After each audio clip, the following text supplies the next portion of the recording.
Newsflash! Penacony's Charmony Festival has entered its countdown phase. Accompanied by Clocky's TikToks, after 12 system hours, this grand celebration will commence with much fanfare. I already told you! We can talk things out! I'm sorry, Fluffy. I really have something urgent to attend to, so I had no choice but to resort to asking this favor of you all. Since you already know what you're doing, I'll also have to remind you of its risks. Hey, partner, what's with the hostility? I thought pulling this thing out was just a way of saying hello. For the last time, state your identity and purpose. My name's Boot Hill, and I'm a Galaxy Ranger. A Galaxy Ranger? You look like you seen a ghost. Did you think we all went extinct? Well, that's the price you pay for being off-grid for too long. The righteous heroes of the hunt would never hijack the Astral Express. I ain't hijacked anything. What, chatting with someone while holding the gun is considered a hijacking? It probably is. Pardon my frankness, but there are plenty of rumors in the cosmos regarding the Galaxy Ranger's current status, and none of them are pretty stories. I have a hard time believing you. Oh, this is hilarious. The tale that this bunch of fools spin is getting out of hand. There's even a bit about the Galaxy Rangers being turned into gibbons by Dr. Primitive, and they're in some valley screwing around on swings. Of course, I know you won't believe me, which is also why, similarly, I have a hard time believing that you're the real Nameless. See the bullets in this gun? 9mm, an eternal classic. I may need the Astral Express's help right now, but if you're an imposter just like that one, then this bullet might just end up in my head. I can't allow myself to be exposed to danger. That's just the way it goes, so you all have to first prove yourselves. Huh? Where are you going?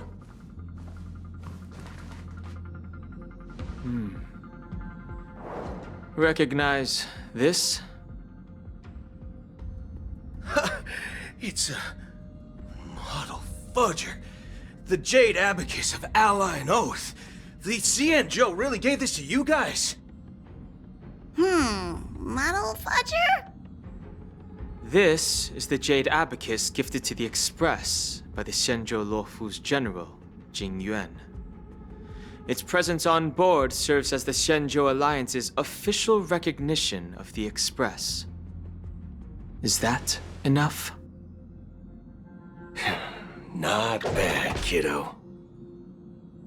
And across these sprawling stars, a gentle squeeze is all it takes to rustle up a whole legion of Cloud Knights. Now, I reckon that'd be one fudging sight to behold. Now it's your turn. Been ages since the Galaxy Rangers had the spotlight shown on them. And we ain't equipped with such fancy gadgets. But I've been around the block enough to know the way to handle these types of situations is easy as pie. Alright then. Feel free to toss any questions my way. Let's see if my answers can't turn your trust. If your gut tells you otherwise, still ain't too late to show me the door. And why would I play along? If I truly am a real Galaxy Ranger, you stand to lose nothing. All right then. Tell me, what kind of organization are the Galaxy Rangers? My friend, this question is a hard one. I don't think I can even consider us an organization to begin with. Everyone's on their own fated path along the hunt, with their own resolute sense of righteousness and not so welcome among such so-called universal values. This reply does not instill trust. It only makes your predicament more precarious. I'm guessing you're gonna ask about some form of shared faith, right? But us Galaxy Rangers don't need that sort of thing. What brings us together is a shared bottom line. Never bully the weak. Never kill the innocent. These oaths aren't some lofty beliefs, but the fundamental bottom line that one must never cross as a person. As Galaxy Rangers, we strictly adhere to the bottom line. When someone crosses them, the hunt's vengeance will surely come knocking. And in this moment, the other crucial meaning of bottom line comes into play. As long as you don't cross it, you're free to do whatever you please. You catch my drift? Second question. Why do you seek trouble with the Astral Express? I already said that I seek no trouble. I must go to Penacony for a matter. But I don't have an invite. And I can't even enter the family's hotel doors. If only I could borrow the Nameless's identity. The entire cosmos knows you're guests of the family. Aren't the Galaxy Rangers also esteemed guests? Oh, you've hit the nail on the head. This is why I'm here. It's fine if I tell you. The Rangers are pursuing an imposter. A son of a nice lady posing as one of us. She's on Penacony right now. My informant is a memo keeper. She's the same as all mimetic organisms, appearing one moment and gone the next. She scares the fudge out of me. Still, she gave me some vital info. That Galaxy Ranger imposter. Who is it?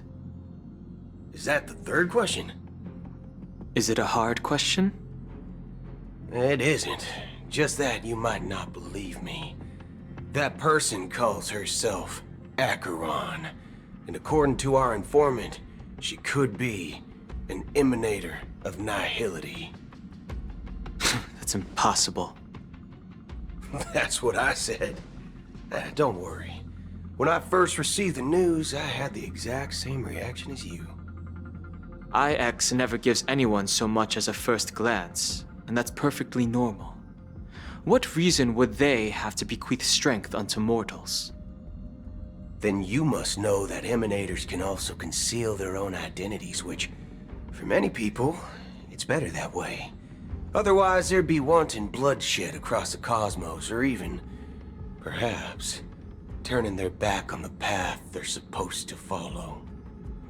I had the good fortune of running into an elation emanator. Its appearance was no different than that of those clowns. If it weren't through sheer luck that I got it drunk, I would have never known of its eminent status. Even in the purest hunt, you'll find the Xianzhou Alliance under the spotlight and Galaxy Rangers lurking in the shadows. Paths are inevitably concepts created by people and exist in planes beyond our understanding.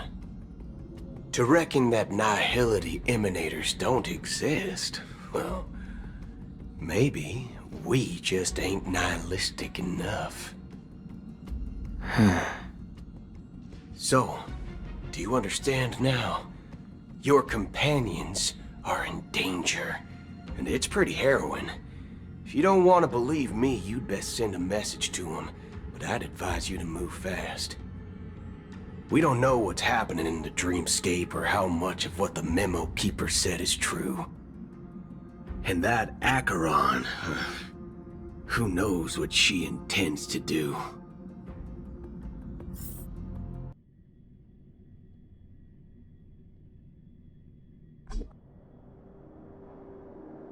I don't intend to do anything.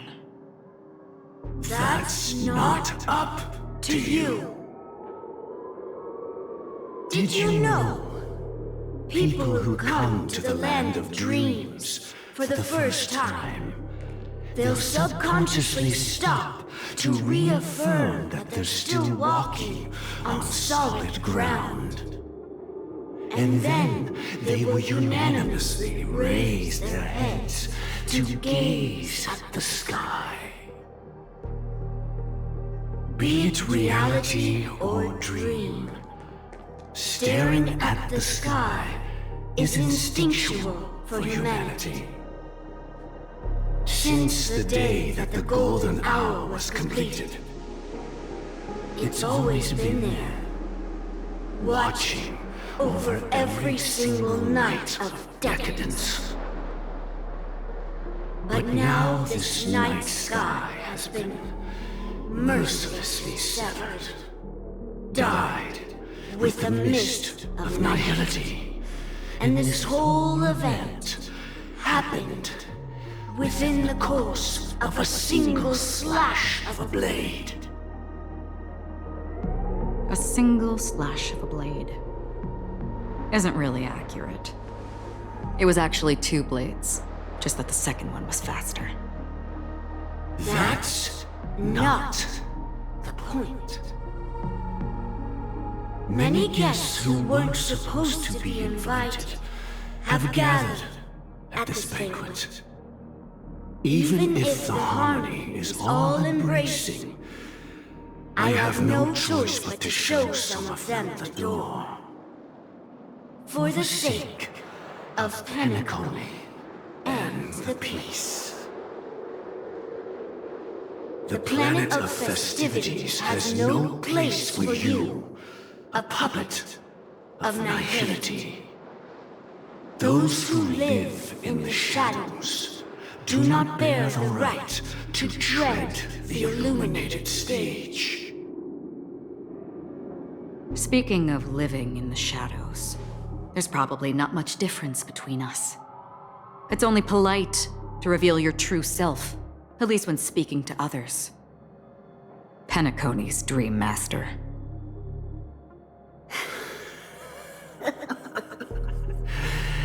That's just another reason that you can't stay. Whether you believe it or not, this is the real me. We are one. Is this the unity that the family espouses? My mortal shell has long since dissipated. The Oak family's 107,336 offspring are now my eyes, ears, and mouths, spreading joy across dreams when required, and in times of essential need, exiling evil from this haven in my stead. From the sound of it, it seems like you're asking me to leave Penacony. I am glad that you're an understanding one. Alas, I'm not asking. If you think you can. Are you threatening me? I ended it with a period. It was a statement, not a threat. Knowing who I am and still showing such malice. You're not the first, nor will you be the last. This scene played out many times before. And usually, when faced with my questions, most people retort, "Why can't I?" The result has invariably been that they can't. You are confident. But be reminded, the family is forgiving, but not weak. The cords of the harmony extend across worlds. If you do not comply, when the blade is unsheathed for even a hair's breadth, you will never be able to escape the eternal Centurion's wrath in all of your lifetime. 137 individuals. That is how many heathens I have exiled since I became Dream Master. Among them were those who once severed my wings, and those who immolated my body. And here I stand again, about to add another mark to the tally. And you will die. I mean, all of you will.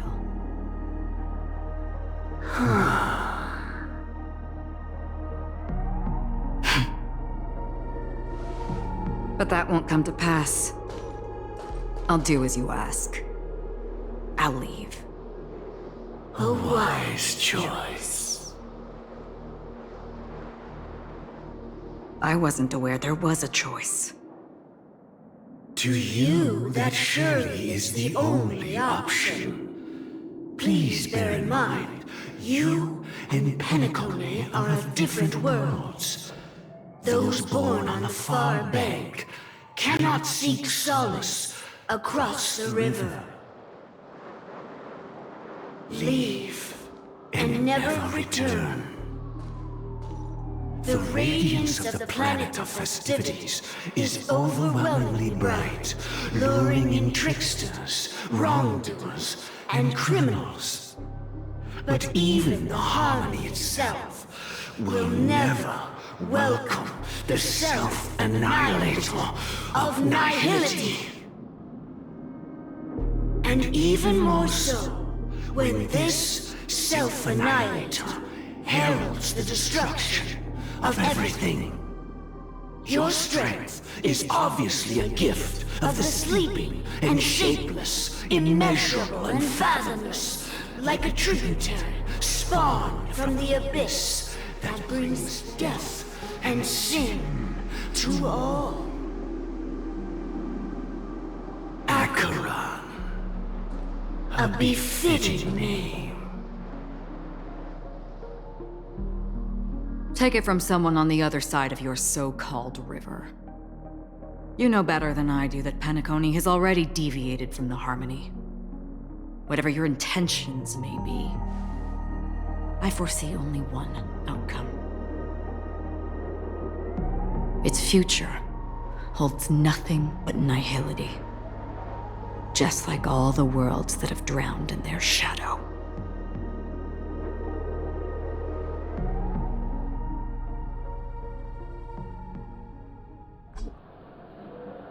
Attention, please. The unusual event that occurred moments ago was due to a technical malfunction at Clock Studios theme park. The family has promptly responded to secure the area, and we're happy to report that there have been no injuries. Oh, I swear that was no movie shoot. So many chips fell from the sky, and I even caught one of them. But it vanished in an instant before my very eyes. Excuse me. Are you talking about the Clock Studios theme park incident? Yeah, what about it? Oh, Miss Robin, am I seeing things right? No need to worry. I apologize for any inconvenience caused to your delightful dream journey. What you just mentioned about the chips really piqued my interest. Would you mind providing more details about the incident? Oh, it was just those chips you normally see everywhere. The green ones?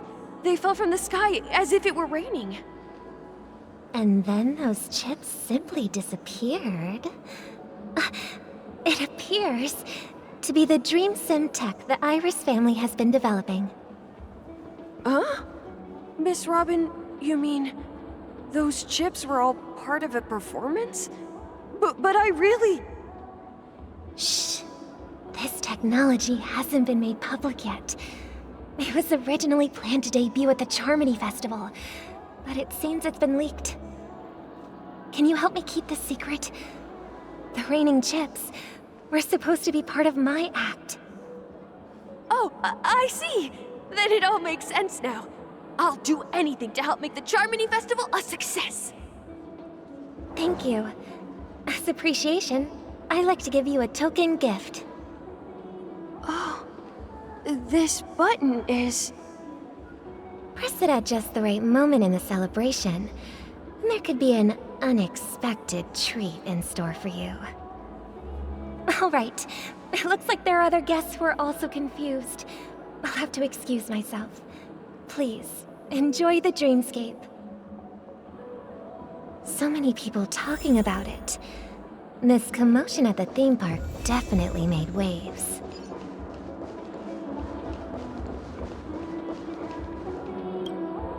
The family promised they would protect the guests within the dreamscape, but I witnessed a group of organic life forms making their way to the theme park. And soon after, a rip tore through the sky, and black rain started leaking out of the void. The family needs to provide a reasonable explanation, or I'll take my loved ones and return to reality. I thought the dreamscape was supposed to be a paradise. If it's not, then there's no point staying here. It appears the good sir has seen many great events. And it's true that an uninvited guest has unexpectedly entered the dreamscape. However, their target is not the ordinary guests, but the ambassadors of the IPC. The family will certainly ensure that the safety of the guests is of the highest importance.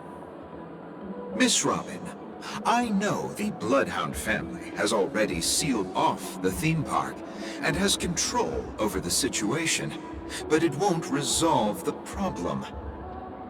The family can try their best to protect their reputation, but as a guest, I don't wish to gamble with my life. But as you can see, sir, no innocent bystanders were affected in this incident. Perhaps the dreamscape is not as perfect as promised, but there's no place safer than dreams under the family's rule.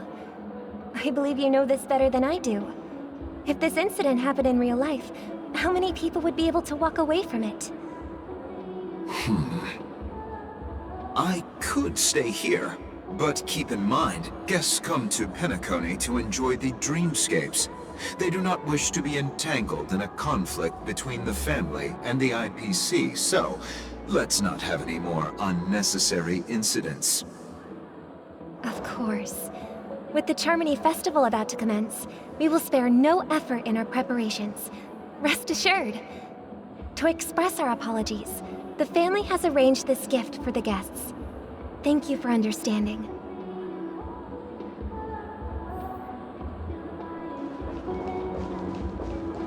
You've had quite a bit to drink.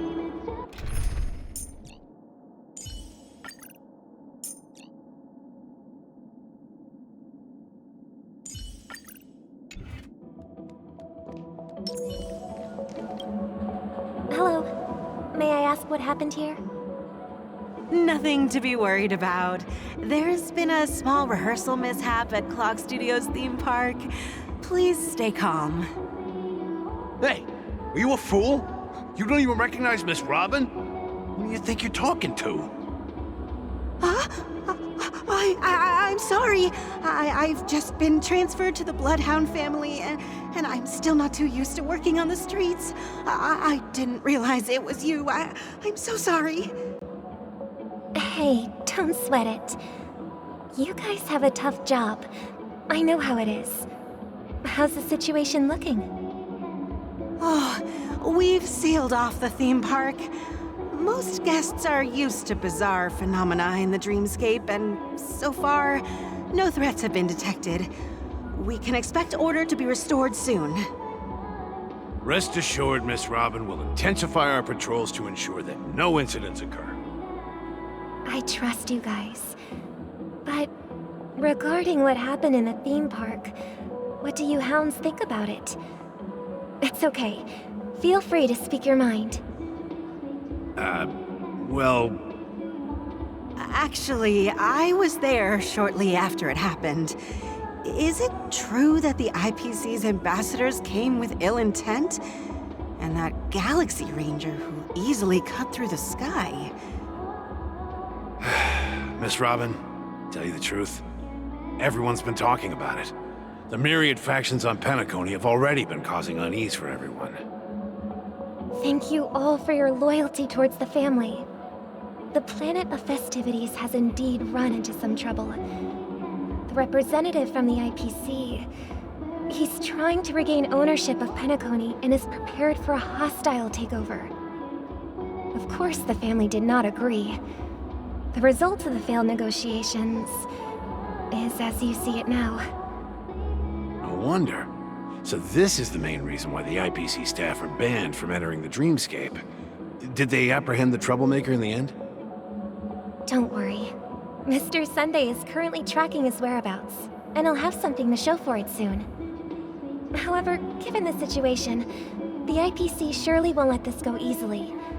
Therefore, we are relying on you hounds to maintain the order and stability of the Dreamscape. Please be assured, Miss Robin, we take our orders seriously. We won't let those IPC cronies get away with this. Thank you for your hard work. If there are any other members who still feel uneasy, please tell them on my behalf that protecting the Dreamscape requires everyone's help. This is a small gift prepared by the Iris family for the guests. There's one for you too. Please, open it at the Charmony Festival for an unexpected surprise. I can't believe I received a gift from Miss Robin. It feels like I'm dreaming. Wait, I am in a dream. If trouble comes knocking on our door, we're not afraid to go to war. Rest assured, the Dreamscape's peace will be protected by the Bloodhound family.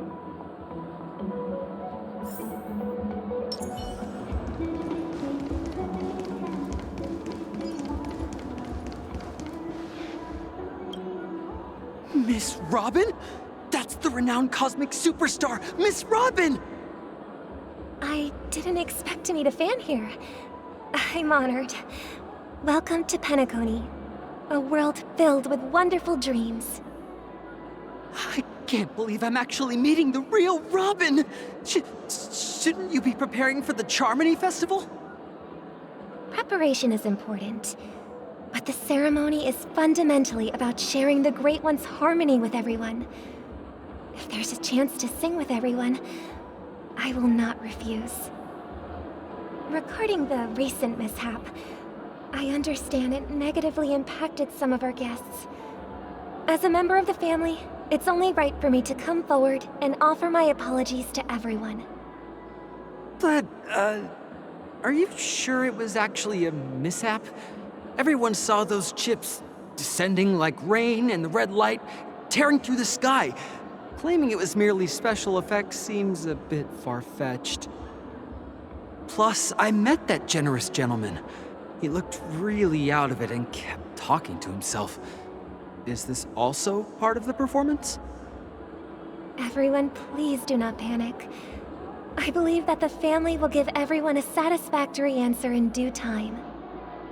Even if you say so, Miss Robin, it's hard to believe.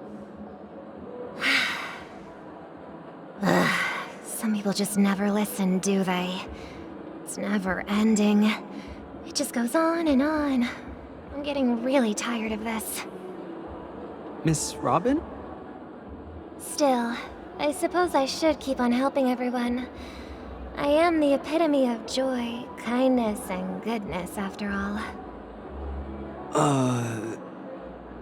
Huh? What was I just doing? And, who might you be, miss? Here, take this, little guest.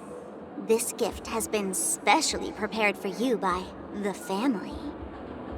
Make sure to take good care of it until the opening of the Charmony Festival. Then, when the show reaches its climax, press the button together with the others around you. You never know. Something very exciting might happen.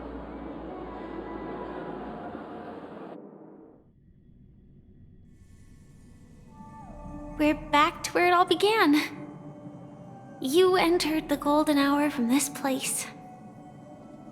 And it is also from here where you will enter the true Penacony.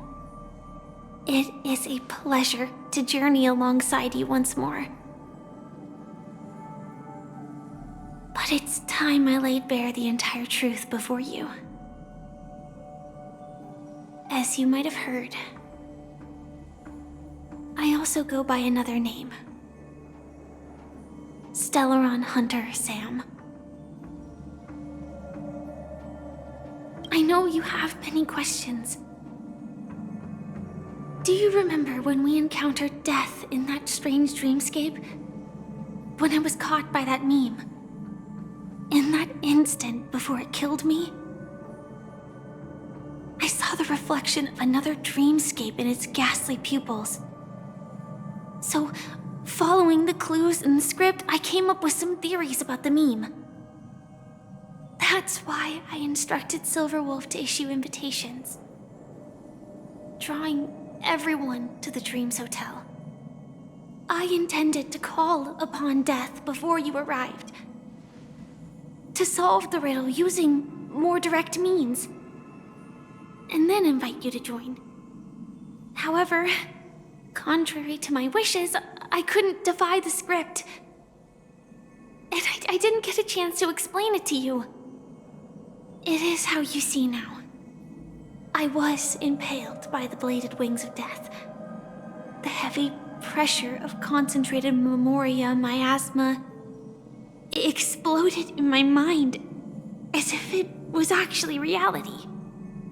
But after the momentary numbness subsided, I found that my body was absolutely unscathed. I was still alive. And it was just as I thought. I had arrived at a place starkly different from this beautiful dream.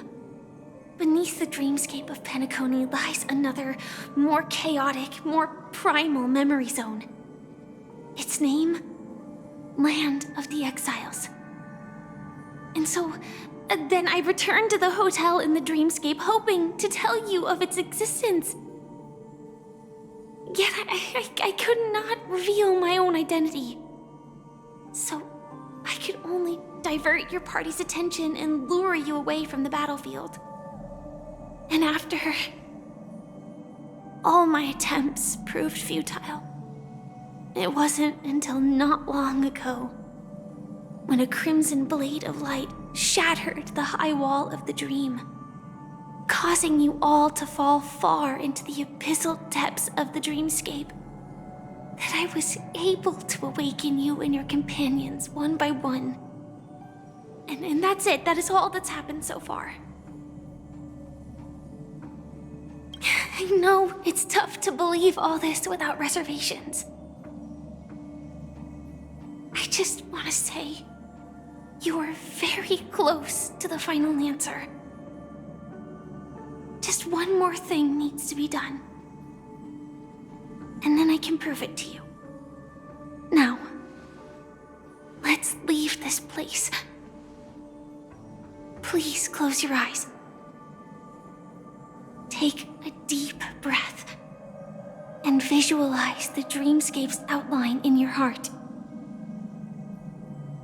And remember, you must not open your eyes at all times. 3, 2, 1. Don't be afraid.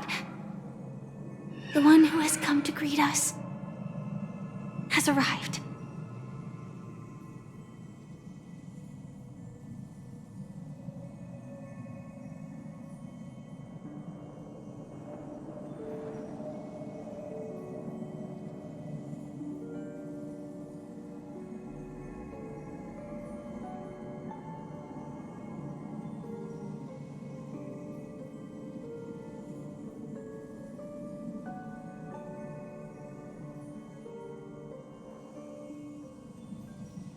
I never knew you could do this.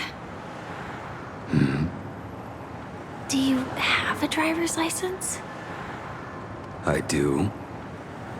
That is surprising. Why? Because this is Japella, the city of sins? No, it's nothing. I'm just thinking that you haven't slept in 20 system hours. Are you sure you're okay? I'm fine. I'll survive. Same goes for you. I'm not so sure about that. Slow down a bit. Infiltration is over. Feel free to activate Sam anytime you like. There's still some time before the next part of the script unfolds. Let me stay a little longer in this body.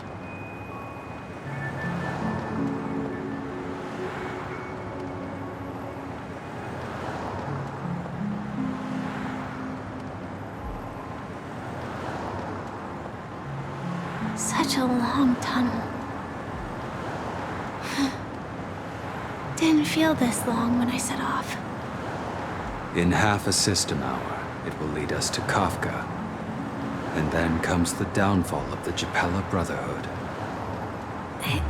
Is that also part of the script? It's in your script too. Sorry. I didn't notice. Their destiny won't change just because of your selective ignorance. I told you before, it's a bad habit. What about you then? Is this the moment you finally find the death you've been looking for? As always, it's a blank slate. It's not on this planet.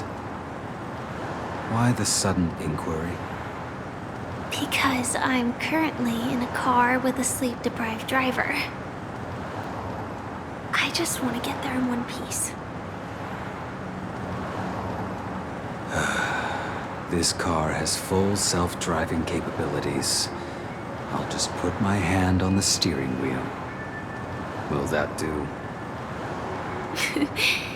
Hey, don't take everything so seriously. Elio would always say there's only one type of destiny. The inescapable type.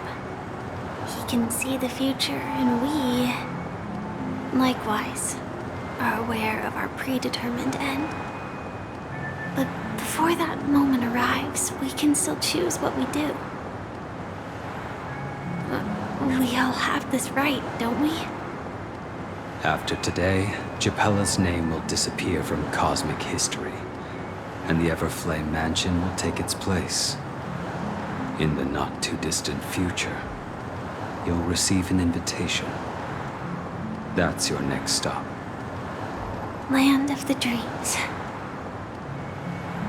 Penacony. I hope you find whatever you seek there. Be it answers or salvation.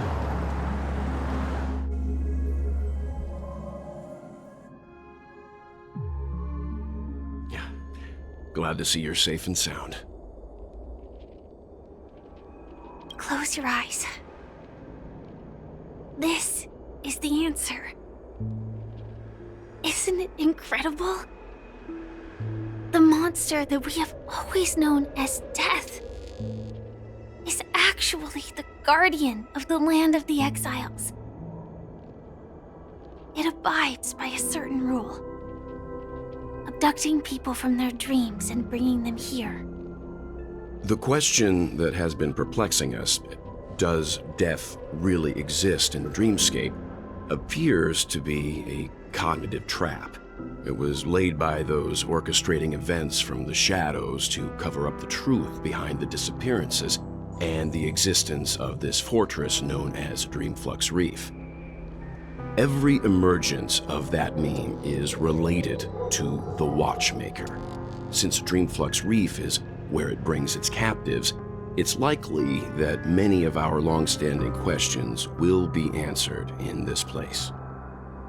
The atmosphere here is starkly different from the beautiful dream. There are no regulators here like the family. And they all look like they're mildly dazed. but from the whispers of the residents, I've heard a familiar name. Gallagher. It's that man again. Always in the right place at the right time. Though that does save us the trouble of looking for him. Himiko and March have already made a move. Get ready. We're about to set off. The real dreamscape, the land of the exiles. Before we go, should we speak to everyone first? I'm really sorry for waiting until now to tell you everything. 2 reasons. Firstly, the script. In the future that Elio saw, Sam and the Astral Express's confrontation was inevitable. I tried to break the shackles of the prophecy, but this is as far as I could go. That aside, there were also my personal motives. I wished to travel with you as Firefly, and not Sam.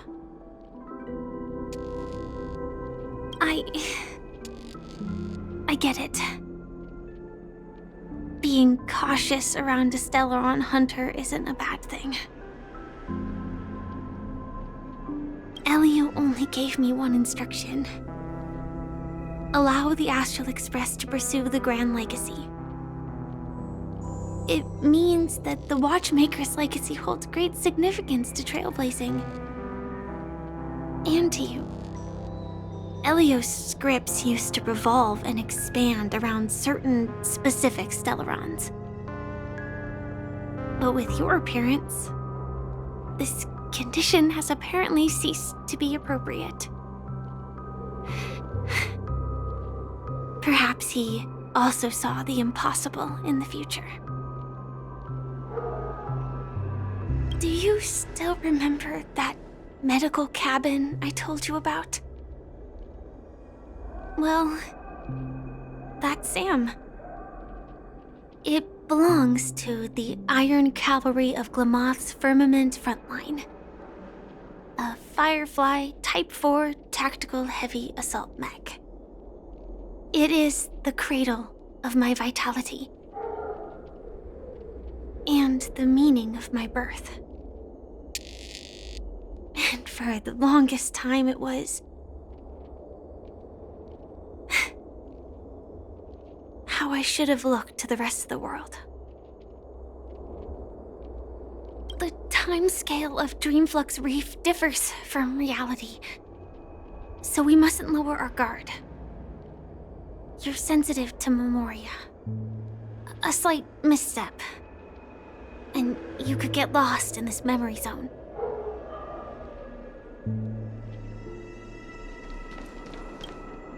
Something on your mind? Let's talk about it. No wonder Miss Acheron is so averse to drawing her blade. It's hard to imagine such terrifying power could reside in an ordinary sheath. If it weren't for the fact that Aventurine's power originated from the preservation, the entire dreamscape would have been affected. Don't feel burdened by this. Even without that Stellaron inside you, Aventurine would still have found other methods to accomplish his goal. Let's just believe in Miss Acheron. And given her prowess, I don't think we've got anything to worry about. During your investigation, he shared a vital piece of information.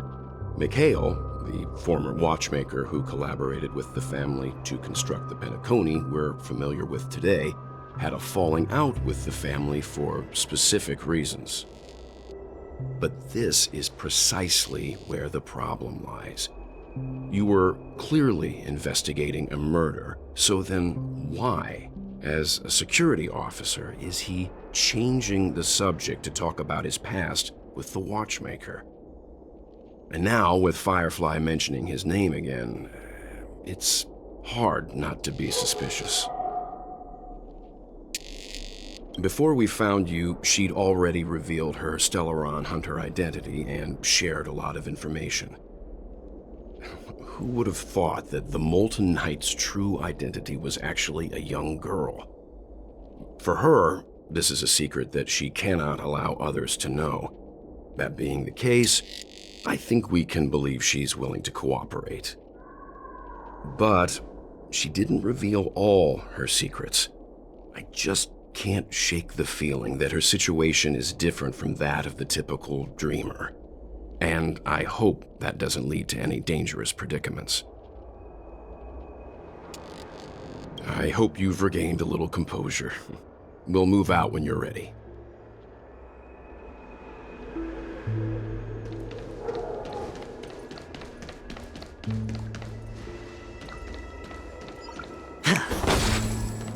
Keep going straight down this alley, and it'll lead to an elevator. It'll take us to the center of the land of the exiles.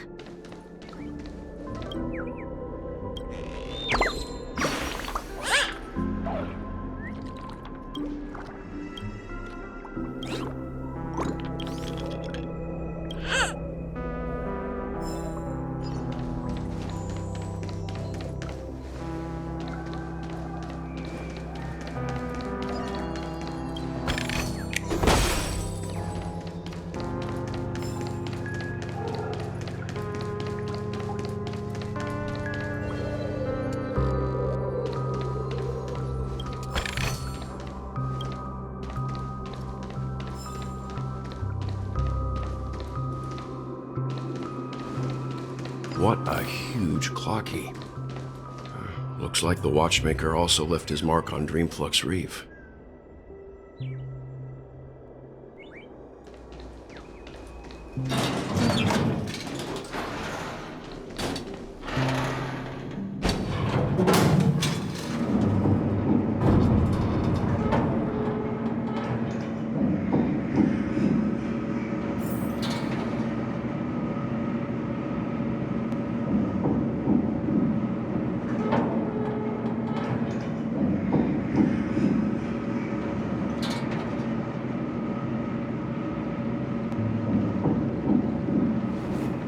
Unbelievable.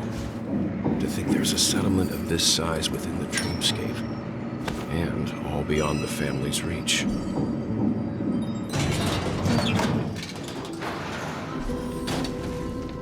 The atmosphere in this fortress is pretty different from that in the beautiful dream. When I first saw it, I was in awe too. The sky here, it's like a reflection of the 12 dreamscapes. What's even more bizarre is that this place is also separated into trade and residential areas. The layout may be simple, but the facilities are very comprehensive. It seems that there are quite a number of people living here. Though both dreamscapes have distinct styles, the architectural designs are quite similar. Works of the same hand, perhaps. Hard not to speculate on the connection. But there's no point in overthinking things. Let's meet up with Himiko and the others first. Take a right turn at the end of this road and you'll reach the trade district. There are more people there. And perhaps someone knows where she is. Not coming with us? The Astral Express likely needs room for some internal deliberation. In the meantime, I'll try and locate Gallagher. Sure. Let's reconnect later. Letting her go was the right decision. Further observations are needed before we decide whether to trust her. But first, there's someone I need to talk to. Let's go. I'm sure you've already noticed him. He's right over there. The Reverie Hotel's bellboy. How did he end up here? And right after Miss Acheron severed the beautiful dream. We'd better check, just to be sure. This can is perfect for me, and perfectly legal for me to stay in. Huh? You're the guest from before. We meet again! And a new friend. Forgot to introduce myself. I'm the hotel's bellboy, Misha. Hello, Misha. I'm Welt. We met in a dream. Oh, and who might this be? Tick-tock! Old friend and new friend! Let's high-five! Your, memory zone meme? Nope. Clocky is a good friend of mine. We all live here. How did you two get here? This dreamscape isn't supposed to be open to the public. I wonder if it has something to do with Sleepy. So, this is your home? Yep. After my work in the beautiful dream ends, I'll go back home. Commuting used to be more convenient, but ever since travel became cumbersome, Sleepy started ferrying people back and forth between the two dreamscapes. This Sleepy. Can you describe what it looks like? Sleepy is a memory zone meme. Looks fierce and has many eyes. But it's actually really well behaved. Gallagher's been taking care of it. Based on the description, that meme is indisputably death. A nightmare for the family, but for the people who live here, well, that couldn't be further from the truth. Death? Not in a dream, surely. Sleepy's just a little aggressive, and sometimes messes up by fetching the wrong guess. But it would never hurt anyone. I see. Has it brought back any guests recently, say, in the last day or two? We're currently investigating a missing person case that occurred within the beautiful dream. I see. Then you'll have to speak with Gallagher. But he's currently busy hosting a visitor from the Oak family and specifically asked not to be disturbed. Mr. Yang, the person you're looking for, is it Miss Robin? Just as I thought. Considering what happened with Miss Firefly, this doesn't come as a surprise. If you're looking for Miss Robin, I can lead the way. She told me that she'd be willing to meet with outside guests. If it's not too much trouble. Also, we're looking for our missing companions. A woman with red hair accompanied by a girl with pink hair. Have you seen them? Oh, I haven't. But please, rest assured. Dreamflux Reef is a small place, and it's not as bustling as the beautiful dream. But its safety is unmatched. How about this? Since it's your first time here in Dreamflux Reef, I'll be your guide and help you find your companions. And then we can all go visit Miss Robin together. She's gone to Mrs. Grace's to visit the children. She won't be leaving anytime soon, so there should be enough time. All right then, we'll follow your plan. Well, we now know the answer to both murder cases that have caused such commotion in Penacony. As for the intentions of the mastermind behind it all, we're still none the wiser.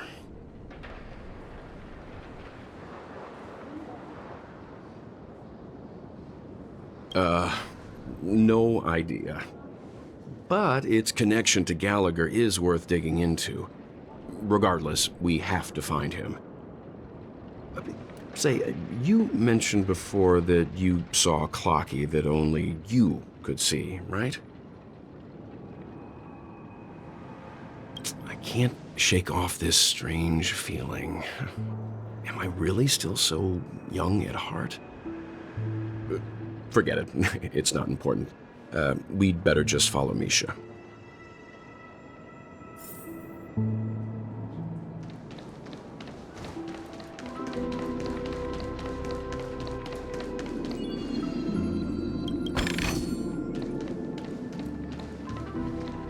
Everyone, look! From here, you can see the most spectacular view of Dreamflux Reef. A black hole? No. An accretion disk formed from consolidated memoria? Was Dreamflux Reef built on such unstable memoria?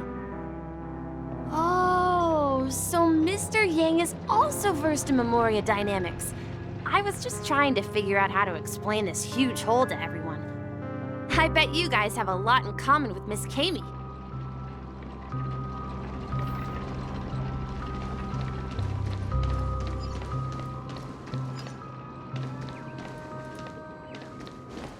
Look! There she is!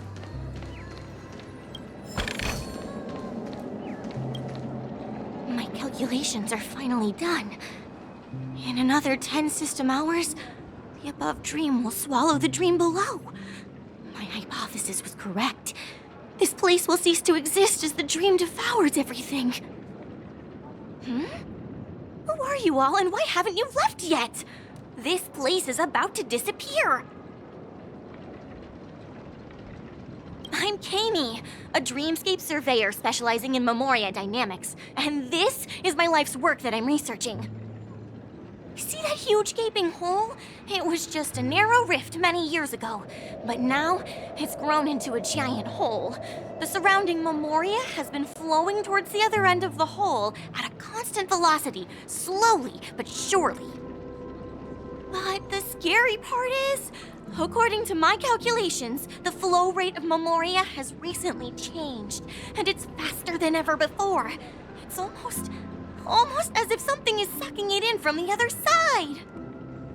By constantly improving upon Madame Rosalina's Memoria measurement method, I've finally obtained accurate results. After 10 system hours, the Dreamflux Reef will cease to exist. Just like the melting of glaciers, everything will crumble and disintegrate. The dreams on that side of the void will fuse into one. Please don't worry. This sort of thing has happened many times before. Miss Kami isn't a bad person. She's just a bit lost in her own world. She'll probably realize she's wrong soon enough. You don't say. There was something else that piqued my interest. Who is Madame Rosalina? Oh, do you know her too? Or are you also a fan of Memoria dynamics? We're very interested in Madame Rosalina's achievements. Could you tell us a little more about them? Why, of course! She's an excellent scholar of Memoria dynamics, and the first person to apply Memoria rate measurement methodology on interstellar travelers. Regrettably, due to the presence of the Garden of Recollection, ordinary people don't pay much attention to the nature of Memoria. She departed this world without much fame, leaving only a few thin journals behind. I came to Penacony to learn more about my idol, and went to great lengths to seek out Dreamflux Reef, all because this is her final resting place. Prodigies always meet their demise prematurely. If only Madame Rosalina had more time, she would have discovered a way to reverse the flow of Memoria. I felt it. The source is in the golden hour. There is a certain anomalous presence stirring the currents of the memory zone. I must uncover more concrete proof. I must convince everyone. Does the name Madame Rosalina sound familiar to you? That's right. It seems like she did a great deal of research and calculations in Dreamflux Reef before abruptly passing away. Miss Kami regularly mentions her. I hear Madame Rosalina passed away during the prison war. She could see the Penacony of today. Its people building homes in the memory zone. I bet she'd be really happy. Perhaps. Our destination is the commercial district. That's where the largest crowds gather in Dreamflux Reef. We might be able to find the others there.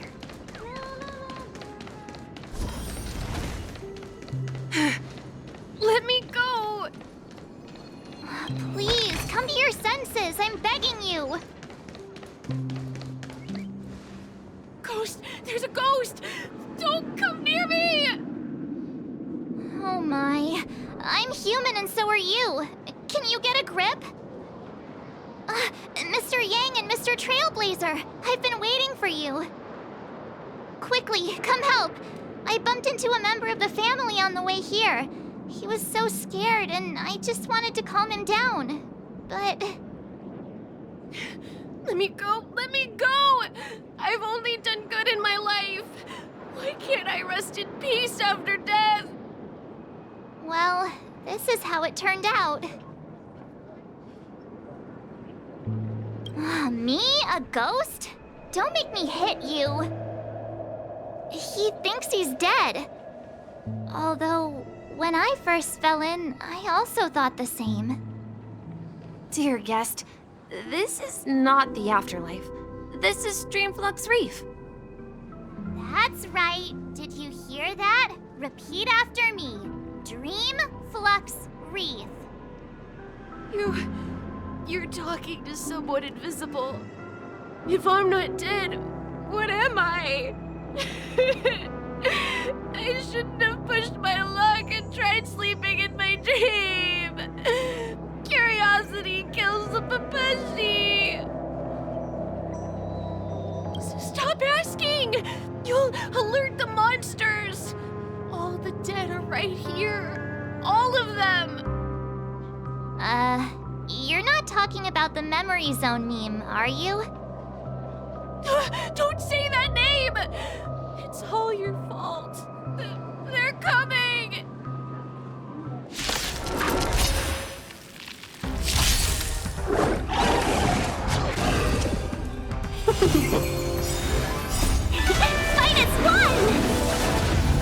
-1! Gale Force! World Cleansing Dragon!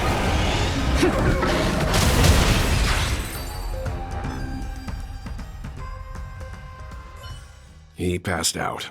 His intense negative emotions attracted the nearby Memory Zone memes. I see. But why aren't the other people around here scared? Unlike in the Sweet Dream, people here don't see Memory Zone memes as dangerous monsters. And even if they pose a threat, people can easily escape by forcing a wake-up call. But we can't just leave this man here. Can we take him somewhere safe? We can ask Jessie for help. I've gotten to know many locals while waiting for you guys. Everyone here is living a self-sufficient life. I don't know how to describe it, but this place feels like the real dreamscape.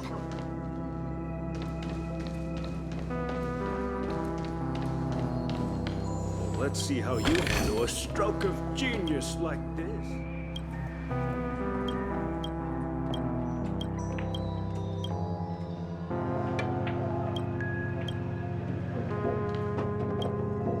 Evening, Jessie. Is it evening? Welcome, Miss March. Who might these be? These two are my friends. As for the man lying on the ground, he's a scaredy cat who fainted from fright. I see. Another poor guy who accidentally ended up here. I'll take care of him. There have been a lot of new faces lately. Things must be tough in the beautiful dream.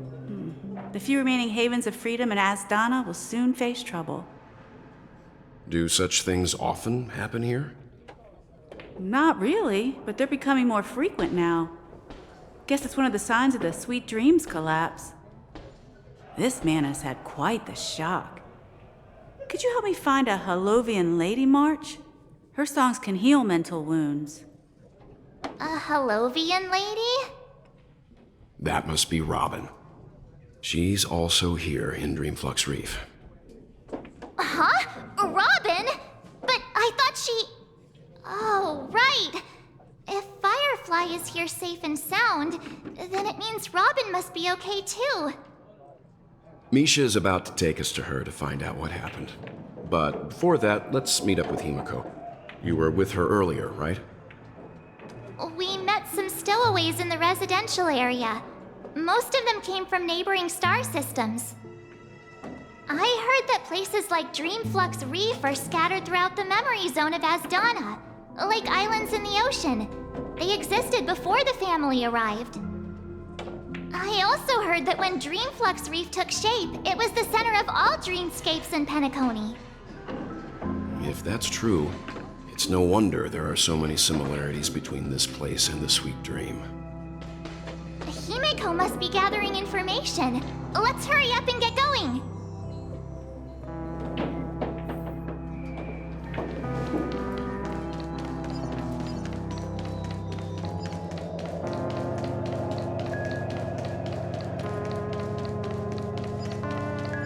This is where we split up. She can't be too far away.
So that's how it is.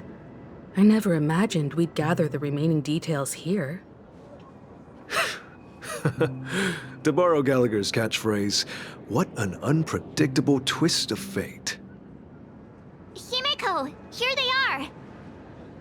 Ah, perfect timing. Now that everyone's here, I'd like to introduce everyone to Micah, who's partly in charge of the Land of the Exiles. Micah, these are my companions. It's a pleasure to meet the Nameless. You know us? I've been keeping an eye on you since the day you arrived in Penacony. We would have met under more appropriate circumstances if Dreamflux Reef hadn't been isolated from the 12 dreamscapes. Please, allow me to formally introduce myself. I'm Micah, the Gravekeeper of Dreamflux Reef. Gravekeeper? Life in Dreamflux Reef is pretty liberating. Everyone here mostly keeps to themselves, without meddling in others' affairs. My daily task involves cleaning a few tombstones. You're too modest, Micah. When lost dream chasers stumble upon this place, you're the one who takes care of them, guiding them back to the sweet dream, or showing them how to survive the wild dream chaos. So, a guardian of sorts. Were you talking to me, Mr. Yang?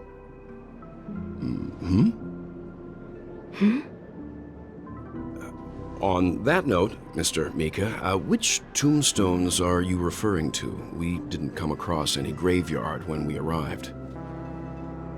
They're actually just symbolic stones. But since you're curious, Mr. Yang, I'll take you there. I have a feeling you might find something of interest there. But before that, you have an important guest joining you. An important guest? Who could it be? This way, please. The roads here in Dreamflux Reef are a bit run down, so watch your step.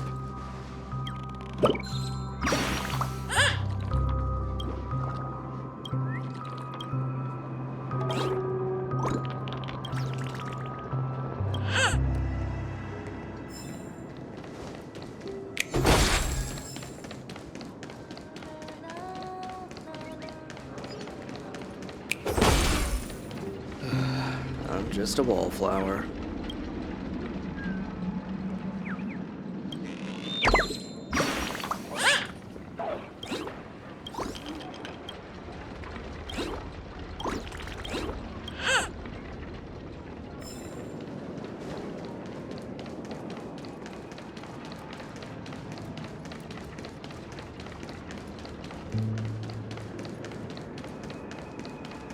There she is. Everyone sang so wonderfully. It's not often that I tried this music style, but I've gained some valuable insights from it. Oh, I can't thank you enough, Robin. Well, these kids have made incredible progress in only a few days. It was nothing, Grace. I merely taught them how to sing. It was you who brought hope into their lives. Life must be quite difficult for them in reality, I imagine. That's right. Whenever it's time to say goodbye to these kids, they're reluctant to leave. But I've explored every corner of Dreamflux Reef, talked to everyone I met, and they all told me the same thing. This shattered dream is not worth clinging to. It seems you truly are a child of the Harmony. Emma and Andy are orphans I took under my wing. Carol there, with her blind eyes, used to work at a nutrition center in the outer ring of Penacony. And as for Gary, he's been living with autism since he was a child. They're not old enough to enter the sweet dream managed by the family. If we compare people to birds, these kids are like fledglings with impaired wings. But in this dream, well, they can fly freely. Even if they stumble along the way, well, they're still relying on their own strength. And me, an old lady with no legs. Well, without this dream, I couldn't even walk toward them. I'm glad that you found a new life here in Penacony. It's just... Don't worry, Robin. Dreams have their significance, but they aren't everything. Both the children and I understand this. No matter how long we fly through this dream, we will one day return to reality. But you know what? Emma and Gary aren't plagued by their insecurities anymore. No, and Carol is learning how to cope with her blindness. And Andy is livelier than ever. Well, even I've become more optimistic. You see, in dreams, we learn how to live. Once we return to reality, we learn how to survive. And should our feathers be damaged, then we share our wings with one another. There's no need to covet an illusory sky in dreams, because we have the right and the ability to fly towards a broader horizon. It's a relief to see you safe and sound, Miss Robin. It's nice to see you all again, Astral Express crew. I heard my disappearance caused quite the commotion out there. I'm really sorry about that. Since you're here, can we assume that you're fully aware of the situation in Penacony? Ever since I returned to Penacony, my voice started to change, until it gradually faded away. At first, I thought it was a temporary ailment, perhaps due to having been away too long. I thought maybe it just takes some time for my body to acclimate to the high concentration of Memoria and Asdana. But now it seems The root of the problem goes way beyond me. There are elements around me that don't align with the harmony. Losing my voice is just one of the signs of the Sweet Dreams collapse. The Sweet Dreams collapse. That memo keeper mentioned the same thing. So it's real. While I was away from Penacony, the boundaries of the 12 dreamscapes kept expanding outward. But whenever I mentioned the anomalies in my dreams, the family heads refused to talk about it. Only my brother was willing to respond. Later, I discovered the secret letters from the IPC ambassador, which further convinced me that there are hidden secrets beneath the surface of Penacony. So, following the clues in the Oak family's dossiers, I found my way here. The land of the exiles, concealed by the family under the guise of death. A dream within a dream, where Penacony's past is buried. Hearing you speak, it sounds as if your voice has made somewhat of a recovery. I hate to admit it, but the harmony in this place resonates more broadly than within the Sweet Dream. It's regrettable, but the family has experienced betrayal. The traitor, or traitors, abandoned their original principles and, using the name of harmony, exploited people's weaknesses to turn Penacony into the planet of festivities, trapping everyone in the illusion of the Sweet Dream. This is not the strong defending the weak, but rather the strong exploiting the weak. A world without equality won't ever be favored by the harmony. And naturally, those voices blessed by them have lost the ability to sing.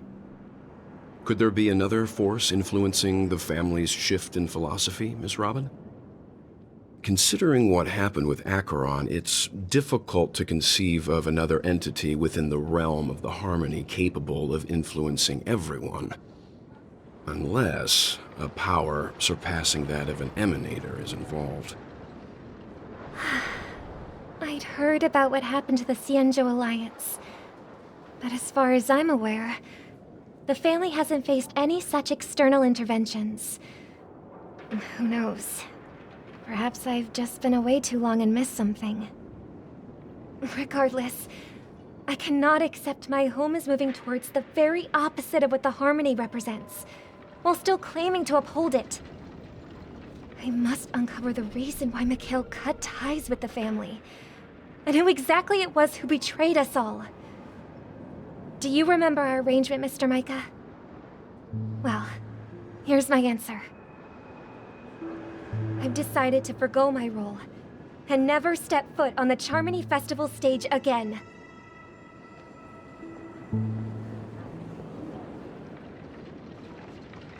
Look here, brother. A little bird.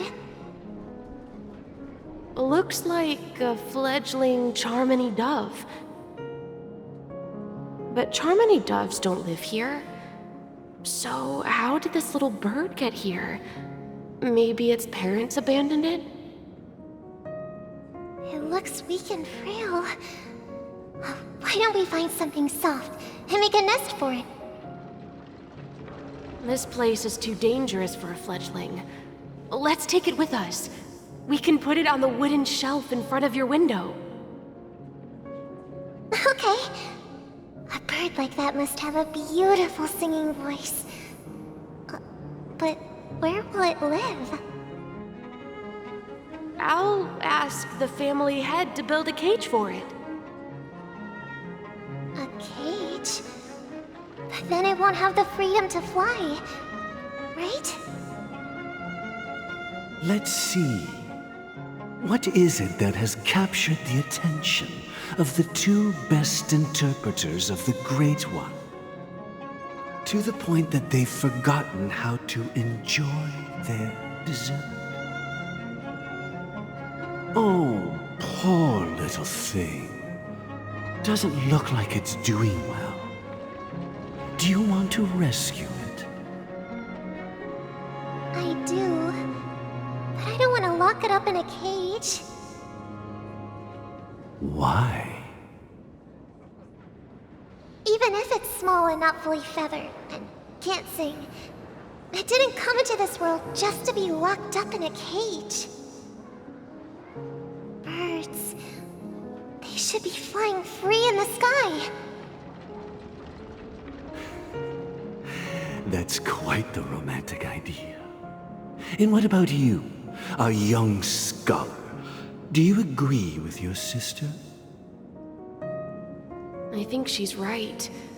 But if we leave it out in the wild, it won't survive for more than a few days at best. Ah, I see. It seems our little scholar is still a bit unsure. Well, let me tell you youngsters a story. As you probably know, Charmony doves can fly through the air. When they fly really high, the friction caused by the flapping of their feathers against the atmosphere creates amazing lights, so that they look like shooting stars. We've seen this spectacle so many times that we think it's just something they can naturally do. But that's not the truth. Their radiant display is the result of countless struggles against nature over generations. Their ancestors were too weak to survive on the ground, so to escape predators, they started seeking new opportunities in the air. After countless attempts by many generations, one of them finally figured out how to fly. It soared into the sky and never looked back at the ground again. So, you mean... birds aren't born to fly, but they find a way to do it through their determination, right? Well, that's an idealistic way of putting it. So, what are your thoughts, Sunday? I think people believe birds are meant to fly because they've never seen those birds crashing to their death. That's an interesting perspective. So, have you decided what to do with the bird now? For now, I'll keep it in a cage until it can take care of itself because I want it to live, no matter what. Well said, kids. It seems each of you has found your own answer. Your insights are truly remarkable. And I hope they come true in their own way. We will take good care of it, won't we, brother? Yeah, but Mr. Gopherwood, there's one thing I don't quite understand. And what might that be, my son? What if this little Charmony dove never learns to fly in the end? I mean, if there are fledglings in this world that can never fly throughout their lives, should we let them go back to the sky, only to see them crash to the ground and die? Talking in your sleep, Birdie? Time to wake up.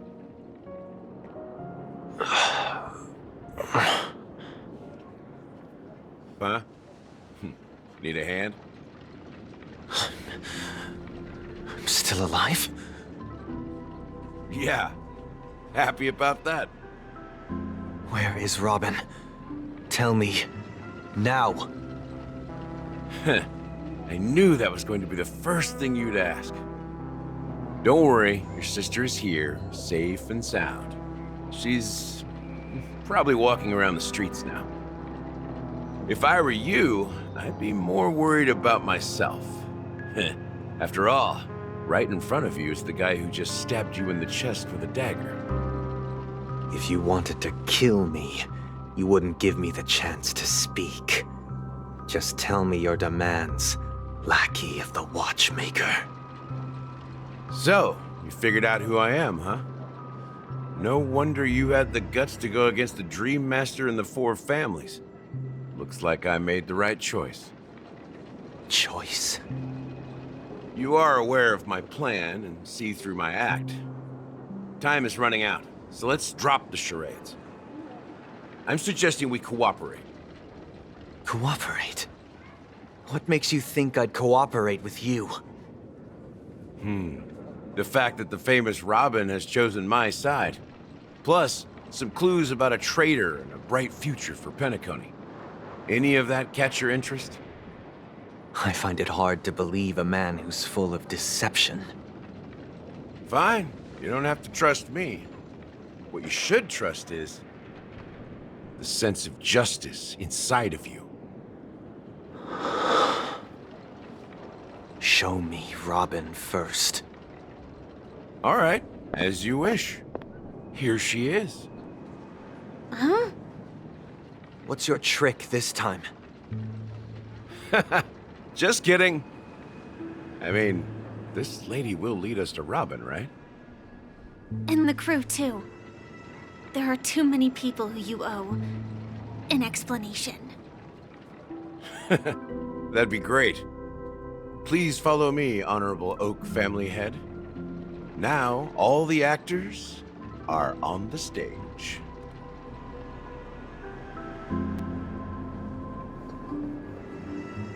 This is the monument I mentioned earlier. The names inscribed on it should be familiar to all of you. Rosalina and Tiernan. When Penacony was known as a frontier prison, it was the Trailblazers who connected it with the stars.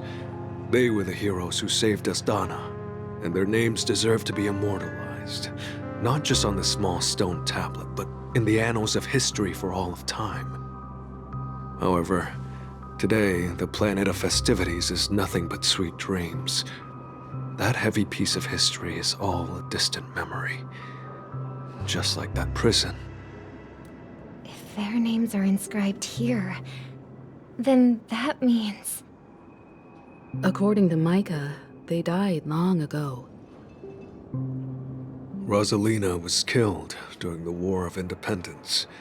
She ventured alone into the heart of the star system to investigate the flow of Memoria, but she never returned. Tiernan was a skilled gunslinger, strong and reliable. He led the people through countless battles, but he didn't live long enough to witness the arrival of true peace. In the decade following the war, Penacony faced challenges internal and external. To protect Astana, Tiernan took up the way of the Trailblaze and led the Lampmoth family to explore beyond the system, only to be surrounded and wiped out by the swarm. Though I had expected as much, the tales of these heroes truly are sorrowful. True to the title of Trailblazer, they spent their lives venturing into the unknown. But what about this tablet? There are no names carved on it. When Dreamflux Reef was created, its owner was still alive. However, he insisted on erecting a monument for himself, saying that it will happen someday. Here we meet again. Everyone from the Astral Express. Robin.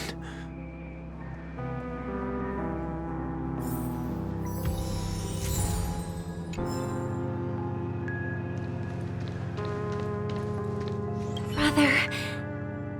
There's no need for words. You're safe, and that's all that matters. Brother. There's no need for words. I promised to give the siblings some privacy, so let's talk about our business first. What do you say? That sounds sensible enough. Since you went through the trouble of gathering the family heads, the crew, and the Stellaron hunters, I'm guessing you have something important to say, Mr. Gallagher? Oh? Is it that obvious? The look on your face is practically screaming I'm the one behind all this. You're right, Mr. Yang. It is indeed time to come clean on everything. The siblings already know what they need to, and they've made their choice. But you, Nameless, arrived a bit late. So it's only fair that I answer your questions. Before we begin, let me reintroduce myself. I'm the founder of Dreamflux Reef, the deputy of the Watchmaker, and the one who sent out that invitation. As Gallagher, the history fictionologist, I humbly extend my greetings to you all. History fictionologist? So what, everything you told us was made up? Well, don't worry. Almost everything I shared was true. Well, except for the part about the family accepting me back. I double-checked with Micah, and everything he said about the family, the Watchmaker, and Mikhail is true. Thank you for your understanding. Now let's get down to business. I'm sure you're all wondering why I went through the trouble of setting up this battle for the legacy, inviting different factions and stirring up a ruckus all over Penacony. Well, it all boils down to something very familiar to all of you. The Stellaron. The Stellaron? But how is that possible? Penacony is a free-flowing interstellar hub. There are no signs of contamination whatsoever.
You're totally correct.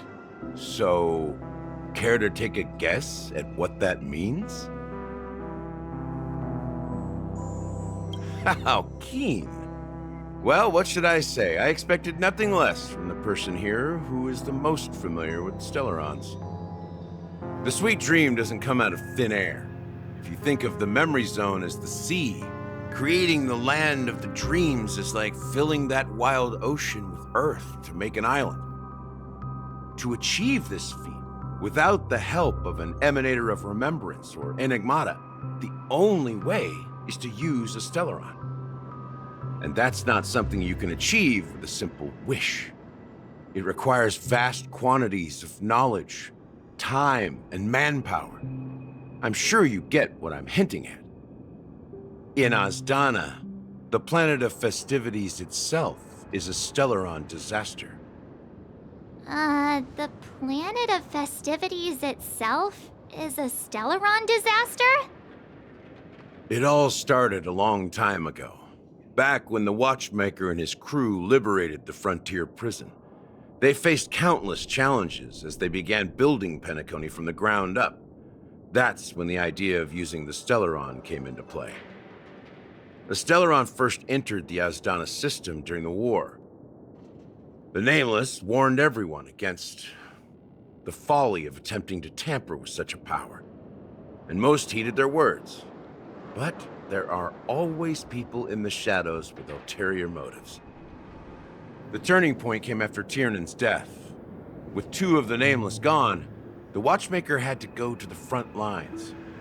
It was at that moment his rivals saw an opportunity. By the time a representative from the Montour Systems family arrived at the Watchmaker's call, the Stellaron had already been activated and was seeping into the primordial synesthesia dreamscape. And I suppose the family happened to possess the knowledge to seal the Stellaron? Not just that. They knew far more about the Stellaron than the average person. They helped Mikhail swiftly quell the civil unrest and played a part in building Penacony under the disguise of the Harmony. Those 3 eras were known as the Age of Dreaming. The Watchmaker, who had been left in the dark, sent out invitations across the universe, spreading the hype around the land of the dreams. Then, how did they turn against each other? Remember the island in the ocean metaphor? The truth is, the Stellaron was never truly sealed. It existed in a different form within the dreamscape. Think about this. What would it cost to create and maintain such a lavish dreamland? It's people's lives. The opulent dream is built upon the decay of spirits, with a toxic elixir called pleasure flowing through the dreamscape. It tempts people to indulge in the dreamscape, and gradually their minds succumb, becoming nourishment for the sweet dream. Confusion, laziness, and cowardice, weaknesses that plague humanity, were magnified and nourished by the family. Penacony became a new kind of prison, even more impenetrable than the previous one.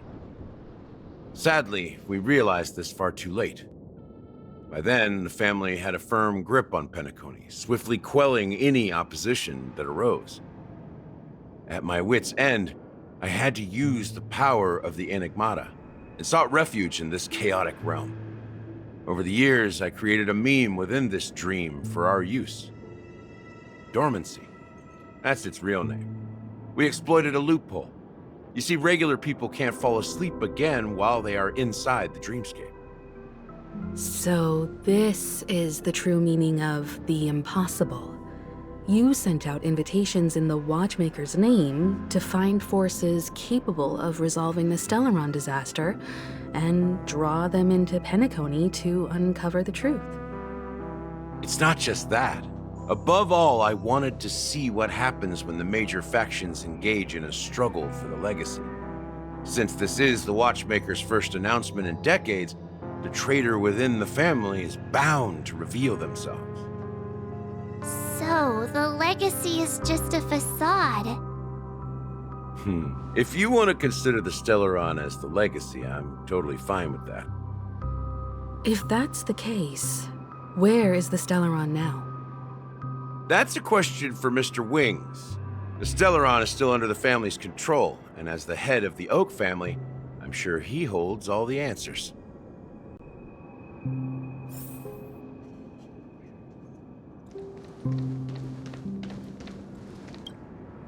Are you done talking? So, will you tell us where the Stellaron is?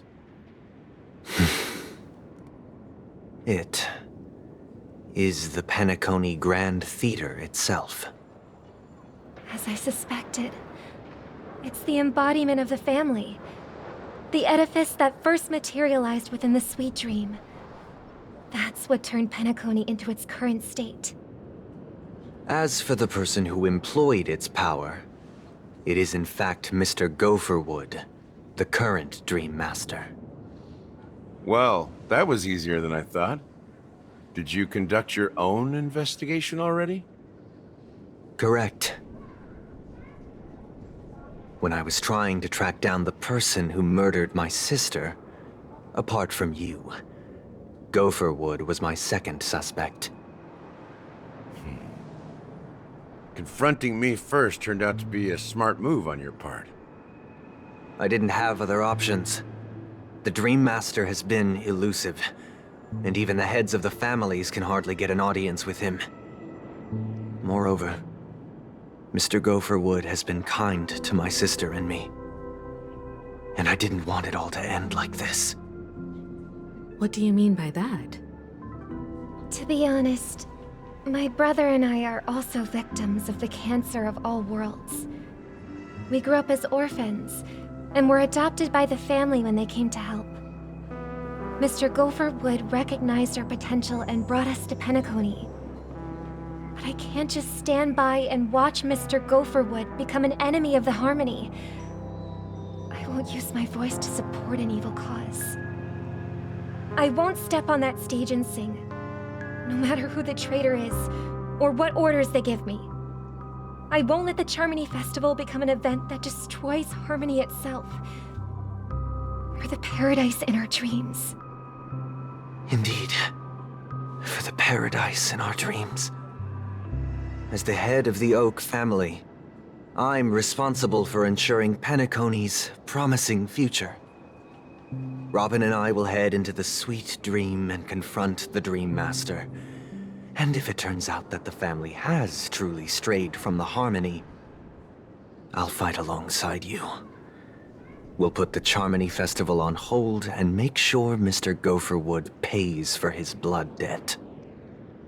The enemies you are about to face aren't like this old dog here, who can barely even bark. Since our interests are aligned, why don't we team up? Maybe, just maybe, we'll have a shot at success. We have always been following in the footsteps of our nameless predecessors, and there's no reason to stop now.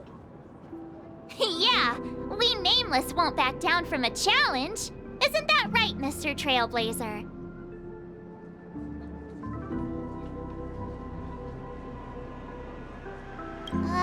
That line actually makes me a bit nervous. Rest assured, sitting on the sidelines isn't in our nature. Mr. Sunday, Miss Robin, I'm willing to accompany you on behalf of the Astral Express. Having a third party present should help with negotiations, and could make all the difference if things get ugly. Thank you, Mr. Yang. Thank you all very much. The Charmony Festival is about to start, and time is against us. We must hasten. Everyone, let's gather over here. We still need to make some preparations. I may have been quick to step up to the plate, but confronting the Dream Master could be a very dangerous affair. Huh? Even you're saying that, Mr. Yang? How powerful is that Dream Master? He's the leader of the families of Penacony, and he has the entire power of the Harmony behind him, not to mention the Stellaron in his possession.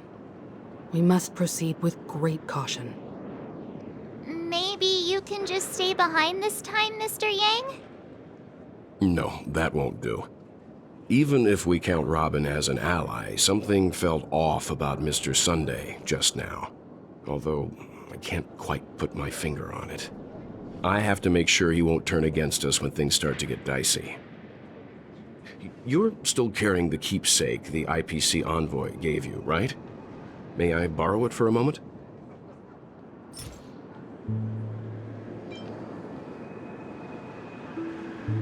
Huh.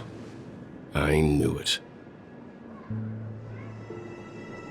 As I suspected, this chip Aventurine gave to you is actually a miniature transmitter. If I'm right, he intends to use it to track your location or contact you when needed. As it so happens, this may actually be of some use in the current situation. Aventurine? Is he still alive? And what does he have to do with our mission to confront the Dream Master? Remember what I said earlier? Working with the IPC is a way to keep the family in check. If negotiations go south and the family show their true colors by going after the Stellaron, I'll use this transmitter to send a message to the IPC. It'll be just the opportunity the IPC ambassador was hoping for. The only question mark in all of this is Aventurine's current status. But the IPC is always listening, especially senior strategic investment department heads like him. Getting the message across shouldn't be a problem. Good luck to you, Welt. Well, you take care too. If anything goes wrong, don't worry about me. Just make sure to seal the Stellaron. Spoken like a true hero. Even if the Dream Master is innocent, the family's corruption runs deep. I won't make the same mistake Mikhail did. Let's wish him the best of luck. Don't you have something else to tell us, Gallagher? Why would you say so? Before we departed, the conductor asked us to inquire about the 3 nameless in Penacony. We've already collected intel about Rosalina and Tiernan, so the only one left is legwork. If I'm not mistaken, we've already met him somewhere, haven't we? It's not enough to say meet, but the answer is pretty obvious. After all, I've hinted at it in quite an evident way. I've been watching over you ever since I received the reply from the Astral Express, and I've seen the great effort you all put into linking different realms together across the cosmos. And now, after getting this far all in one piece, you have truly proven yourselves. Miss Himiko, were you the one who repaired the Express and got it sailing through the cosmos again? Yes. And you two, young Nameless, you have very interesting life stories and extraordinary skills. What? Hey, you can't just make up titles like that. You're full of energy. Please send my regards to the conductor, Pom Pom. Please let them know that their friend had fond memories from his time aboard the Express, which he reminisced on every time he had a good drink.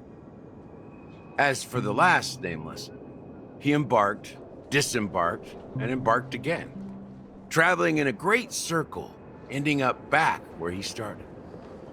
On his deathbed, he told me to find the Astral Express and deliver an invitation to the future Nameless.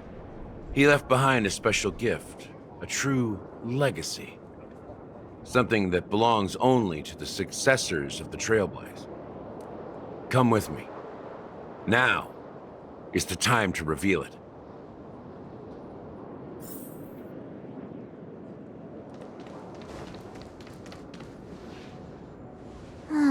Back here again. Sometimes I feel like you're still alive, old friend. Like you've still got so much to say and do. I've kept my promise, brought the future Trailblazers you've waited so long for. I don't know why you were so obsessed with that train, but I remember your last words. Don't let us down, old man.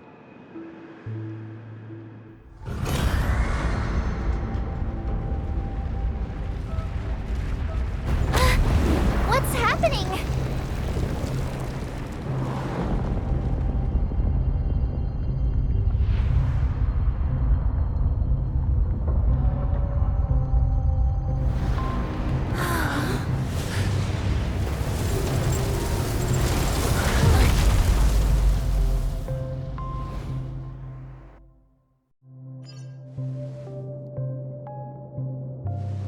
Go ahead.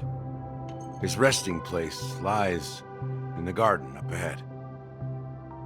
The first and last Nameless of Penacony. Mikhail Char Legward, the Watchmaker.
Sure enough, the watchmaker is the third nameless.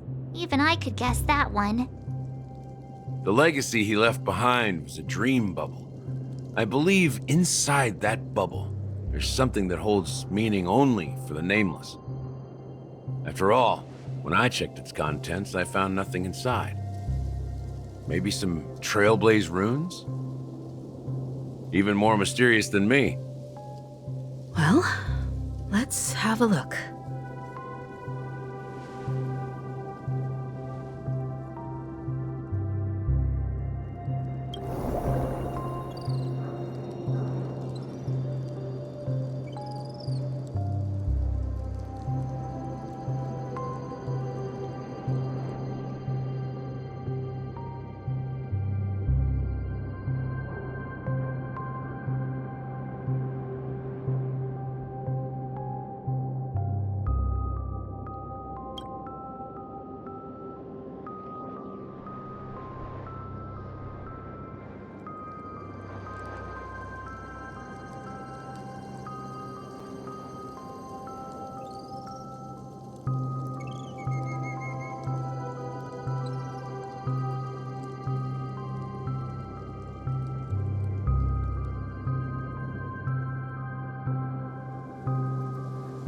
Wait, what's going on? Seriously? There's nothing inside this dream bubble? How could a dream bubble be empty? Just as I suspected. That old man always had this strange belief in the nameless and the Trailblaze. And I never understood where he got that confidence from. Especially since he never managed to get in touch with the Express while he was alive. I could never figure out what was going on in that old man's head.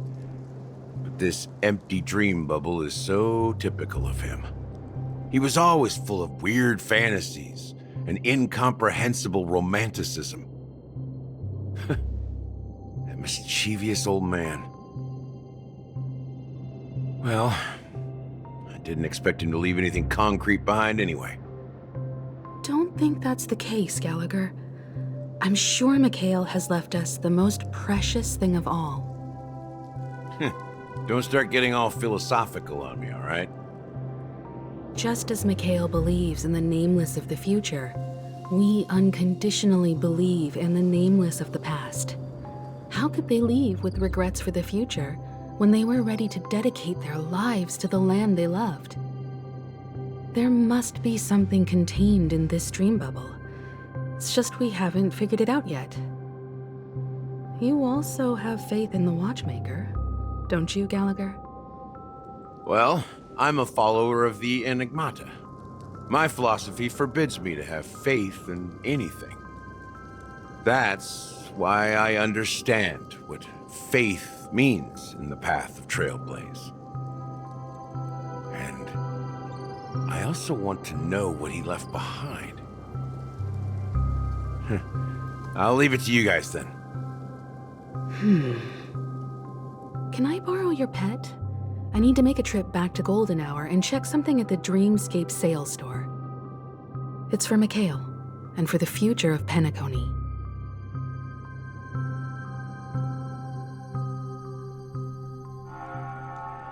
Welcome to the Reverie Hotel. How may I help you? Greetings. We're the Nameless from the Astral Express, and we'd like to check in. The Astral Express? But I thought... Yes, my companion's already checked in. My name is Dan Hung, and I believe my personal information is recorded in your system. I see, but your companion said you wouldn't be coming due to a change of plans. Now the plans have changed again. And you are... Me? I'm Pom Pom, a new nameless who's also with the Astral Express. He's my fellow Trailblazer.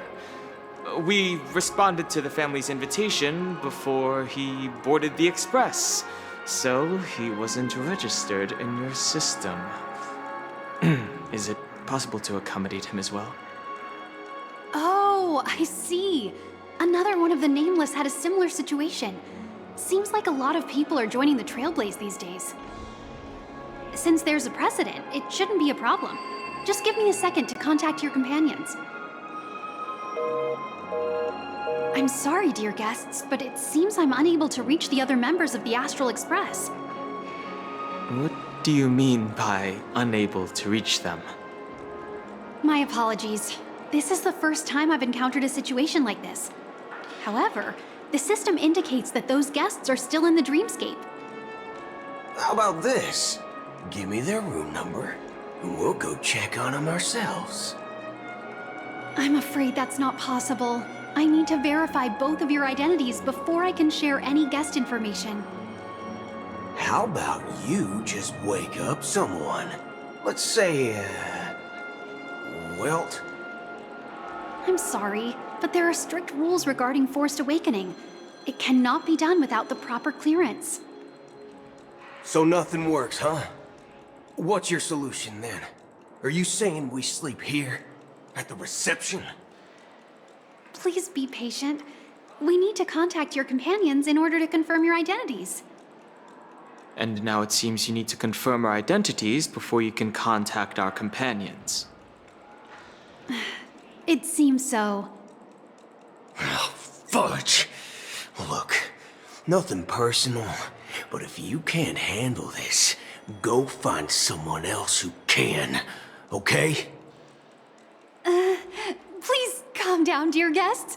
I do recall that Mr. Sunday, the Oak family head, personally handled this issue earlier. Oh, please wait a moment while I contact him.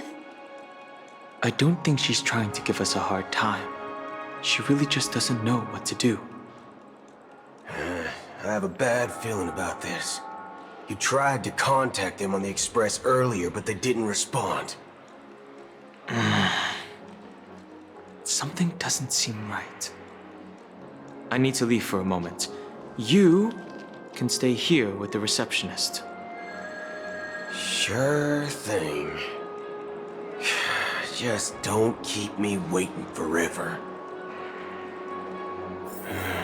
Don Hone seems pretty worried about his companions. I should give him some space. Stressing out about it won't help anything.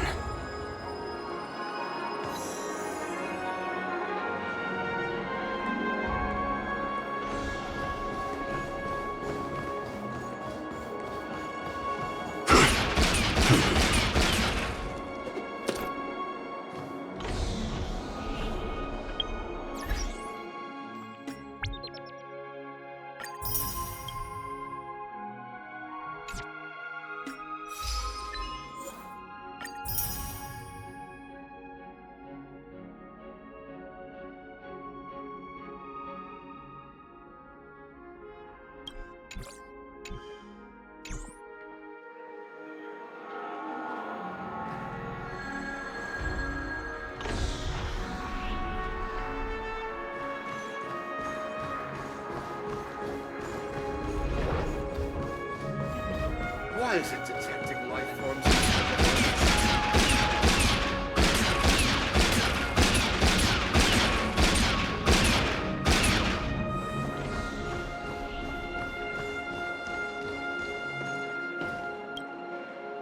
The Charmony Festival is about to start! I'm so excited! Hey! Are you guys here for the Charmony Festival too? Well, I didn't come all the way here specially for the festival.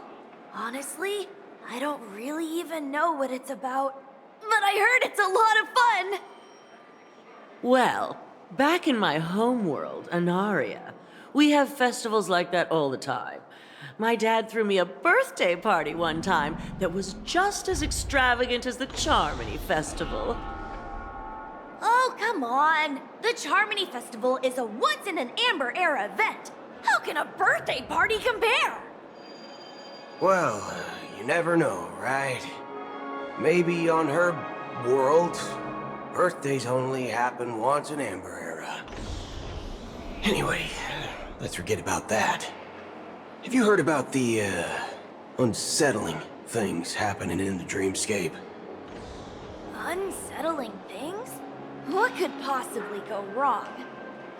It better not ruin the Charmony Festival! I've been looking forward to it! Relax. With a big event like this, there's bound to be lots of gossip and rumors. Don't worry. If anything does happen, the family will be on top of it. Oh, that's a relief. I didn't come all this way to see the festival go down the drain. Well, looks like I won't get any fudging clues out of these two. They're clueless.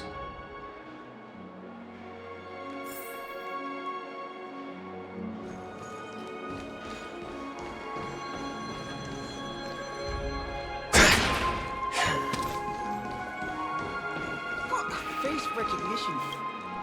Greetings. I'm Cody of the Bloodhound family, head of security for the hotel. How may I assist you?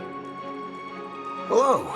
So, there's something I wanted to ask about. I've been hearing some unsettling rumors about certain incidents that might affect the Charmony Festival. Do you think there's anything to be worried about? I've traveled all the way from the Hawaii Federation, and I don't want my trip to be ruined. What do you mean? Wait. You haven't heard? I'm not sure where you heard those rumors, but they're completely baseless. I can assure you, as a representative of the Bloodhound family, that everything is going smoothly for the Charmony Festival. At present, all of the families are focused on making sure the festival starts on time. Even the Dream Master himself has arrived. So don't worry, your trip won't be in vain. That's a relief to hear. She doesn't appear to be acting. So, it seems that even the hotel staff are out of the loop. Back already? Hasn't she returned yet? Nope. I'm starting to wonder. Sending her to contact Sunday was a good idea. Neither the staff nor the guests seem to know anything about what's happening in the dreamscape, and wherever we go, all we see is people enjoying themselves. Definitely not a good sign. I agree. Another unusual thing is that the Oak family is supposed to be in charge of organizing the council and managing everything inside and outside the dreamscape. However, I walked around the hotel, but didn't meet a single member of the Oak family on such an important day. Well, I'll be forked. If I remember correctly, the head of the Oak family is that Sunday guy, right? We shouldn't linger here too long. Let's go back to the Express for now. Not so fast. Have you ever robbed the IPC, bro? If you run away now, everyone will be chasing after you. Are you suggesting we sit here and do nothing? I wouldn't say do nothing, but let's stay put for now. Even if the family has ulterior motives, they couldn't have anticipated us showing up here. We're the surprise factor for them. They don't want to attract unwanted attention from certain outsiders, so they won't do anything reckless. See, the IPC lackeys are keeping a close eye on this hotel. If I were a family member, I'd find an official excuse and keep the surprise factors here. If we just wait here, that would be like walking into their trap. Of course, we don't need to walk into their trap. I gave a backup plan to the memo keeper. If it turns out we won't be allowed to enter the dreamscape, she'll order a drink for me in the VIP lounge at the hotel. In reality... a secret signal. That's right. Oh, a concrete object can indeed help the Memo Keeper establish a connection with you. But Boothill, if you have more backup plans in the future, I hope you'll let me know in advance. I'm sorry, but it's one of my quirks. I have too many unreliable friends. And if I reveal that I have backup plans, things can go awry. And that would leave all backup plans completely useless. How do we get into the VIP lounge? This is where my street smarts come into play.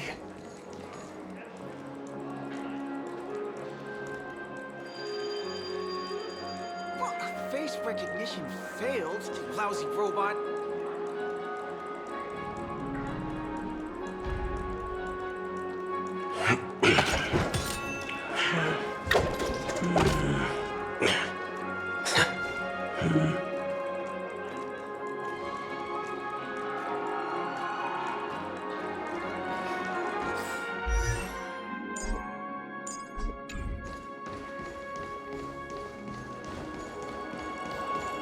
You can actually book a stay on credit. You're the lobby manager, right? Yes, I am. How may I assist you? We're the Nameless from the Astral Express. We wanted to check in, but there's something wrong with your system.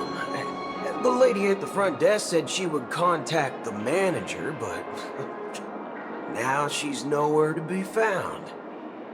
Now, we've been waiting here forever, without any food or water. What the fork, man? Is this how the family treats its guests? Is this your idea of street smarts? Starting an altercation? It's called standing up for your rights. I apologize for the inconvenience. Please wait while we try to contact Mr. Sunday. I'll arrange 2 premium seats in the VIP lounge so you can rest there while you wait. See? Just like that. Just don't call yourself Nameless next time. Wow, this bar's something else. Certainly worthy of the planet of festivities.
One peach sold, lad?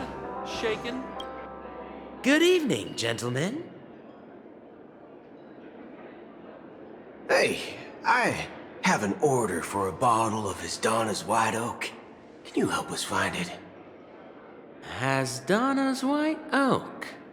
I think there might be a misunderstanding. We don't serve that here. Oh, no way. Are you sure you're not mistaken? If someone had reserved such a beverage, I would definitely remember it. It sells for hundreds of thousands of credits per bottle, after all. I couldn't afford to cover for such an item if it were broken or lost. That's strange. Well, could it be that the memo keeper couldn't afford it? Then what should we do now? Oh, no need to rush. Let's grab some drinks first. Maybe I arrived too early and she hasn't come yet. Now, let's see what kind of juice malts you all have here. Well, give me a glass of Heenum Valley, 40 years. I'll have it neat. No ice. Well, that's the most expensive one on the list. You have a taste for the finer things. It's on the house, anyway. What can I get for you? Anything you recommend is fine. Then I would recommend today's special, Glass Village. It's classic Soul Glad mixed with Laboon juice. It's refreshing and suits your cool demeanor. Just 1 minute. Ah, this flavor. Dynamite barbecue with rocket fuel. Ooh, it really hits the spot. Truly the finest sherry cask-aged malt juice in the cosmos. Dynamite barbecue with rocket fuel. Is that really something that humans enjoy? Hey, this guy doesn't know anything at all. As long as you're satisfied, dear guests, please enjoy. Let's give the memo keeper another half-system hour. If she doesn't show up, we'll need to come up with a new plan. In the meantime, let's take stock of the situation. What do you think? The situation is unclear. Something must have happened on the planet of festivities, but the public is unaware of it. Someone in a position of power within the family must be covering it up. It's unusual for the followers of the Harmony to invite other factions, let alone the IPC and the Masked Fools. If what you said about the Emanator of the Nihility is true, the situation in Penacony is a little complicated, to say the least. Actually, there's something else I'm concerned about. Regarding Acheron. As you know, the faction that follows the path of the Hunt are some of the most dangerous folks in the cosmos to mess with. I mean, who in the right mind would impersonate the Xianzhou Alliance or the Galaxy Rangers? It's like asking for a death wish. Isn't there a saying among the Xianzhou people that the Rainbow Sect lets their luck's arrow do all the beating? Talking. Do all the talking. Well, you know what I mean. Even though the Galaxy Rangers have been out of sight for years, we've been keeping an eye on this region. Even the dumbest criminals know better than to mess with the Annihilation Gang, much less the Rangers. But that Acheron lady, she doesn't seem like a lunatic at all. On the contrary, she's highly logical and organized. She knows exactly when to hold back and when to strike without mercy. And you believe that someone like her would have an ulterior motive for impersonating a Galaxy Ranger? I'm not entirely sure, but I do have my suspicions. Maybe she knows a Galaxy Ranger, or perhaps she's trying to lure us out for some reason, which I can't figure out. Anyway, what worries me more are the anomalies within the family. They've summoned followers from various paths for the festival. No matter how generous such a gesture is, this move seems highly unusual. Unless the invitations weren't sent by them. If that's the case, it's even more intriguing that the family insists on organizing the Charmony Festival, despite the chaos. Maybe it's Shi-Pei the Harmony pulling the strings. You find it beyond human understanding because it wasn't arranged by humans at all. People do stupid things out of irrational impulses. They abandon their principles when self-interest is involved. They believe in things they know they shouldn't, and fudge, they even break their own rules. But Eons don't. They stick to their determined path and never turn back, even if they reach a dead end. You think Shipei's will is behind all this? It may not necessarily be Shipei, but there's definitely some higher entity involved. I know it may sound pessimistic, but if human free will were reliable, why would we even need Galaxy Rangers? It's much simpler when you boil it down to the eons and paths. Like how Lon always follows the path of the hunt, or how the Express stays true to the Trailblaze despite Akavilli's disappearance. But in my opinion, Akavilli's fall holds significance for the Nameless. Oh, so you're saying the Nameless now have to take responsibility for their own choices because their absolutely right leader is gone? Exactly. I believe the purpose of the journey isn't just about following a path that's always considered absolutely right. It's more about doing your best to choose the right path for yourself among countless possibilities, even with limited insight and judgment. I don't know what you've been through, but I agree that people must take responsibility for their choices, because no one else can do it for them. That's why the Galaxy Rangers need to uncover the imposter and figure out her true intentions. Just in case. I have a backup plan if the Memo Keeper doesn't show up. This is my final backup plan. I promise. You sure have a lot of cards up your sleeve. Well, going back to my old career would make things a lot easier. By the way, when you were walking around the hotel, did you happen to see any important-looking guests? What's your plan? It's simple. We just grab some hostages and use them as bargaining chips with the family. Or maybe we can even take their identities. No need for that. We'll return to the Express now. Wait. Are you getting scared? Draw your weapon. Let's make a big scene. Are you leaving, esteemed guests? Would you like to cancel that As Donna's White Oak you just ordered? Huh? As Donna's White Oak? But didn't you just say... Ha ha. Looks like you are a bit intoxicated, esteemed guests. You ordered a bottle of As Donna's White Oak just a moment ago. Looks like your Memo Keeper friend has finally arrived. Oh, right. Sorry, my memory's not the best. You know, too many modifications and all. Anyway, let me check. Well, fork me. It says Donna's White Oak, all right. And there's a note. I'll be waiting for you on the Astral Express. No mistake, that's her message to you. She knew the hotel wasn't safe, so she suggested we find another place.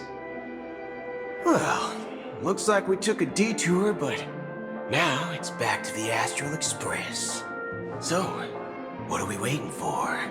Let's go.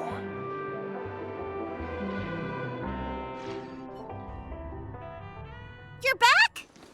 Two guests just boarded saying they were looking for Boot Hill, so I told them to wait in the parlor car.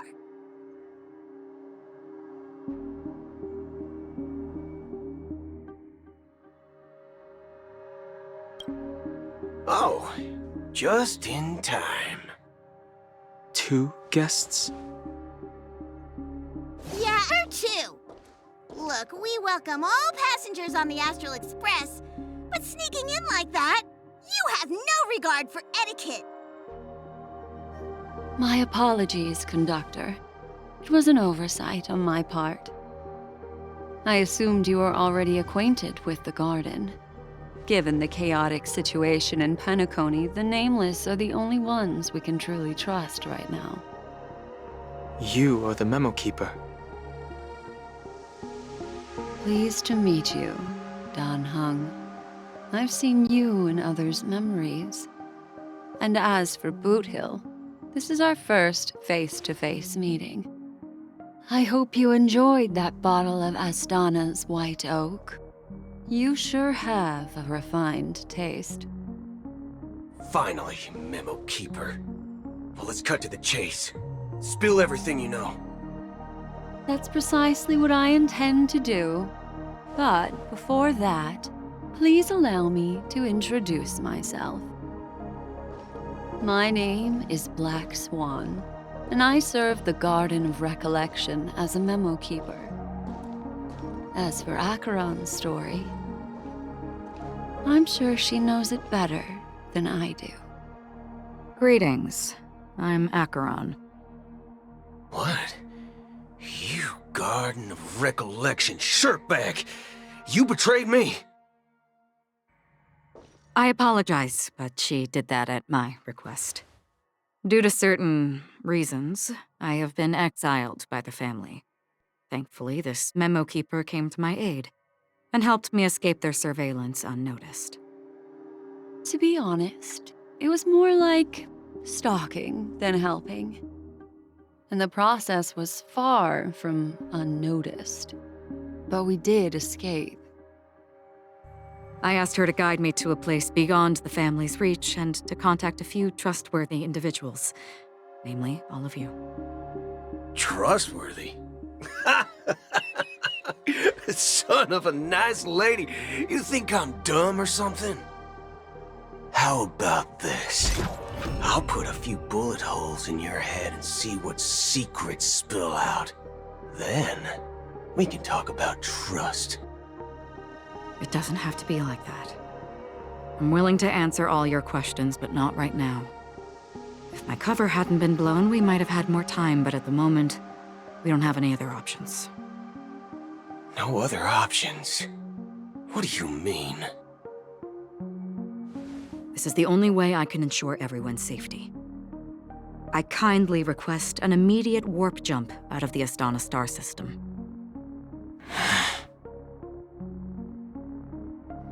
This passenger is requesting... As far as I can tell, she's not a threat and seems to be telling the truth. I've briefly traveled with your companions and know their whereabouts, Dan Hung. Please rest assured, your nameless companions are safe, but they need our help. As for Boot Hill, you may have guessed. I've been waiting for you. Galaxy Rangers are known for their elusive nature and limited contact with each other, so this was the only way I could reach out to you. Only by doing this can I find a true Galaxy Ranger and fulfill a long-standing promise. To return his relics to their rightful owner. Someone once told me that every rainfall is like a gift from the heavens, a sign of their mercy upon the world. Raindrops are said to be the tears of the gods, shed in response to the sorrows of the world. Their constant pouring is a reminder that the gods haven't abandoned us yet. So, how long has this rain been going on for? I used to believe, just like you, that it would eventually stop. Years and decades passed. And in the end, such hope faded away before the rain did. Looks like the god you mentioned doesn't exist after all.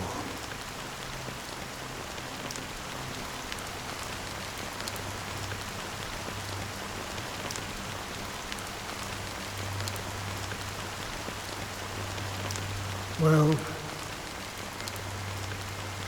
let me share a story with you. Mortals who walk the paths are like sailors on a vast ocean, leaving behind a trail that creates countless ripples of possibilities. These ripples last longer than the fleeting lifetimes of humans. And for some, their presence leaves such a strong mark that it's reflected in the waves. Like those shadows on the ocean. Sin-thirsters, the obsessions of the Pathstriders, they emerge from the depths of IX, seeing themselves as masters of their own destiny, unknowingly repeating the actions of their past lives. They emerge from the nihility and head toward it, leading purposeless lives. However, these hollow phantoms, they were once my dear companions. A group of Galaxy Rangers. Are you watching over them? Watching over them? No. I'm guiding them toward transcendence. It was a brutal war. A crusade that shook the universe. The universe witnessed the fall of Zulo, the Lord Ravager, but it came at a price. A price so hefty that only those who were there still remember. The unwavering determination of the Hunt followers persists even in death. So someone must guide these lost souls to their life beyond. They were heroes in their time, and they shouldn't be reduced to mere puppets of nihility. As for me, I've suffered too many losses on that battlefield to advance any further. And that makes me the most fitting person to carry out this task. But you know, these sin-thirsters, they're not who they used to be. Does this seem pointless to you? Well, some tasks have to be done, even if they are pointless.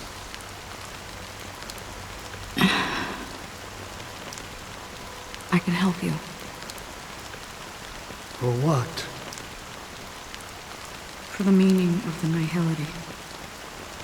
That's what I've been seeking. I see. After all, this realm is off limits to ordinary souls, right? Thank you, stranger. I wish that you find what you seek. Before we part ways, I have one more question. It is true that their actions and even their entire lives may seem pointless from our perspective. But if, and it's just an if this is what the departed ones expected, should we try to change it? A good question, and a profound one. I don't know the answer.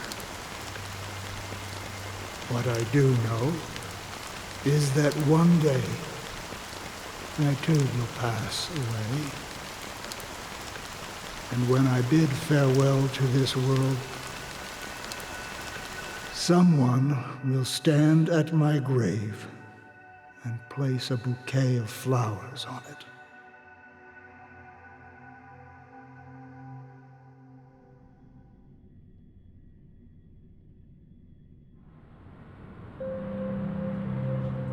When I appeared as a child, my speech, mindset, and soul reflected immaturity and innocence.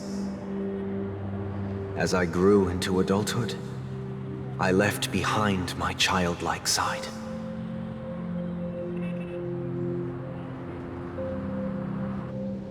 I humbly request your blessings, esteemed advocate of Shipe. Come to me, my kinship. I have sought their presence with us. As you wish. I have faithfully served the Alfalfa family for nearly a decade, promoting the path of the harmony to the best of my ability. However, I made a mistake yesterday. While I was preparing dinner for the family head, I accidentally dropped a prepared dish on the floor. Out of laziness, I lied and claimed that everything was ready.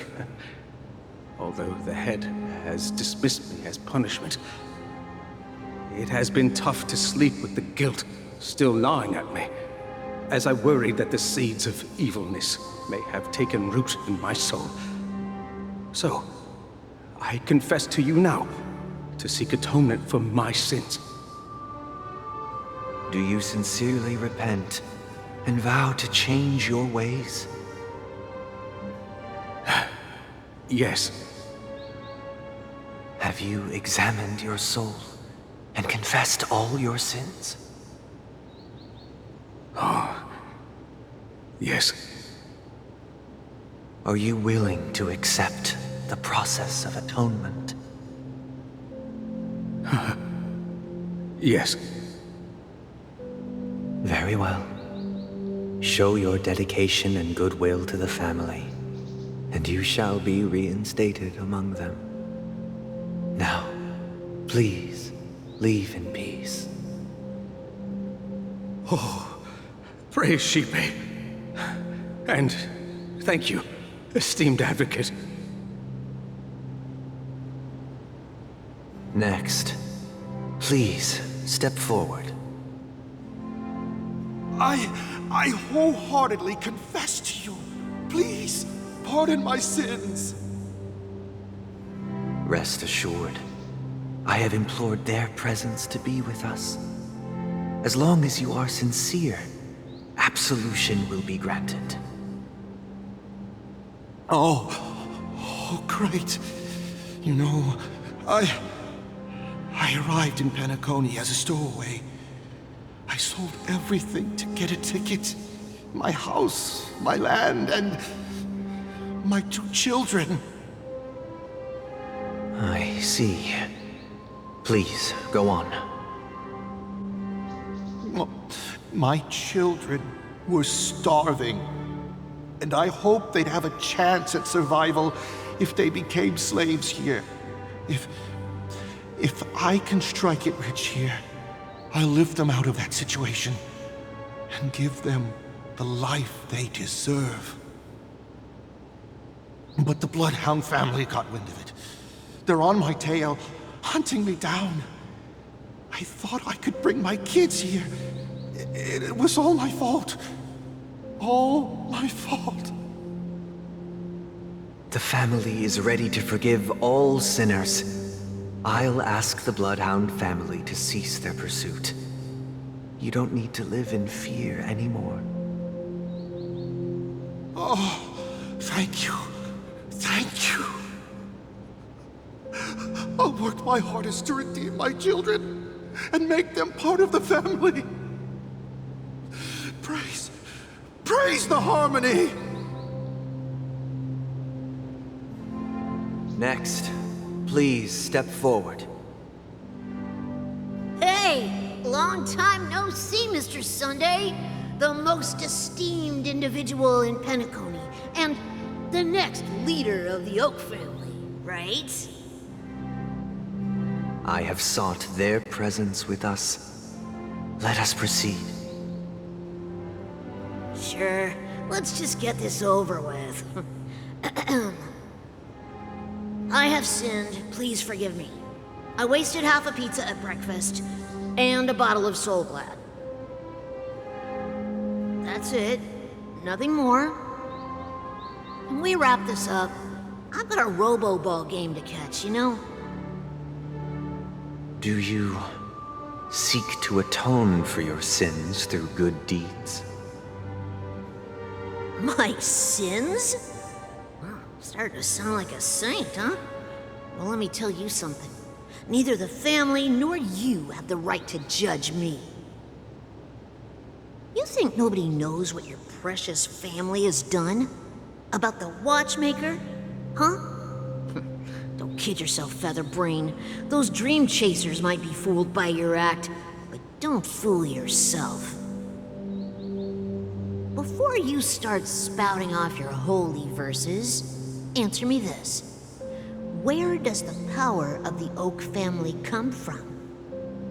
And your power? What makes you think you can sit there all high and mighty, looking down on everyone else?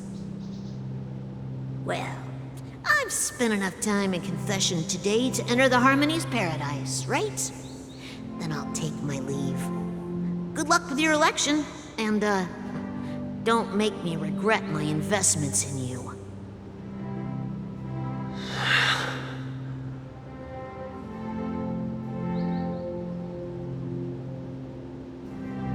Oh, revered triple-faced soul, hear my doubts.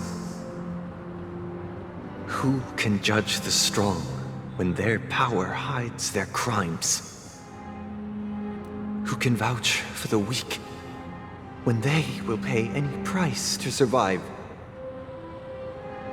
Who can comfort the purest souls when even they get led astray? If the strong defending the weak is truly the foundation of paradise, then who is responsible for the suffering and anguish in this wretched world?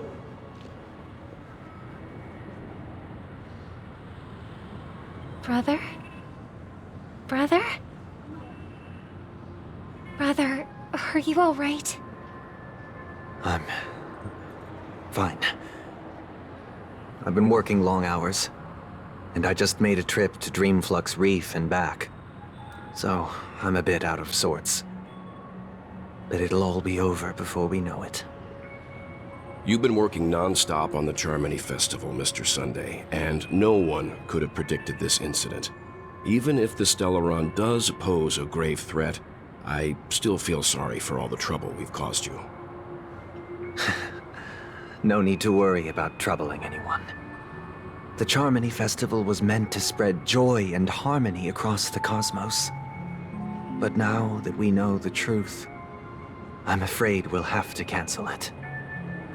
It has always been our wish to make everyone happy, so... we'll do our best to explain everything to the Dream Master. I'm sure he'll understand. Even if the negotiation does not go smoothly, I'll refuse to go on stage. Without the Chordmaster, the Harmonious Choir would not arrive, and the Charmony Festival would be just a grand performance, and nothing more. I'm relieved to see your determination. You know, since arriving in Penacony, we haven't had any contact with this Dream Master himself. I'd heard of the heads of the 5 major lineages, but the Dream Master is a mystery to me. The Dream Master rarely grants an audience, even for us. But, given the urgency of the situation, he's agreed to meet us in person. Perhaps you'll be the first guest to meet the Dream Master in years, Mr. Yang. Let's hope we can reach a consensus that satisfies everyone. Indeed. Let us hope so.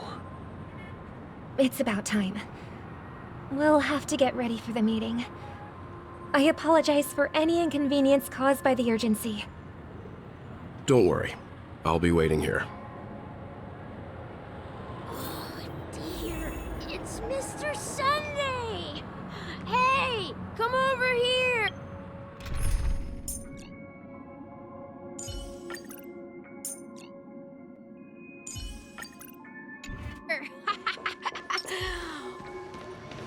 Looks like someone needs help. Let's go check it out. Oh, Mr. Sunday. Hey there! Okay, see the moon in the sky? It's about the size of the cap on my Soul Glad bottle. If I just reached out my hand, I could grab the moon, couldn't I? The moon? You mean the Grand Theater? Yeah. Look at me. I've been away from home for too long. I must be missing that moon. But it's no big deal. The Grand Theater here looks much better than the moon back home. It's just magnificent. They told me not to sell everything I had just to come to Penacony. How short-sighted. Selling everything you had? Why would you go to such lengths? Why? Can't you see? Life back home is miserable. It's not really living at all. It's better to be here at Penacony. No pain, no worries about tomorrow, just sweet dreams. You can do whatever you want. That's what I call living. Yeah, now this is the life. Is this truly living? Huh? What did you say, young lady? I didn't quite catch that. Oh, it's nothing, sir. You see, the traffic on Glock's Avenue can be dangerous. How about I ask a Bloodhound family member to escort you to Ideen Park over there, so you can continue enjoying your sweet dream? Oh, yeah, that's a great idea. Wow, no wonder you were the leader of this sweet dream. You're totally a lifesaver. See you around, Mr. Sunday, and it was nice chatting with you.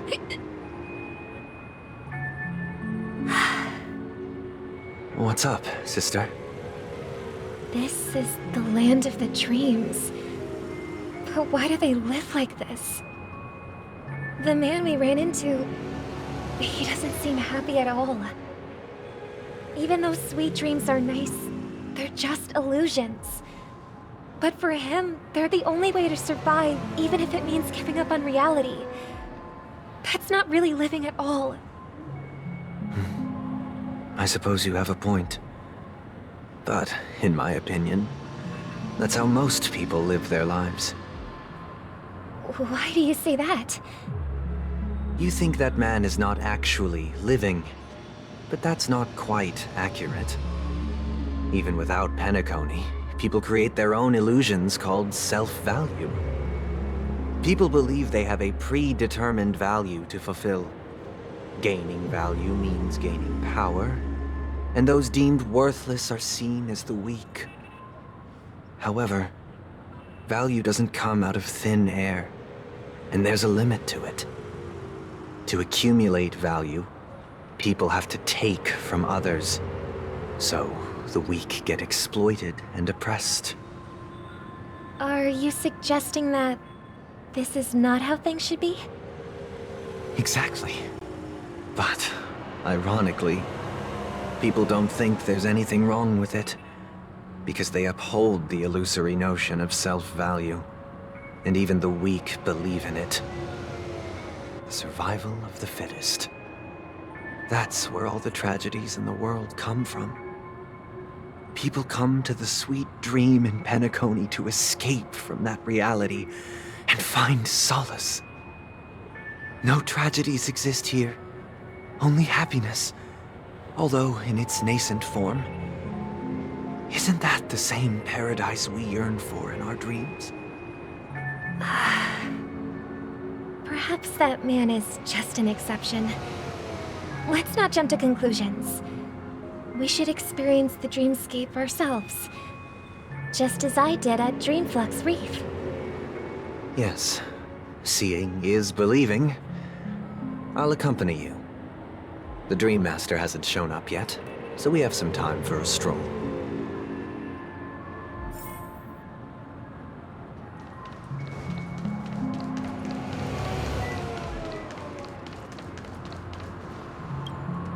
Glad to meet you again, Robin. How are the preparations for the Charmony Festival coming along? We're all so excited about it. It's going smoothly. Thanks for making the trip to join the festival. You're too kind, Robin. It's a pleasure to have guests from all over the universe celebrating day and night.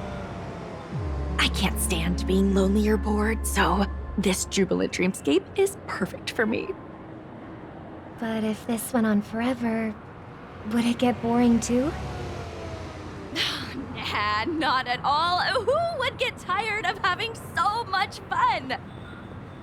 Every day, you get to wear fancy clothes, explore all sorts of dream bubbles, indulge in delicious food without gaining weight, and you never get old or sick. As long as you can afford a room, this place is the ultimate paradise. But you know that only a few things can be brought back from the dreamscape to reality, right? That's exactly why I don't plan on bringing anything back. Just enjoying the dream itself is good enough for me. I mean, I'm not one of those long-living species. I only have around 60 or 70 years in this lifetime, and there's so much to worry about. Being happy here is pure bliss. Only in this sweet dream can I truly feel like I'm in control of my life and fate. Who would want to go back to reality after experiencing this bliss? I see. I genuinely wish you all the happiness in the world. And I wish you a fantastic performance, Robin! I'm off to the Blue Hour for the ball. See you later.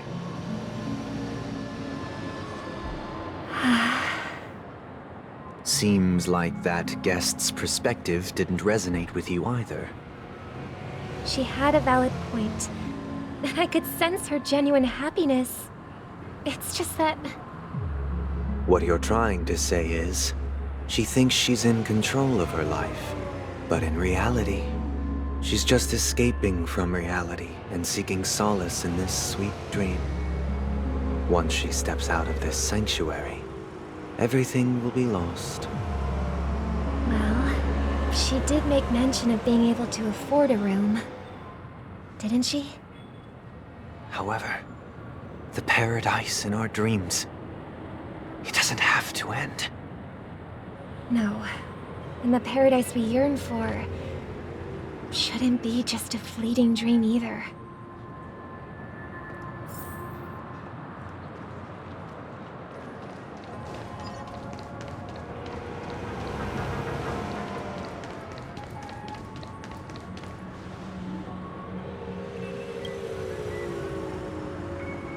The scenery in this dreamscape is truly breathtaking, isn't it?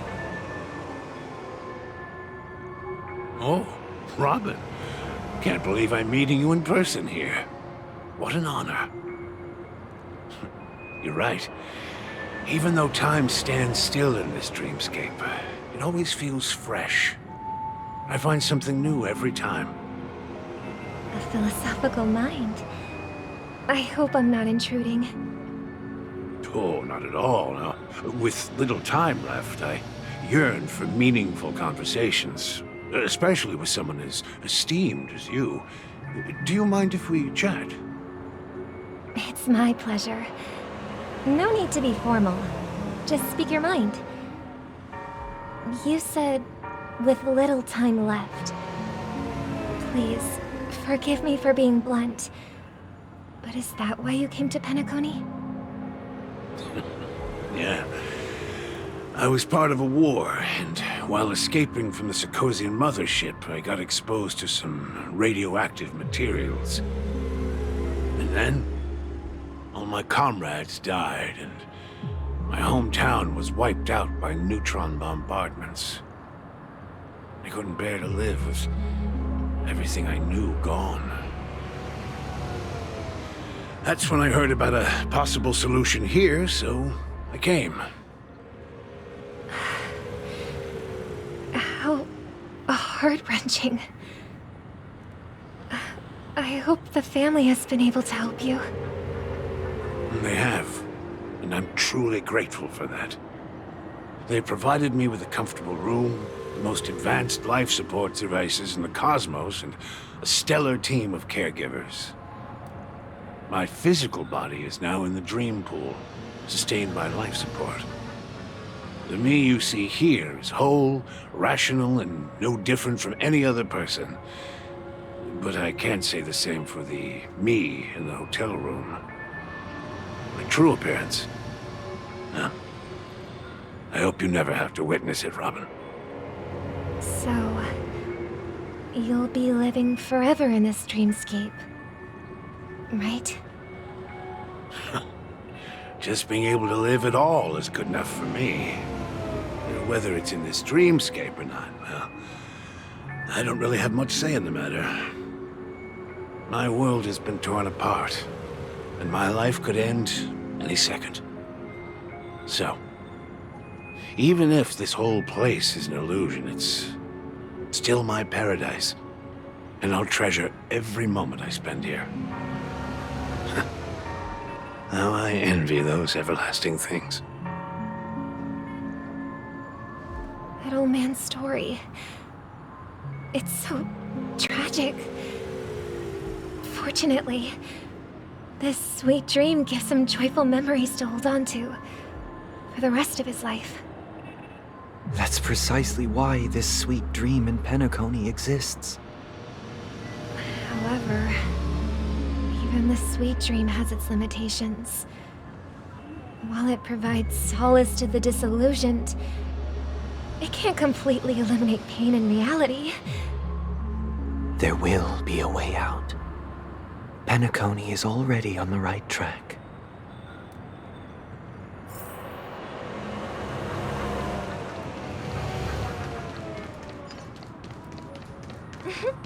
Look what we have here. A lovely young lady.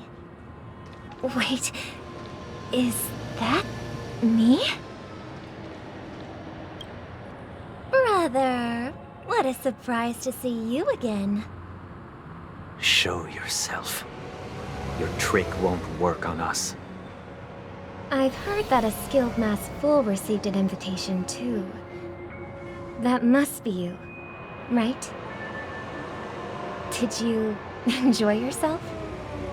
Barely. The people here are way too gullible. A little bait is all it takes for them to bite. And they run away at the slightest hint of danger. In other words, they're naive and cowardly. Now that you've had your fill, it'd be wise to leave before it's too late. The music of the harmony doesn't tolerate discord. What? Now that you have the real Robin, I'm useless? Oh, how disheartening. I've done so much for the family. You should be thanking me, because if it weren't for me cleaning up this mess, Penacony would still be in shambles. Don't you think? That was a personal request from the head of the Iris family, and it has nothing to do with us. Step aside and stop causing trouble for the Charmony Festival. The Charmony Festival? You think you can scare me? You think I've no idea what you're planning? I don't care what you're thinking, chicken wing boy. But I'm pretty sure our lovely Robin won't be appearing on stage. After all, you're well aware of what a sorry state this dreamscape is in under the banner of harmony. Penacony, the land of the dreams. Is this truly the paradise you desire? Stop it. What's the rush, chicken wing boy? Did I get to you? Our paradise is none of your concern, masked fool. Leave now, or the family won't tolerate you anymore. All right. I'll go. But Robin, I suggest you seriously consider this. Do you really believe those living in dreams can escape pain and find true happiness? Well, I've done my part, and now I'm simply waiting for the fireworks to begin. Here, the last 2 gifts for both of you. And don't lose them. If by some unfortunate chance the Charmony Festival starts against all odds, remember to use them during the show. And it'll be thrilling. Bang! I heard a raven cawing in the distance. It seems the Dream Master will arrive soon.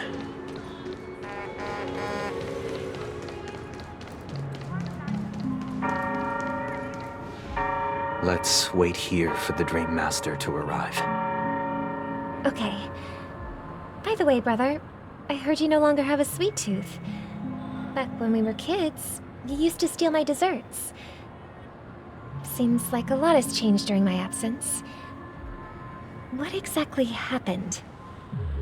Well, someone has to stay awake even in this sweet dream. But that someone doesn't have to be you, or anyone in particular. You're carrying too much on your shoulders, brother. The paradise in our dreams. It shouldn't be like this. Penacony is nothing more than a dream. It can't erase the worries and pain of reality, or bring true happiness. It only offers an escape from reality. Nothing more. Remember the old man we met earlier? Without this dream, he might have completely lost himself. That might be true, but even without Penacony, he could have chosen another path. As far as I know, the Intelligentsia Guild has been promoting their rehabilitation techniques for a long time now. That path may have been more ordinary and challenging, but now he is receiving hospice care in a comatose state, and his fate is sealed. Is Penacony granting these people a future? Or is it taking it away from them? Well, don't forget this. Not everyone really has a future. The future for humanity is like the sky for birds. People mistakenly believe that flight is inherent to birds because they've never witnessed those birds crashing to their death. Do you remember how we took in that little Charmony dove when we were young? Yeah, we took care of it. Provided food and water, groomed its feathers. And later, when I decided to leave Penacony, I opened the cage and set it free. Well, I didn't mention what happened to it in my letters because I didn't want to upset you. Shortly after you left, it crashed to its death right in front of your window. I had surmised as much. I knew you wouldn't have avoided mentioning the bird for no reason. Despite that unfortunate outcome, I still believe it was the right decision. Birds aren't meant to spend their lives in cages.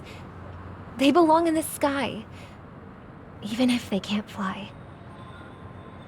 But here's the thing. If there are birds in this world that can never fly, can we really assert that they belong in the sky?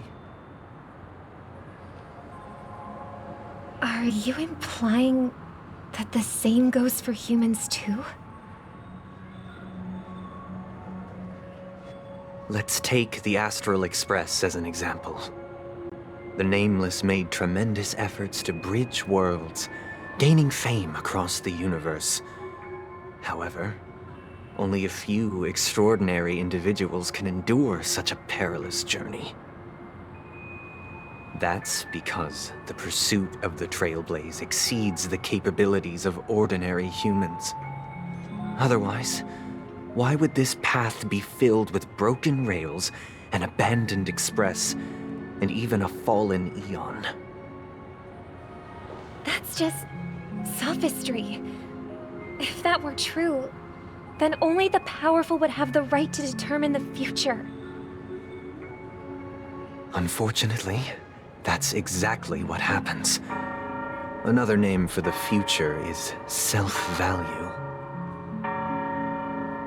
While this world has its fair share of heroes who inspire people and garner admiration for their heroic deeds, the majority of ordinary people will never become heroes in their lifetime.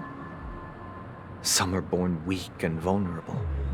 Some find themselves trapped in unfortunate circumstances.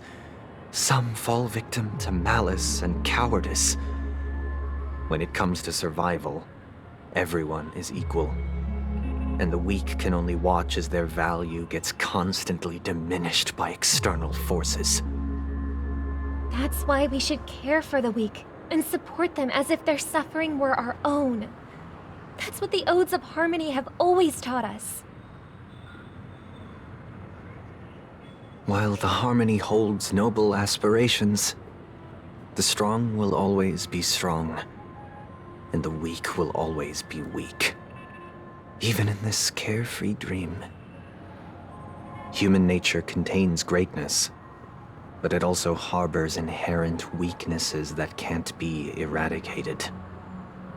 In the end, if people can't even secure their own survival, they won't care about the illusory future of equality. As long as the law of survival of the fittest prevails, there will always be fledglings crashing to their death. But if people don't live for the future, do they merely exist for survival? If even you, my brother, don't believe that the Harmony will save the weak, then which Eon can make our dreams come true?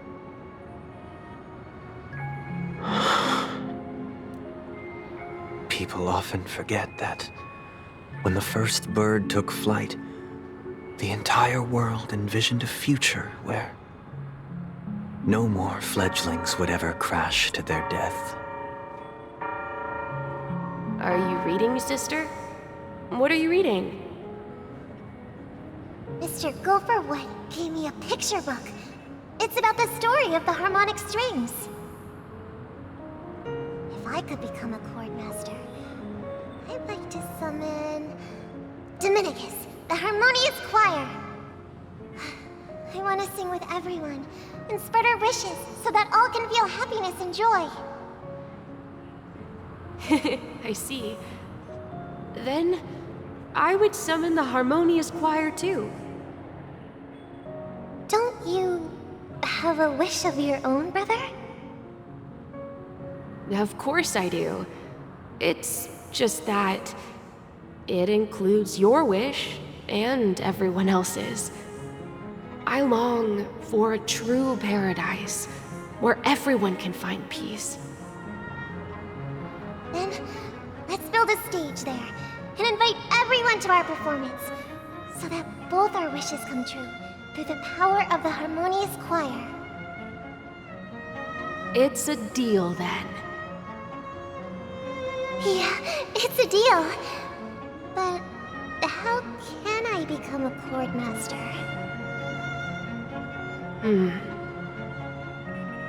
Maybe you'll have to become a star first.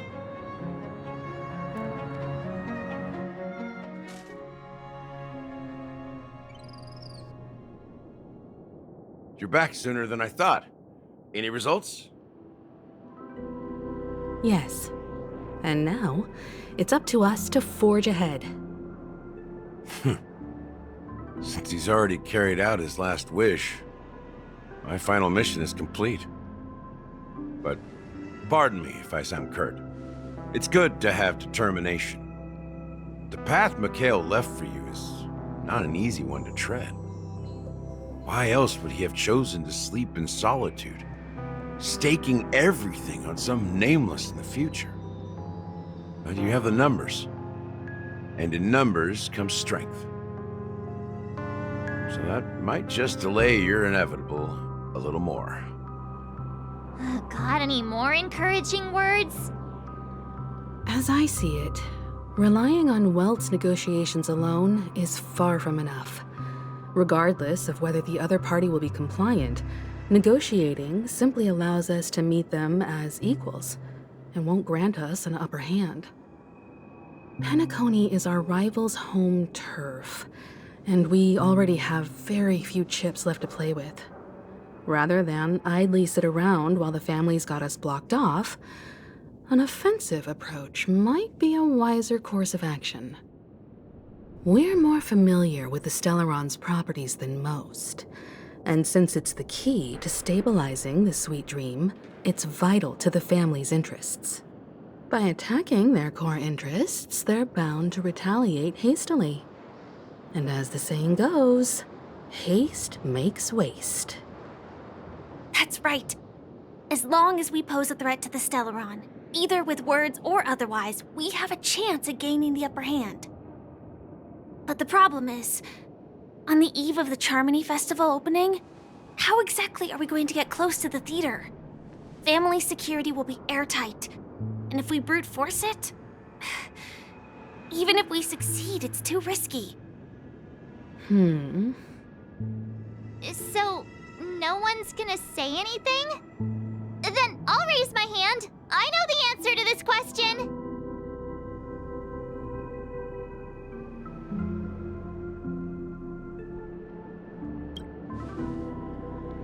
The Express crew would have been disbanded long ago if it weren't for me.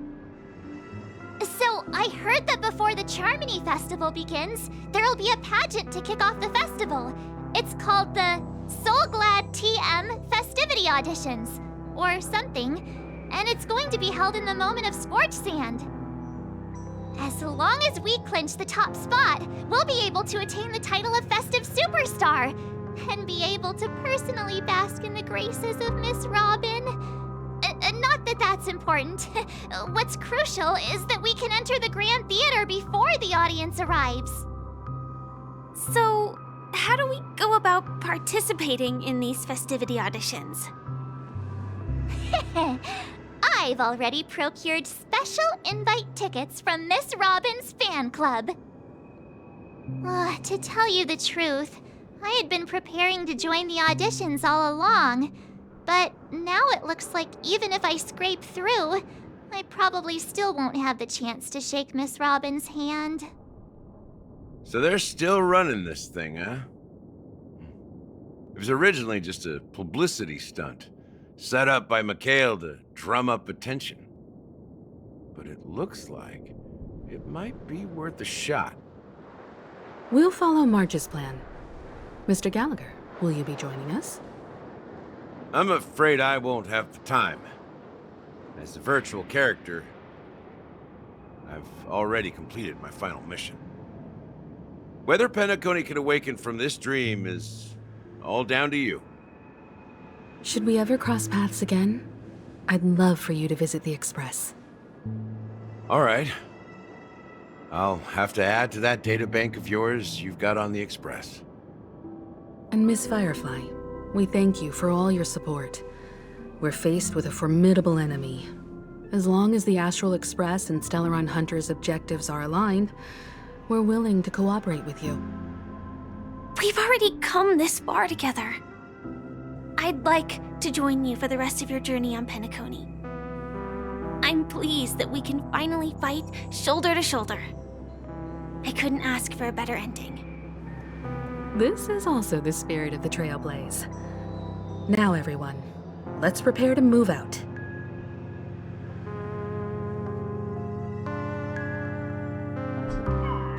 Ladies and gentlemen, welcome to Scorch Sand Hall. This is where challengers thrive and dream chasers shine, all under the watchful eye of the entire universe.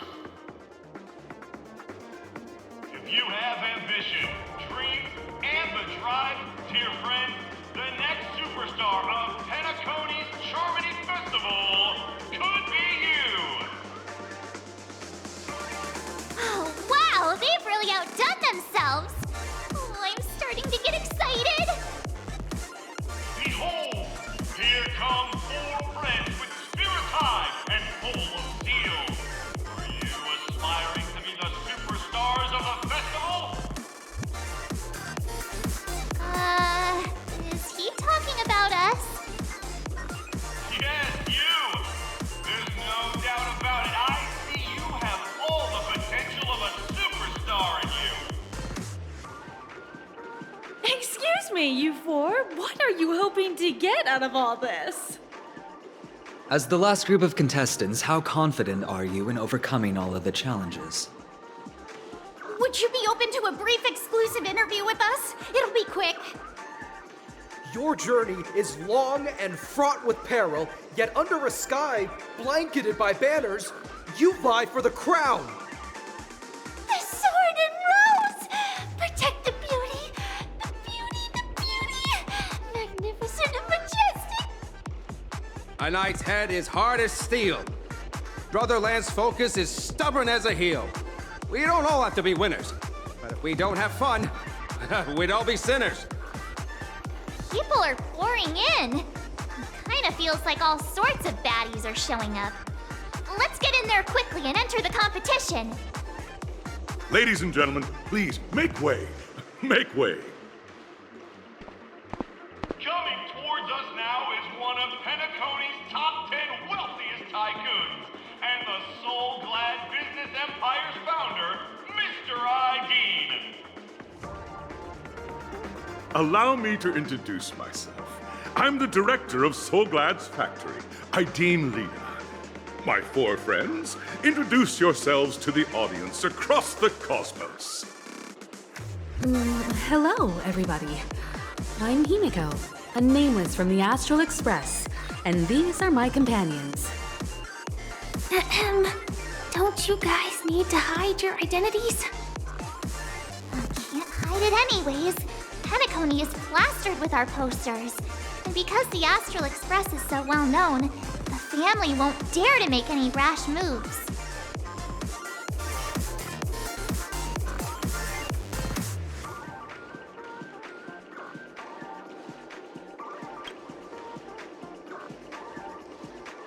Hello, everyone! I'm March 7th. I'm an ordinary girl who loves adventures. Hello, everyone. I'm Firefly. I am also an ordinary girl who enjoys adventures. So it's a bunch of nameless guests. This final face-off is bound to be spectacular. Time is precious. My 4 friends, come with me. Grab a bottle of Soul Glad and make your dreams a blast.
This place is buzzing.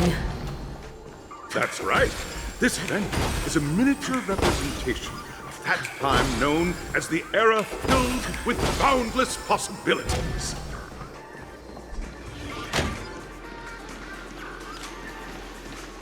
Grab a bottle of Soul Glad and make your dreams a black. Nameless, your arrival reminds me of the grand occasion when Penacony was first established. I was still a young, bright-eyed lad back then, lured here by the watchmaker's ads, full of zeal and ready to make my first fortune in life. Once, during a particularly grueling day, I passed out and was resuscitated by a drink from Mr. Sousa. That sweet taste has since been etched in my mind, and that was what drove me to create the Soul Glad that we all know and love today. The dream-chasing era was truly a wondrous time. Oh, I miss those days, and the watchmaker. Scorched Sand Hall is my homage to that time of boundless possibilities. I wholeheartedly hope you make it to the finish and emerge as the next superstars of Penacony. Now then, is there anything you'd like to say before the competition officially begins?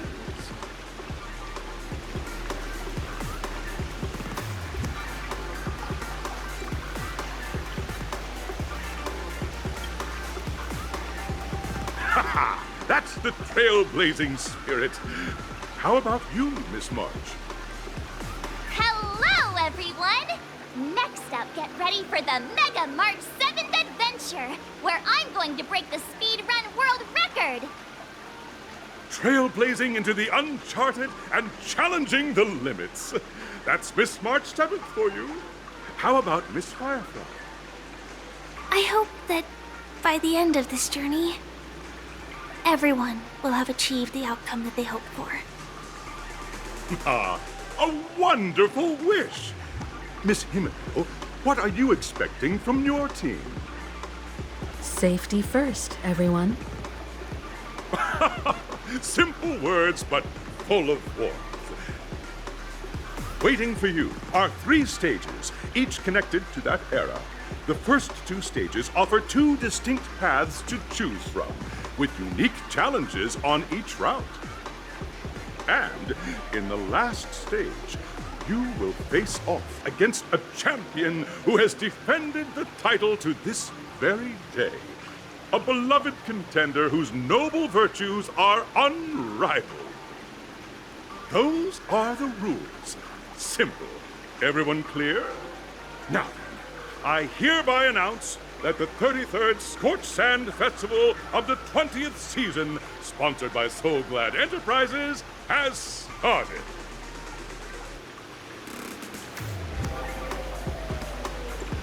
Everyone, as the Charmony Festival is drawing closer, we must reach the end as quickly as possible.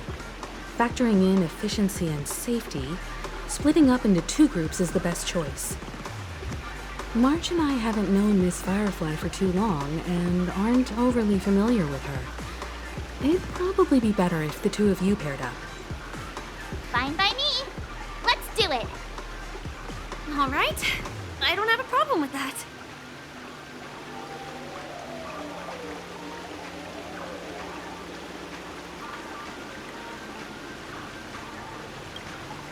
We'll split into the assigned groups then. Let's not waste time.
welcome to the first stage of Soul Glad Enterprises' 33rd Scorched Sand Festival of the 20th season, Dream Play Fantasia.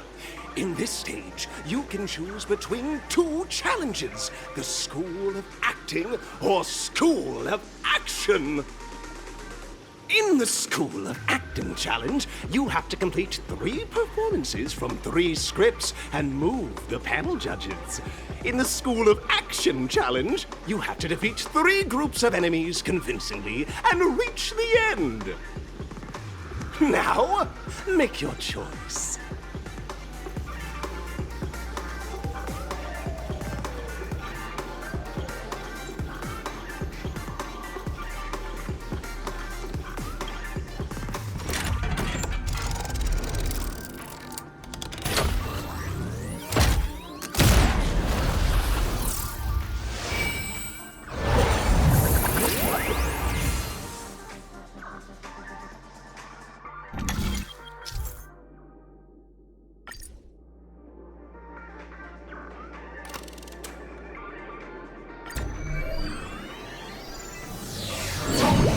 The champion's crown awaits you on the stage. Welcome to the Arena of Action. Competitors, allow me to introduce the rules of this challenge to you. There are a total of 3 stages up ahead, each with their own challenges. The enemies you will contend against are antagonists from the film Once Upon a Time in Dreams. Defeat them swiftly and decisively to set a new record. It's worth mentioning that the fastest time for this stage was achieved by a contestant with fiery red hair. Astoundingly, he overcame all enemies across the 3 stages in only 5 minutes. Time is of the essence. Let's make this quick.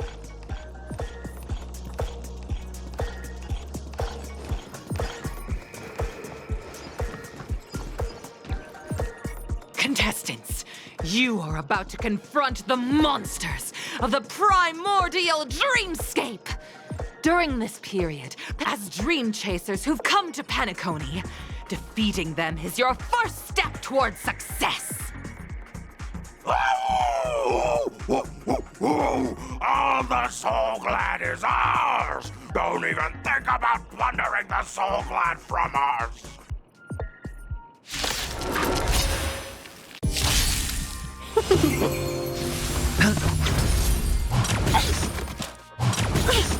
Gale Force!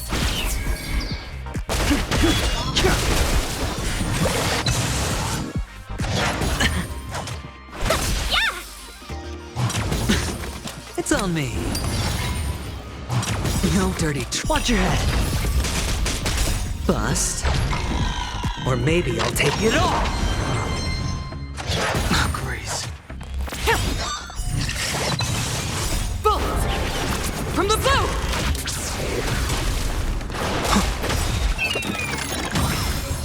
Blood-cleansing dragon.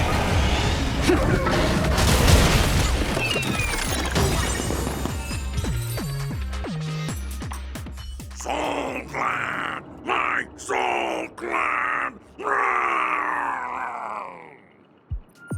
Pretty simple. I just hope these tests don't take too long.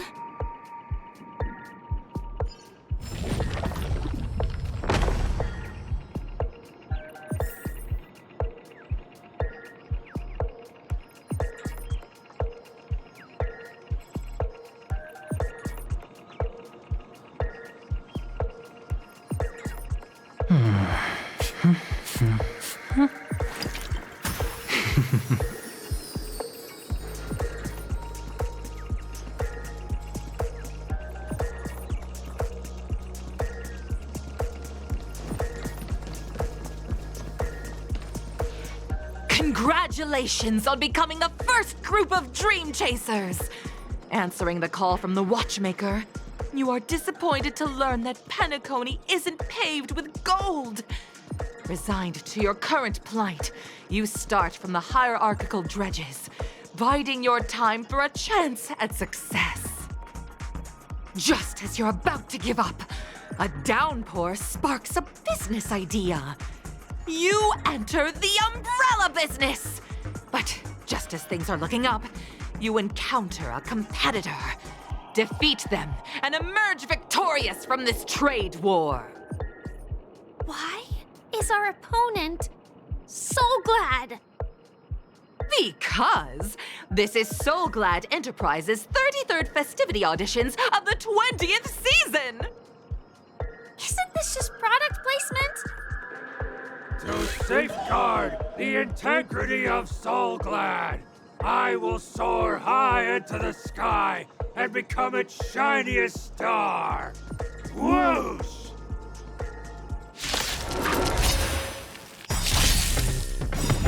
No dirty tricks, Frank. Fight is one!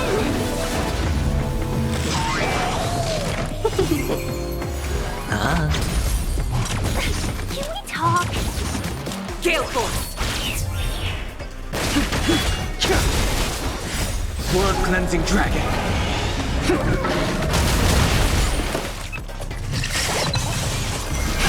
Rise!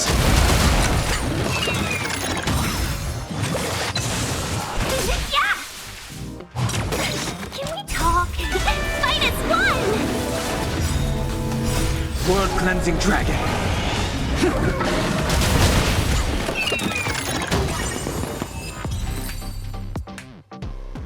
The world kisses me with pain, and I provide with Soul Glad in return. Whoosh!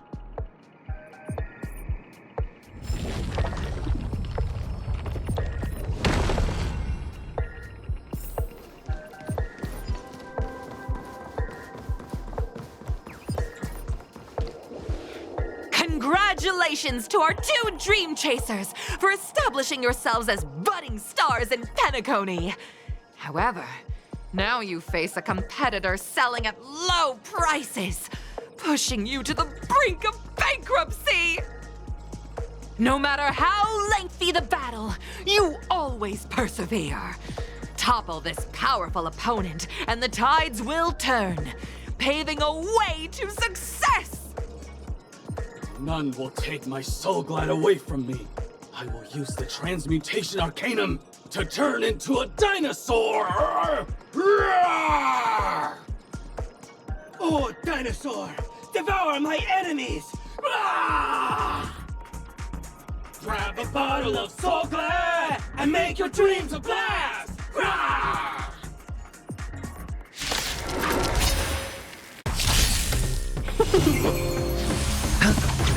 To the clouds! Bullets! From the blue!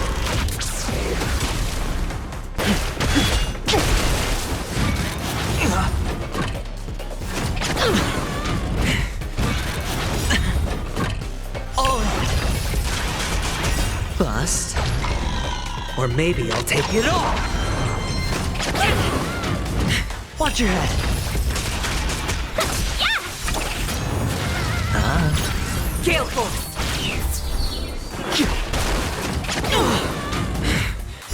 World Cleansing Dragon.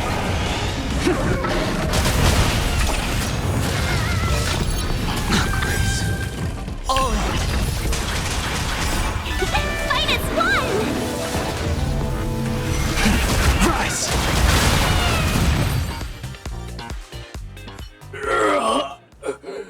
The body withers, but the Soul Glad name shall not. Ah! You truly are a beast! More than I can ever be. That should do it! Okay. Let's go. Mr. Yang is waiting for us. Isn't this fight way off from the actual storyline? Transforming into a dinosaur isn't imaginative enough for you? This is the sort of magic only seen on Penacony. Anyway, let's get back on track. Where were we? Oh, that's right. After an extended battle, you finally emerged victorious! But the companion who journeyed to Penacony with you chose to leave, having lost all hope. In the years that followed, you encountered each other once more on the prosperous streets of Penacony. But dared not call out to one another. Perhaps akin to the lingering regret of every dream chaser. Ah, well done! You brought to life the thrilling action scenes from Once Upon a Time in Dreams with your fighting skills. Looks like we won! Let's hurry up and get to the next stage.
Congrats to both of you for clearing the stage, but more importantly, are you having fun? Look at the time!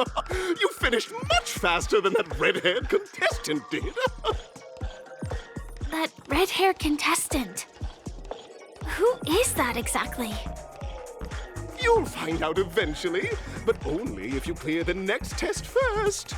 Welcome to the second stage of the 33rd Scorched Sand Festival in the 20th season, sponsored by Soul Glad Enterprises.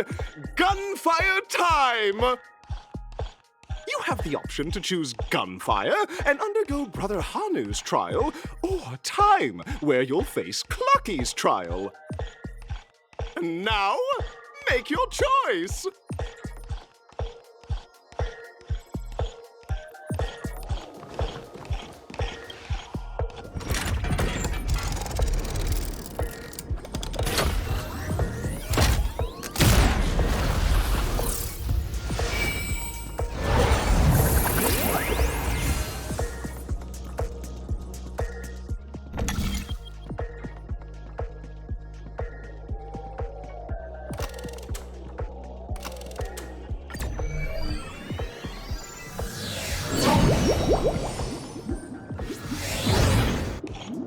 Dear friends, welcome to the wonderful world created by the Watchmaker.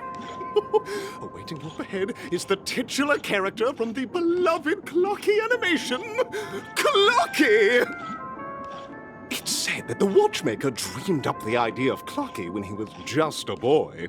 Back then, he was merely an apprentice in a clock shop, and one night, he dreamt that all the broken clocks started sprouting arms and legs. Like a skilled pilot, he steered them towards the right path. As a classic figure who grew up with many, Clocky truly shaped a generation, solidifying the Watchmaker's pivotal role in popular culture. Contestants, may you have a wonderful time with Clocky. The trial of time. I hope it won't waste too much of our time.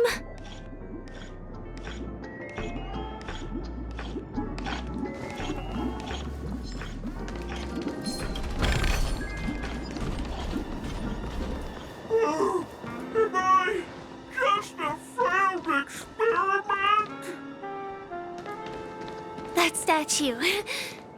Did it just speak?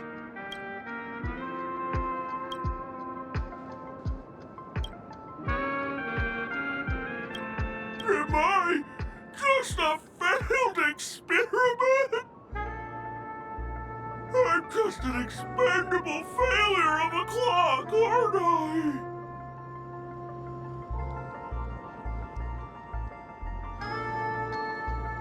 Don't be naive, buddy. Failure isn't a sickness. It's a sin. And sins can't be cured. You guys are just like the other challengers. You want to enter my inner self? Then please be my guest. But you won't find anything worthwhile. I'm just a failed piece.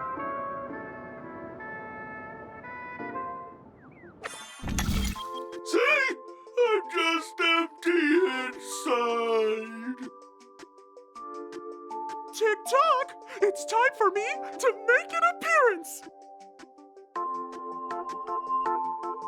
Clocky? I can also see him. Is this character part of the show? In Dreamville, Clocky is everywhere and can do anything! Like, right now! I could solve this problem with your big ticker pal, Tick-tock! I can't believe it's actually Clocky! Why would you come and visit a failure of a clock like me for no reason? You see, we're all clocks. We're family. I want to help you be happy! Tell your pal Clocky what's troubling you. I came across a startling revelation yesterday. Apparently, Dreamscape Ticker isn't the same as Clocky at all. It's just a discarded prototype from Clocky's early development. Please, just leave me be, Clocky. I just don't know how to face you, because I'm just a failure. Oh dear. Seeing it like this is utterly heart-wrenching. But fear not.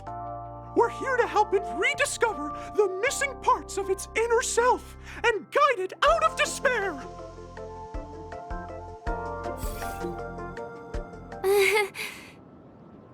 I guess even troop members can experience existential crises. Don't worry, miss. I've already pinpointed its missing parts. Over here, my friends. Better use that hamster ball knight speed.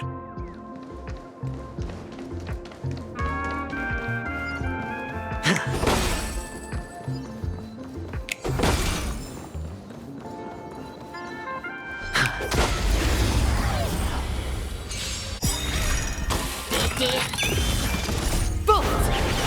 From the blue! World Cleansing Dragon.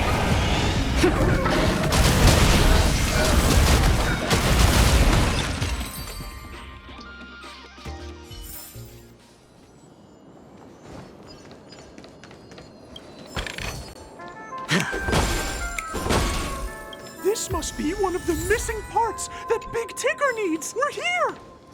There's a missing part on the opposite side. But how do we get over there? There's also a dream side left here by a Dreamweaver. We're running out of time. We'll have to use it if necessary.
To the clouds!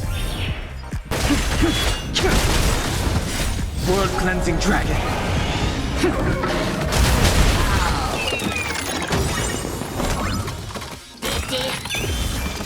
Bust. Or maybe I'll take it all! Rise!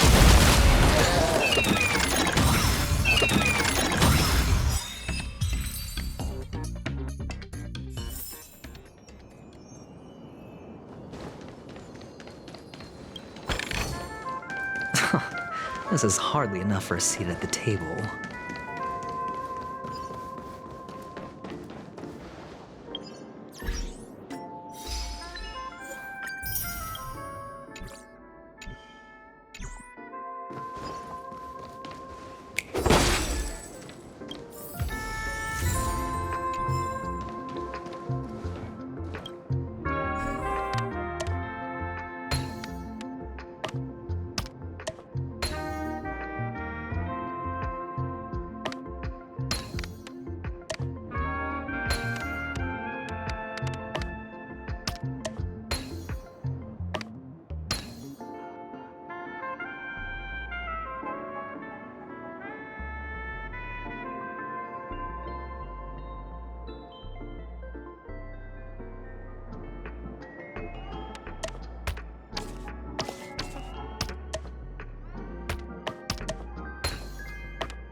An unsurprising win.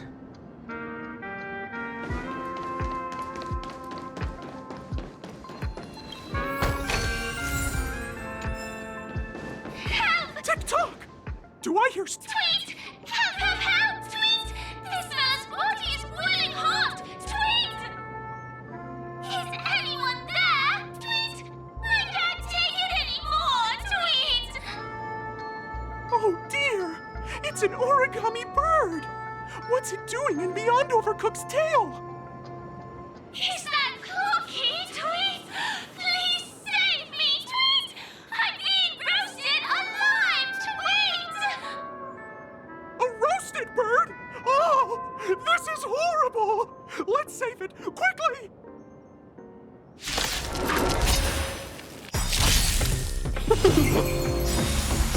World cleansing dragon.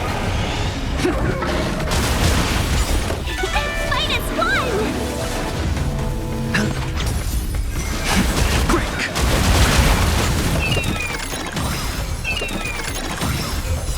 World cleansing dragon.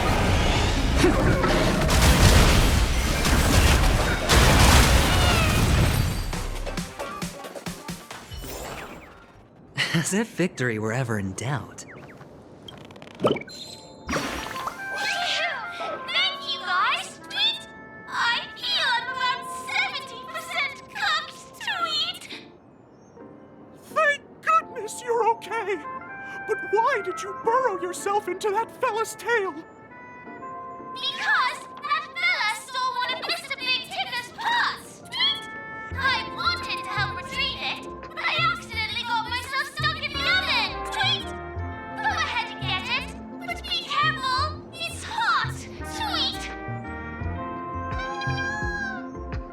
An inner self fragment belonging to the Sweet Dreams troupe? This is just too surreal.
back!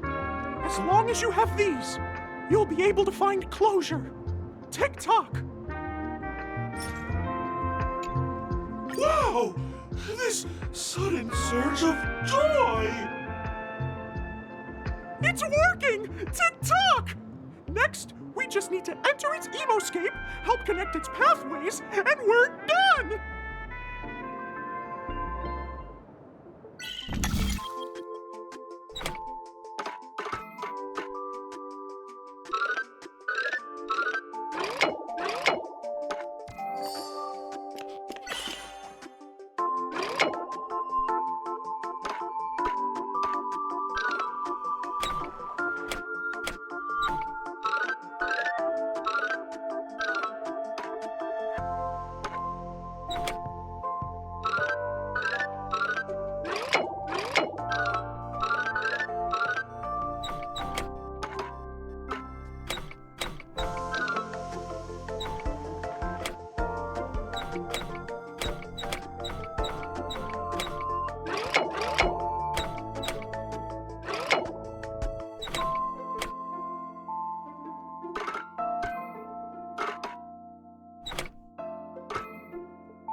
We're back!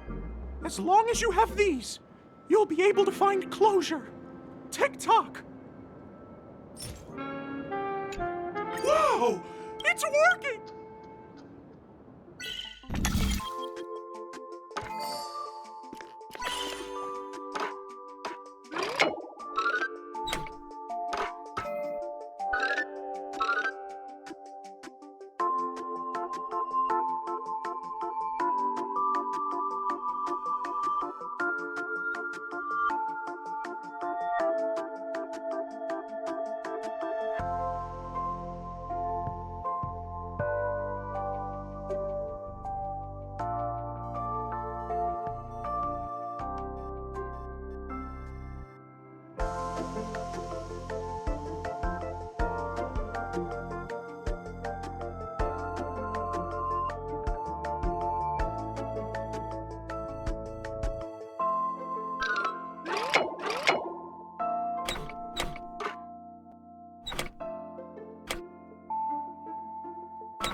What's going on in here? Your inner self is a mess! I'm not qualified to be the real Clocky. Just give up, Clocky. No! This is unacceptable! You have to face your fears!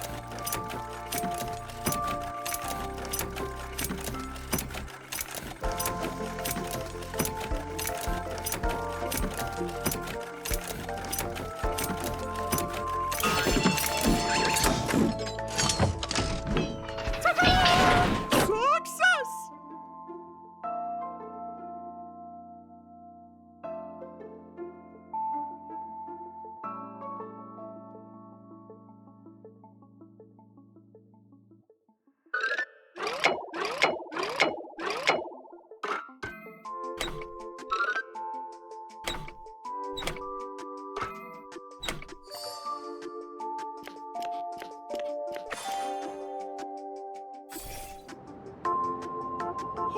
Thank you, Clocky. If not for you, I'd never be able to connect with people like this. You helped me find myself again.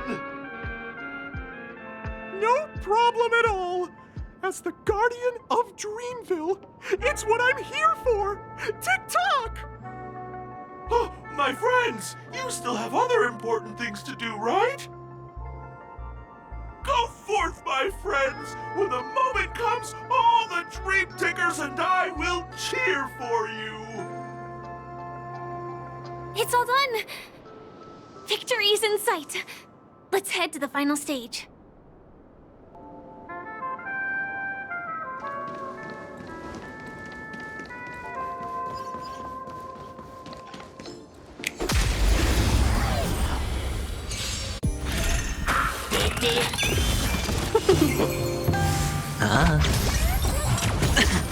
Gale Force! Bolt! From the bow!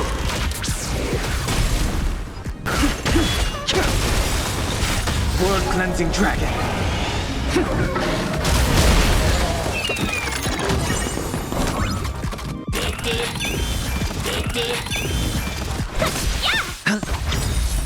Bust? Or maybe I'll take it all! Watch your head! Rise!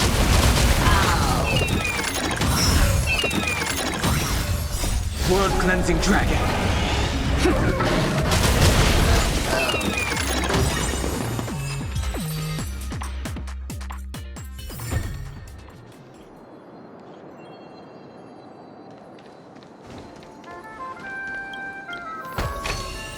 A reward with no risk? I'll take it.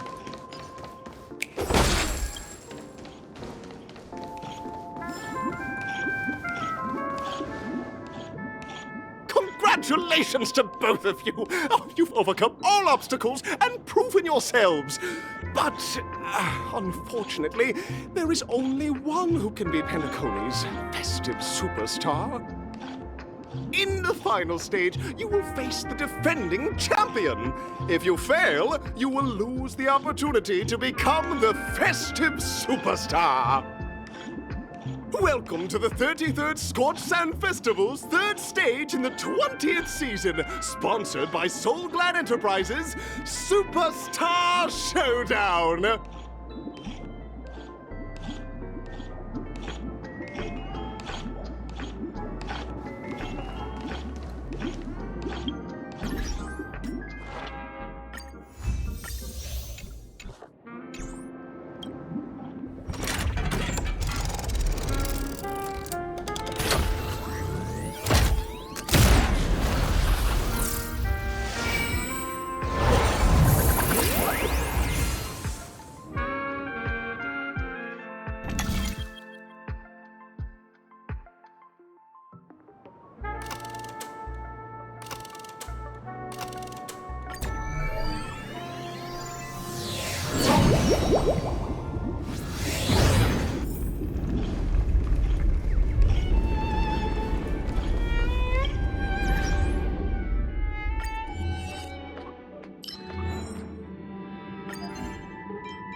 No way, I think I just saw someone.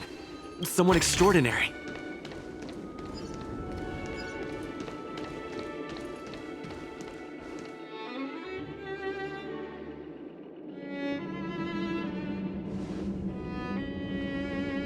Are you a Knight of Beauty?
Bear witness.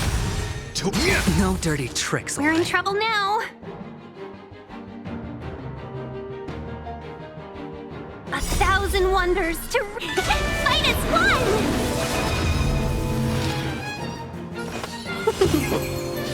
Hedge your bets. To the clouds!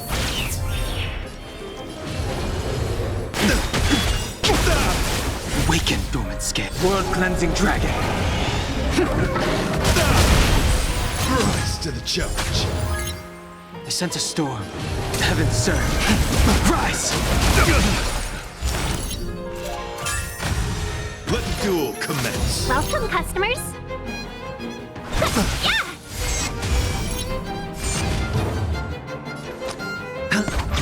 Pledge thine loyalty. Put forth all your might. The wind is right. From the bow!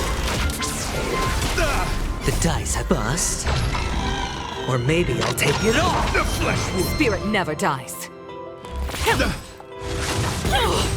Watch your head.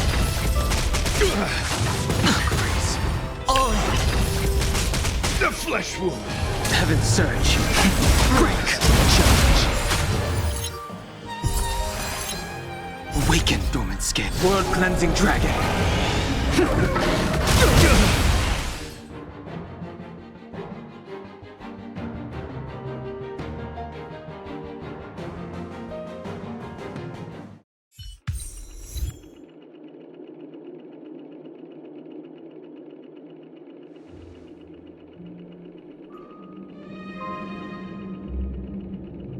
We don't have much time. May fate allow us to meet again, Knight of Beauty. In that case, let's make our way to the end. Penacony's really thronging with talent. I hope we make it in time.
congratulations to the both of you on becoming the festive superstars of this year's Charmony Festival before entering the Grand Theater. I, on behalf of the organizers, extend my sincere congratulations to you, wishing you joy under their radiance.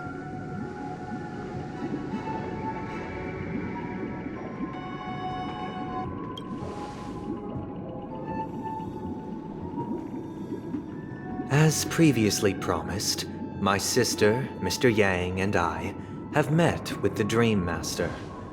We delved into the truth about Penacony and its Stellaron, and have come to a consensus. Both I and the Oak family cannot acquiesce to your request. Just as expected. We acknowledge the perspective of you, Nameless. Penacony does require change, but not as you propose. The planet of festivities cannot and will not revert to a place characterized by chaos, disorder, or anarchy. Through your journey of overcoming obstacles, you must have glimpsed the essence of that era. The vulnerable ruthlessly eliminated, equality non-existent, common folk living precarious lives, eking out a dreary existence. Ultimately, only heroes like yourselves manage to achieve success. But I would dare ask, if you did not possess the special status of having a Stellaron, and you were but an anonymous and frail member among the masses, which Penacony would you prefer? A dystopia for the survival of the fittest, or a sweet dream paradise for all?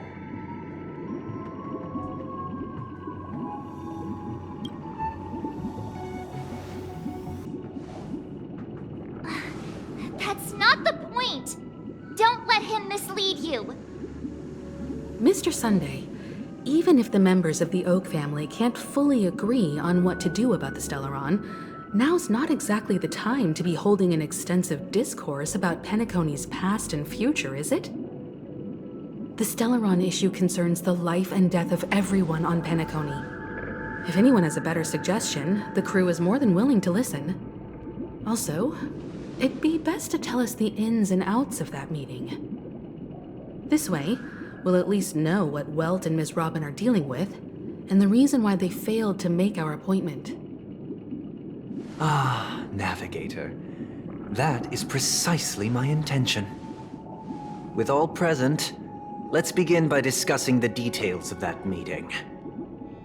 Let's talk about our tribulations and choices, our ideals and beliefs, and our final course of action.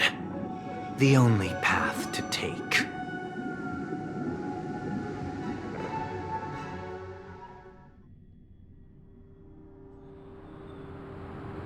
You mean to say that for the longest time, there have been scoundrels who would use the Charmony Festival that I have bequeathed to the masses as a tool to realize their ambition?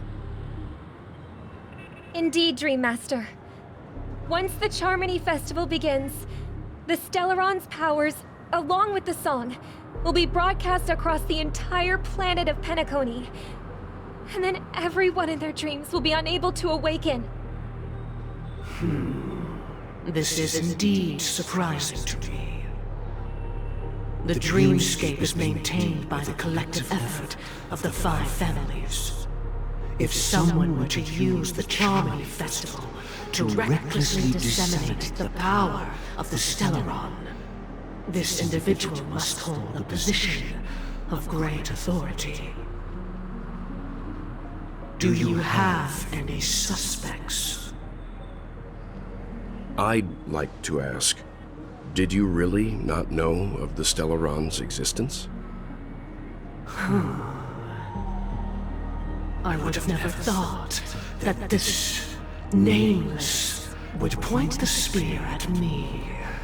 Quite astonishing indeed. If I have offended, the Astral Express extends its sincere apologies. But the current circumstances are dire and leave no room for meticulous inquiry. We're doing this out of concern for the Dreamscape's safety. So, if you could, please alleviate our concerns. Dream Master, it's just to prove that the Charmony Festival has nothing to do with the Stellaron. If we're being overly cautious, I will return to the stage to offer tribute in song, just per the arrangement.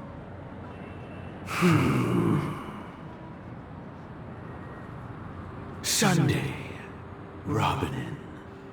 I've watched you two grow up, and know your dispositions like the back of my hand. Both of you, right now, can surely be lauded as their most devout advocates. I already know your resolve.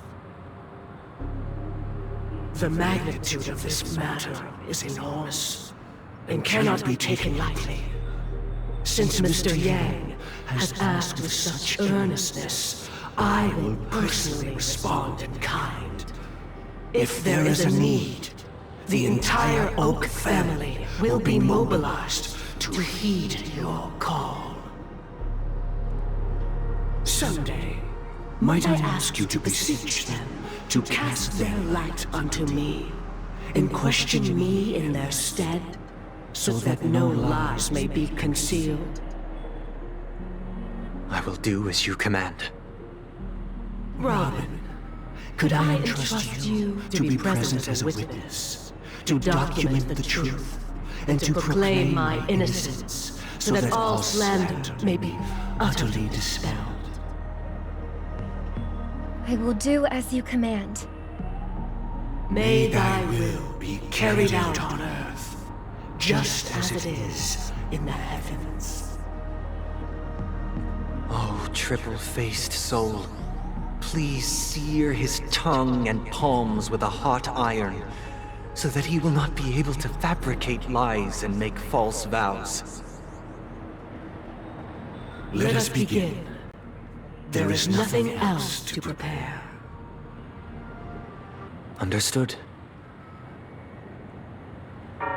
Question. Have you devoted your life to your god, never worshipping other gods? Naturally.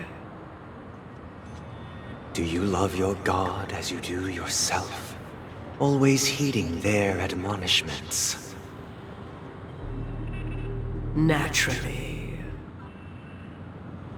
Have you strayed from the path expected by your god, betraying their name? Never. Have you ever been inordinate with your asks of your god, coveting more than the foundation of the creation itself? Never. Then, a final question. Do you swear to fulfill all vows, past, present, and future?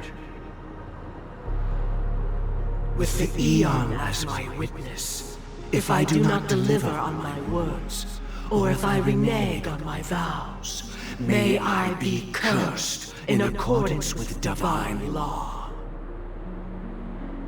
They have seen your faith, and have endorsed your faith. With this, it can be evidenced... Just a moment. What is it, Mr. Yang? I have another question I hope to have answered. To my understanding, the family's harmony and prosperity have never relied on so-called divine laws. The god you both mentioned, are they truly Shipe? Mr. Yang should know that those belonging to the family toil together as if they were kin, embracing solidarity and unity under their light. All duplicity is laid bare before the harmony. such a delicate and complex symphony. Which other god could perfectly harmonize this, if not for the Great One, Shibe? Perfectly harmonize. Therein lies the problem. It isn't an outsider lurking in the shadows who changed the harmony, but a dissonance that has surreptitiously emerged from within this very symphony itself. In the distant past, there existed an eon. With one flick of the wrist, they crafted the laws of the cosmos. Their followers formed the Beyond the Sky Choir, spreading solemn and reverent hymns throughout the universe. Later, they fell. The route traversed by this eon clashed with the harmony, ultimately being absorbed and fused into it. The chorus that once reverberated across worlds fell silent, and when it echoed anew, it was transformed into the hymn of harmony. Though an eon may perish, paths with no masters still linger. In the all-forgiving harmony, echoes of bygone dissonance may subtly arise. Mr. Yang,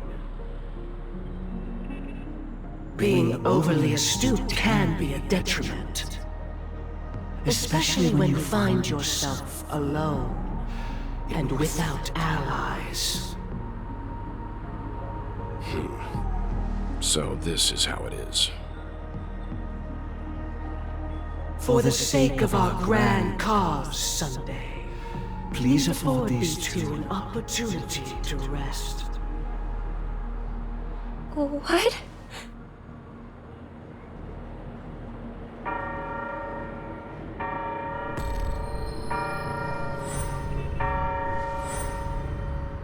Sorry, Robin.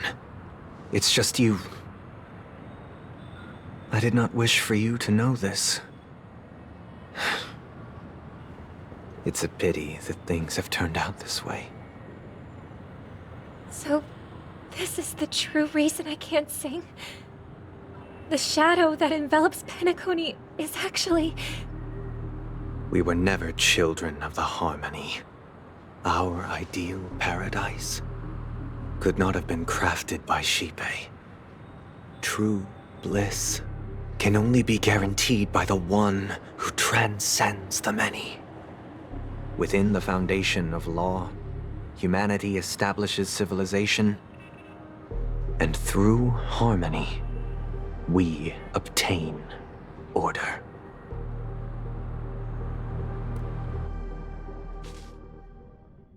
Unbelievable. To think that there would be remnants of the Order on Penacony. What have you done with Mr. Yang and Miss Robin? Don't worry. I just gave them some time alone to ponder their fates. You should know that these actions make you an enemy of the Astral Express.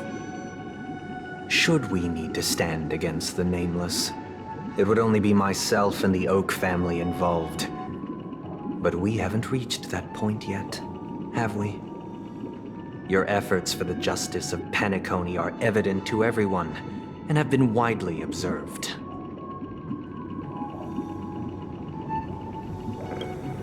Smart kid. You're just as sharp as the other one. If it is the Order that drove you to imprison Welt and Robin, and you're using them to coerce our compliance, then there'll be no point in entertaining any type of discussion. You're mistaken, Miss Himiko. They are in very safe hands, and just as the family has always proclaimed, no one can be harmed in the dreamscape, least of all in the beautiful new world belonging to the Order. Penacony and the entire universe have witnessed far too much innocent bloodshed. The strong wield their blades against the weak, and the victors push the vanquished to the brink of life. Natural selection. The world abides by this principle, establishing the well-being of humanity atop the corpses of the downtrodden. Only we, or rather, I, possess the power to put an end to this farce. So you've decided to resurrect a dead Eon? No one's ever done such a thing. If Miss Himiko is interested, let's draw back the veil and speak candidly. I've always firmly believed that people can understand one another through peaceful means. I'm willing to divulge the unembellished truth as to the intentions of the Order's Pathstriders, so that you will make better judgment for the Astral Express, for Penacony, and for this stretch of the universe. Words can hardly do justice to the beauty of that ideal. So, come with me, everyone. Let us retrace our steps and see once again where this road leads. Huh? Where'd he go? Welcome. This isn't any location in Penacony's dreamscape. It's my inner world. The reason the scenery before you remains unchanged is because your consciousness has drawn on similar concepts to fill in the gaps.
That means... Did you do the same to Welt? It's a tuning process, stronger in effect and more draining on the mind. The gray-haired guest has experienced it before, so he should understand what it entails. Tuning allows you to intuitively grasp my feelings, which also means that I cannot hide anything from you. Now, everyone, please look at the huge screen. The road we once took begins here.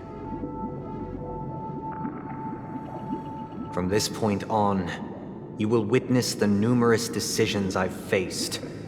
I've selected a portion of these to share with you. I believe after going through similar predicaments, you'll be able to better understand my thoughts. Let's begin. The first decision. A story about a baby bird. This story happened when Robin and I were very young. We were victims of the Stellaron disaster, and the family's Mr. Gopher Wood, who would later become the Dream Master of Penacony, saw that we siblings had no one to turn to and took us in. Later on, Robin and I lived a time with nary a care in the world. One day, after dinner, while my younger sister and I were lounging about in Mr. Gopher Wood's yard, we spotted a fledgling Charmony dove all on its own. That baby bird was tiny. It didn't even have all of its feathers, and it couldn't sing. When we found it, it was already on its last breath, having fallen into a shrub, probably abandoned by its parents. We decided to build a nest for it right there and then. However, thinking back, that winter was unusually cold, with fierce winds at night in the yard, not to mention the many poisonous bugs and wild beasts in the vicinity. It was clear that if we left the fledgling in the yard, it stood no chance of surviving until spring. So, I suggested we take it inside, place it on the shelf by the window, and asked the adults to fashion a cage for it. We decided that when it regained its strength enough to spread its wings, we would release it back into the wild. The tragic part, something that we'd never considered, was that this bird's fate had already been determined long before this moment. Its destiny was determined by our momentary whim. Now, I pass the power of choice to you all. Faced with this situation, what choice would you make? Stick to the original plan, and build a nest with soft net where the Charmony dove fell.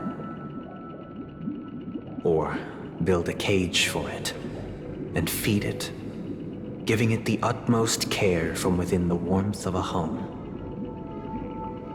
I eagerly await your answer.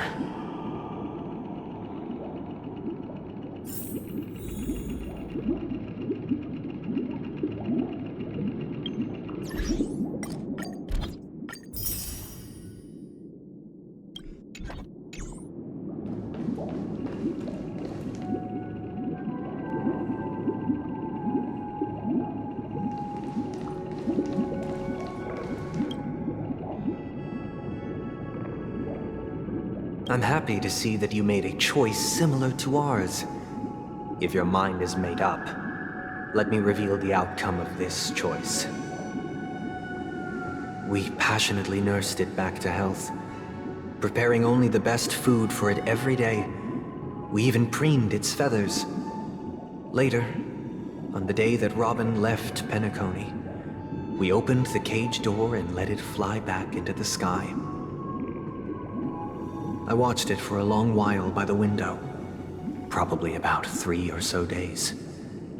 In those 3 long days, the little Charmony dove tried again and again to spread its wings to fly into the sky, but fell to the ground, only to keep trying. Finally, on the 137th attempt, it succeeded. But its attempt did not go perfectly.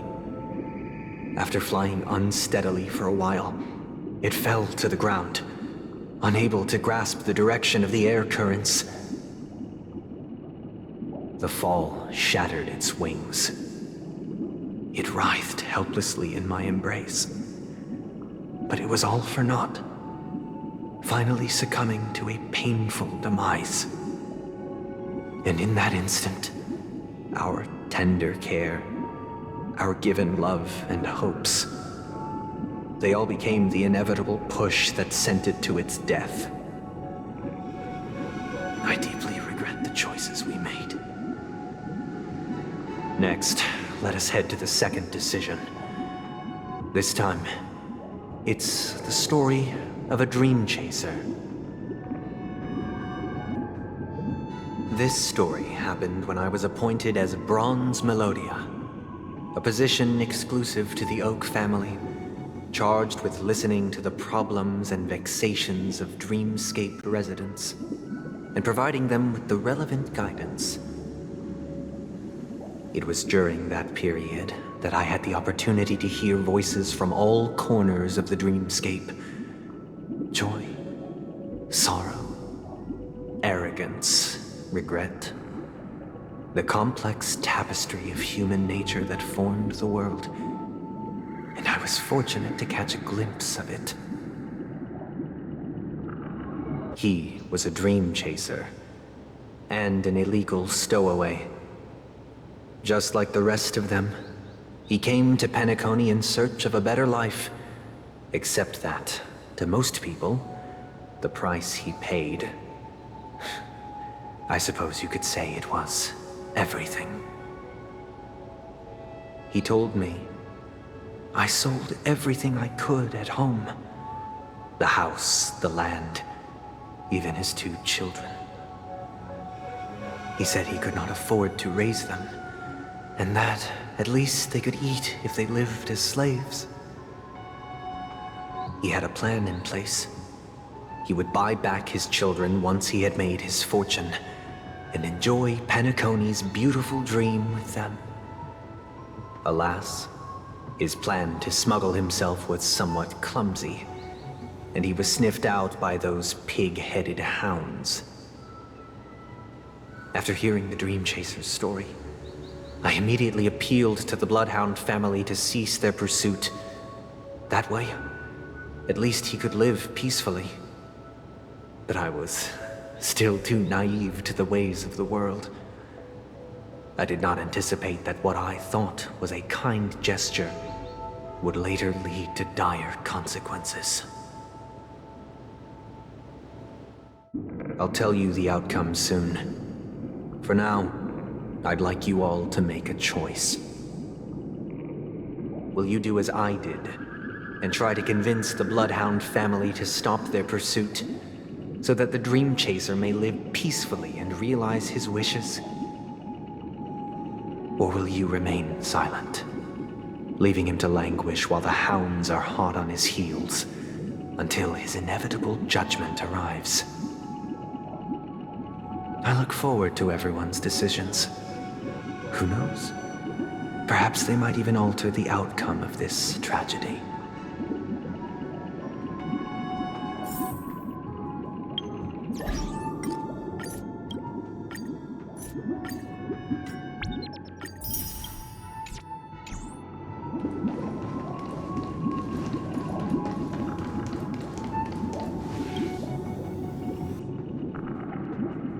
It seems you, like me, are pondering whether a different choice could have led to a better outcome. Sadly, his fate would only be more tragic.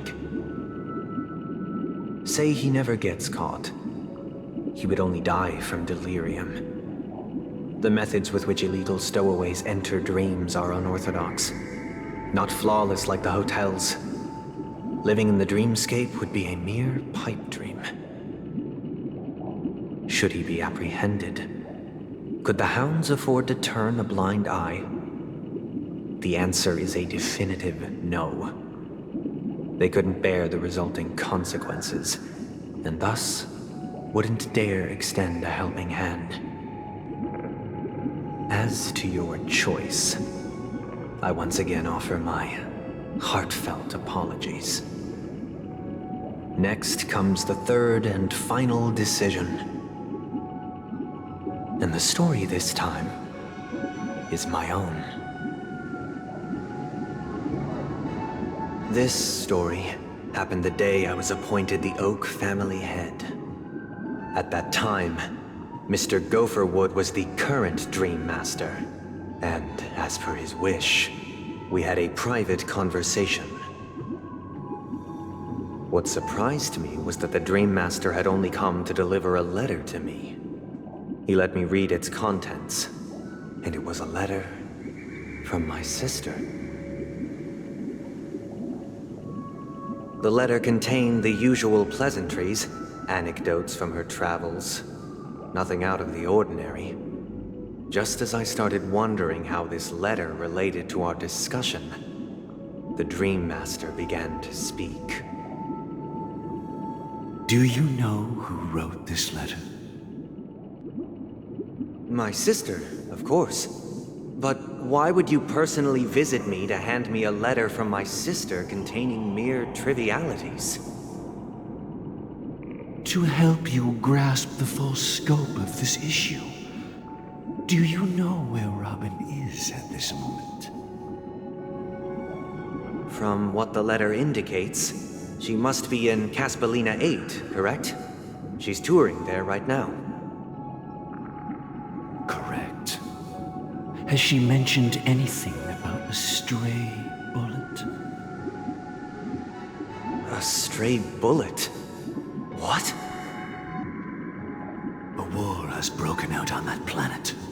It is because of this very reason that Robin chose this destination. To spread the word of the Harmony, and to save the lives of that planet. She personally made for the front lines.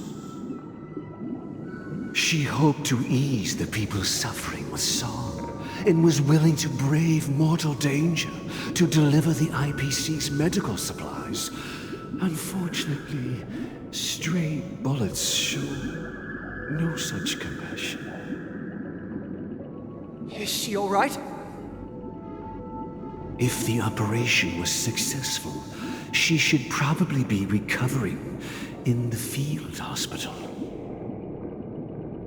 By the eon above, the bullet struck her neck directly, yet possibly as a reward for her consistent deeds of harmony, it didn't hit any vital arteries. Once you've attended to your outstanding tasks, it'd be advisable to write her back as soon as possible. Those damned savages! I'll pack my bags right away. My gratitude for bringing this to my attention, Mr. Gopherwood. Now you understand why she always wears such elaborate neck ornaments, don't you? How could this happen? Miss Robin. It's all in the past, so please don't worry. I share this in the meager hope that you will understand the Harmony's limitations and predicament. As grandiose as the strong defending the weak sounds, many times, it is nothing more than wishful thinking. Likewise, I've prepared one last question, one last choice. But rest assured, this choice will not have any grave consequences. Because this is merely a figment of imagination, a nightmare that has haunted me through countless nights. If you ever had the opportunity to make a choice like I did, would you still support Robin's journey on the path of harmony?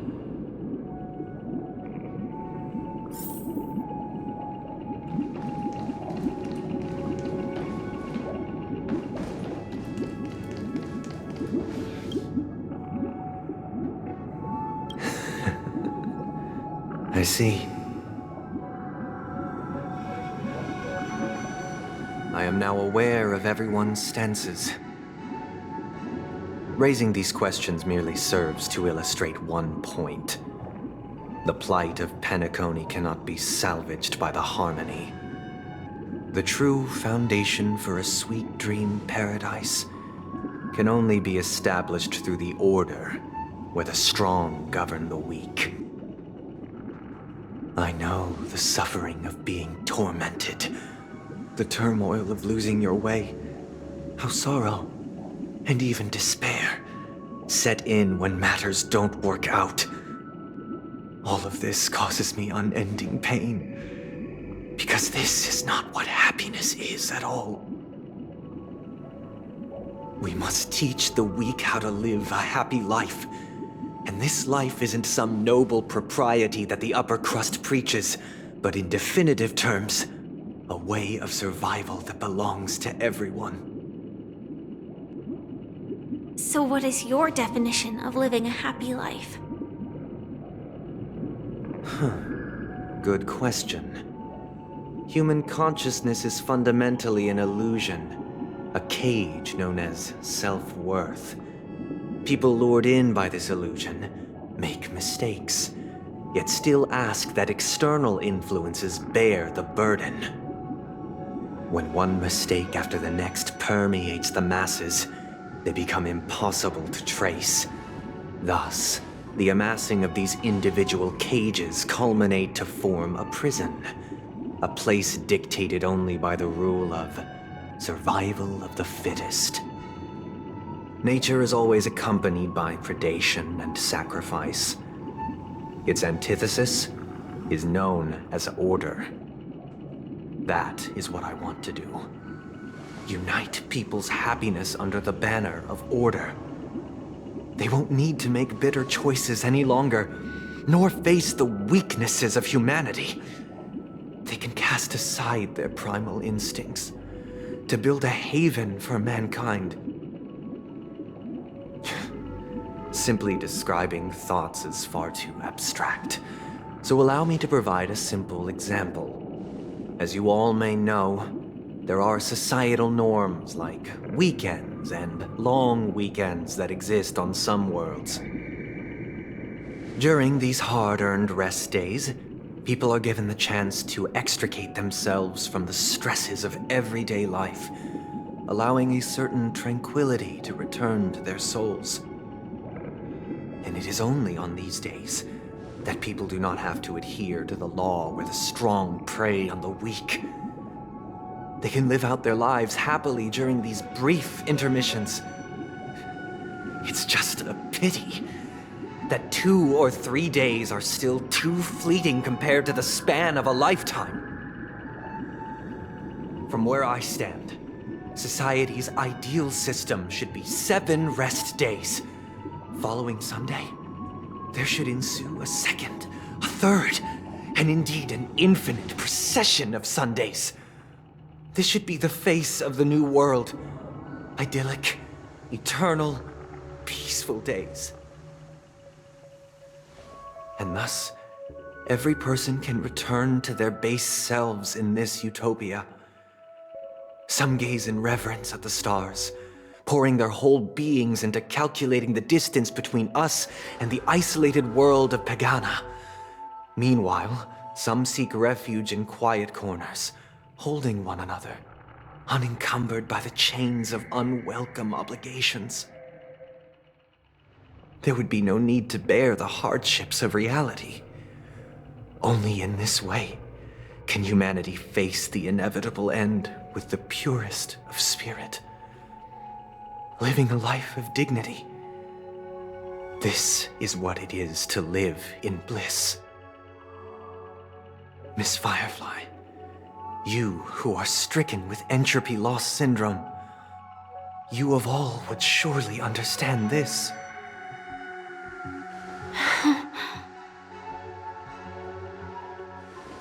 It sounds like a flawless theory.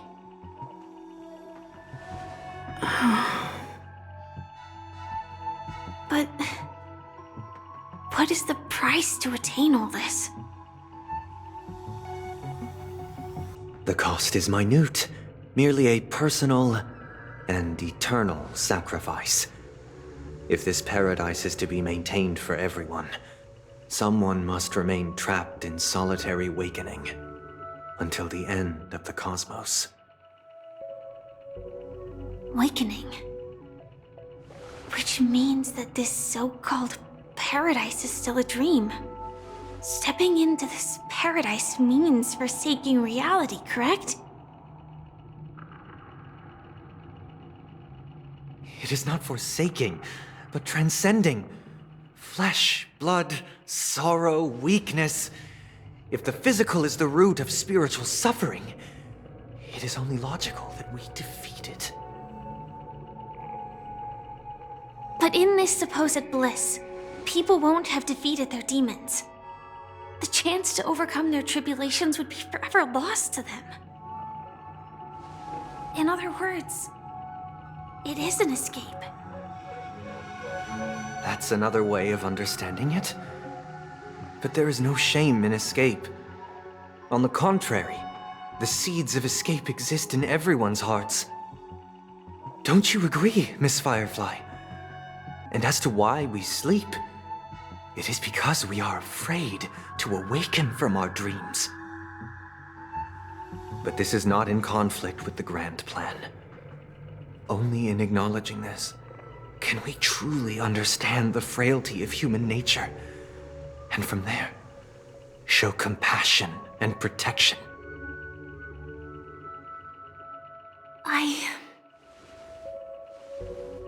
I admit that you are a born leader. Your perspective on humanity brims with pessimism. Yet you express compassion for all, even when your heart pities them. But unlike you, I live for the self. From my perspective, individuals making choices for themselves is their birthright. The want to escape may be innate in the weak. But whether they are weak or not, it is not up to another to decide. Perhaps in your mind, you also view me as weak?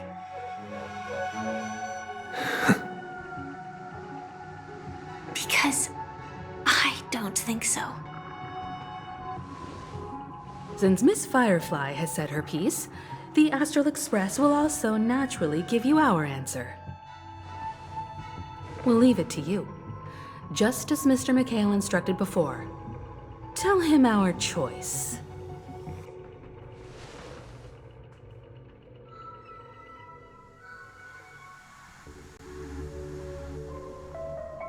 What is this place? Does this place ring any bells, Misha? I don't know, but I feel a sense of déjà vu. What is this place? It's the realm within a dream bubble.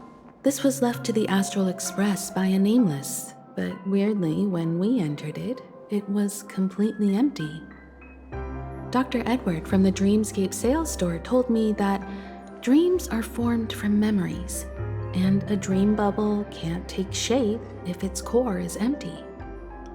So I thought you might be able to help us in unraveling this mystery, Misha.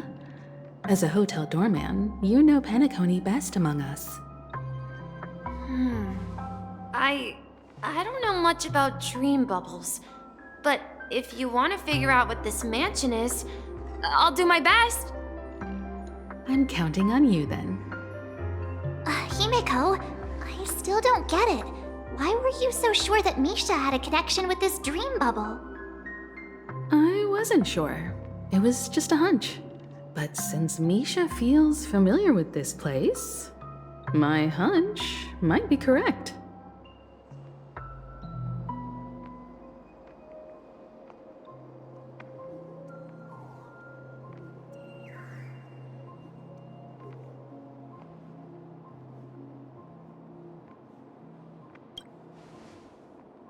Exactly. This is where you and Firefly encountered death, which we now know as dormancy. Considering its connection to Dreamflux Reef, it's not surprising it appeared here. The question now is, who brought you here? Based on the clues we have so far, it's unlikely to be that masked fool, so identifying them is crucial to us. We're drawing closer to the truth once more. Let's give Misha some time, as I believe he'll unveil the secret of this dream bubble. All right, but there are doors all over the place. Which one should we choose? Do you have any idea, Misha? I guess... maybe this way?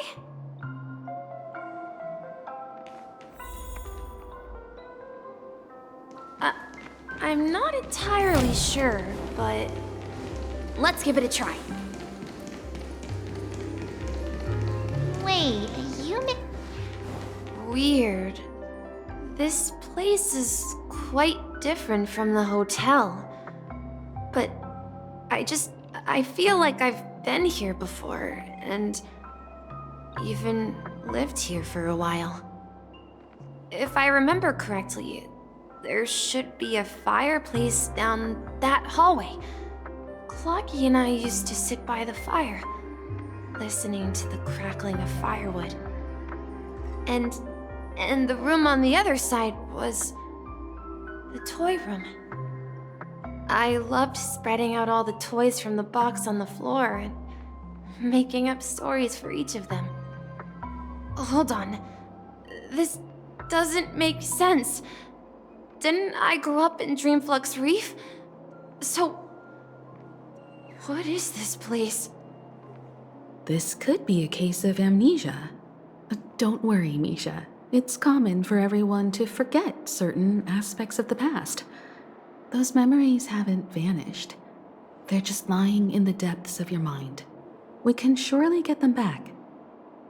Since this place seems familiar to you, why don't we explore a few more rooms and see if you can recall anything more? Yeah, then let's check out the rooms I just mentioned.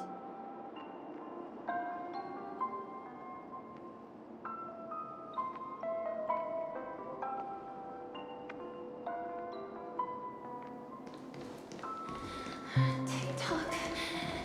Tick-tock. Tick-tock.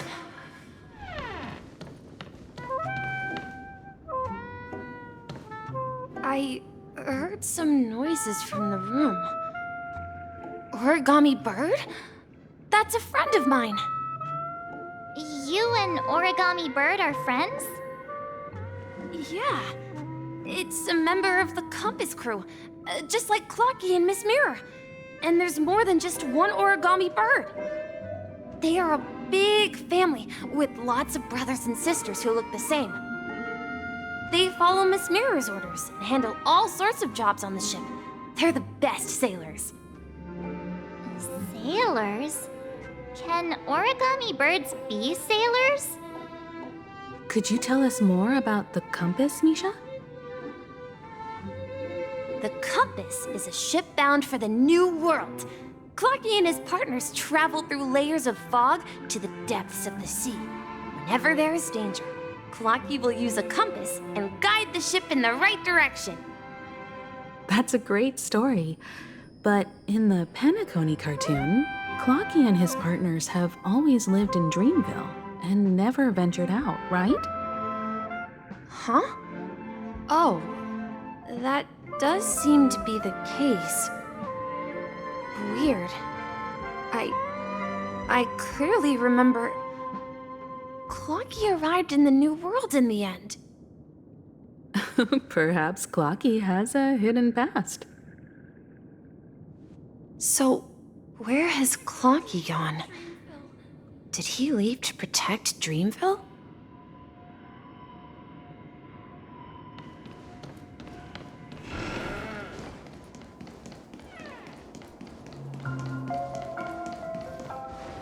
Mikhail, that's the name.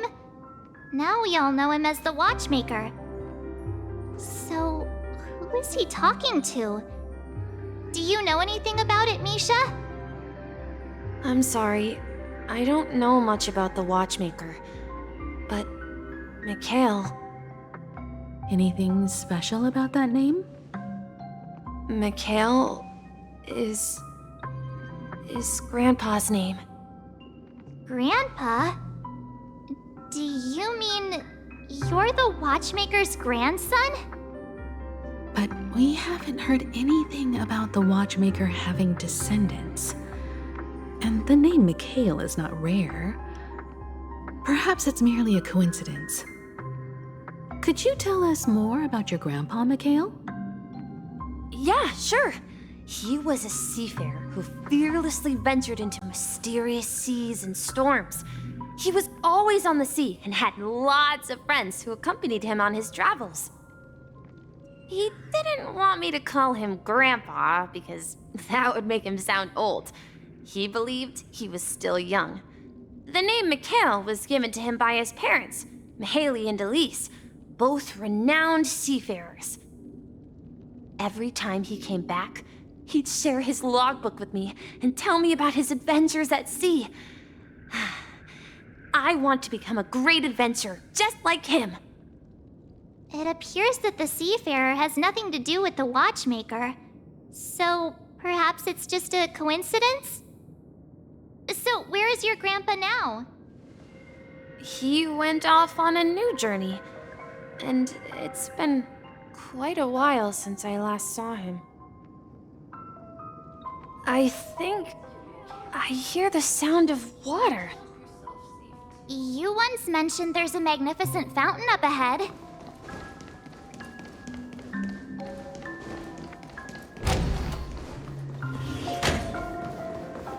Look, there it is! The water resembles a precious jewel, embedded in the dreams of all seafarers. Every time I gaze at the shimmering lights beneath the waves, it feels as though I'm back in this place, standing by your side. Have you recalled anything, Misha? Yeah, I saw these sentences in Grandpa's logbook. He used to say that despite the perils of the sea, whenever he stood on the deck in the afternoon, overlooking the sparkling waves, he would think of this fountain in front of his house. He often said that those moments felt like returning to his family's side, and the difficulties at sea didn't seem quite as challenging. You know, I quite understand such sentiments.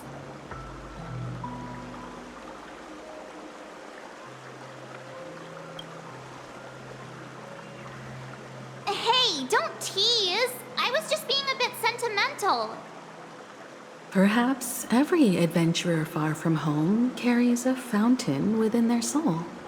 Even though the other side of the sea remains shrouded in the unknown, the fountain in front of his house serves as a compass, leading him back to his cherished ones. Yeah, while Grandpa was at home, we would stand by the fountain and place the compass, a toy boat that I made, into the pool. Back then, I would ask him when I could go on adventures like him, and he would always laugh and say I was still too young. It seems this Mikhail is truly a seafarer and has nothing to do with the watchmaker. Yeah. Based on Misha's recollections, the scenes in the dream bubble appear to be his childhood memories. But this raises more questions. According to Misha, he was clearly born on an oceanic planet and led an ordinary life, with no connection to Penacony at all. Could this be some sort of metaphor? Perhaps the sea refers to the memory zone. I'm sorry. I don't know, but my memories keep pouring out uncontrollably, like water flowing from a fountain. Perhaps I'll remember more things if we go further.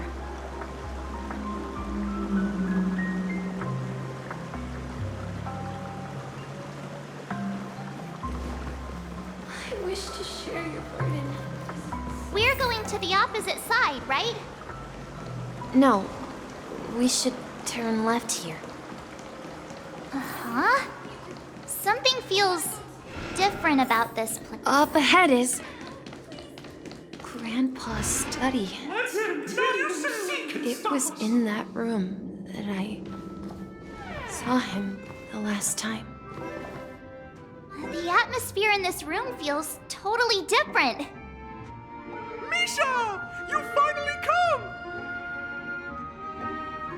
Clocky! You're here! Yeah. This is the room where we first met each other. Are those books on the bookshelf logbooks left behind by that seafarer? Yeah. Whenever he came back, he placed a logbook on the bookshelf in his room. They contain records of his expeditions to every corner of the world. He described our world as a fountain. At some point, the sea started to gradually swallow up the land where people lived. To ensure that everyone had land to settle on, he had to continue exploring the sea and search for the source of the rising seawater. On that day, he called me to his study, telling me that he was embarking on another journey. However, I could sense the gravity in his expression. It was the same look I had seen on my father's face before his final voyage. I asked him if I could go with him, but he said that my adventure lay elsewhere and told me to stay home and patiently await a certain sound at the door. What sound? He told me about a vast ocean in the sky. An ocean of stars. He spoke of a train that transports children with a desire to venture far away, traversing the sea of stars without ever stopping. He said that he knew the crew on the train, and that he had asked them to take me along. He said the journey I had always dreamed of would start there. A train? Could it be? It's the Astral Express. I remember now. Grandpa's friends are a group of nameless who came to this world to resolve a disaster caused by a star. Then, he gave his pocket watch to me. It was his cherished treasure, appearing in every one of his adventure tales. He explained that difficult times were ahead, but assured me that the watch would guide me. He said, as long as I kept moving forward, I'd eventually reach my desired destination. And then, it was as if I heard the distant sound of a train whistle, echoing throughout the room. Exactly, Misha! And then we followed that whistle, didn't we? Yeah. I think I can still find the way we took back then.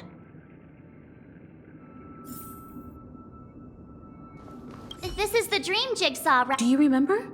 You said you obtained a mysterious shard when you stumbled into this place. Hey, the shape seems to match.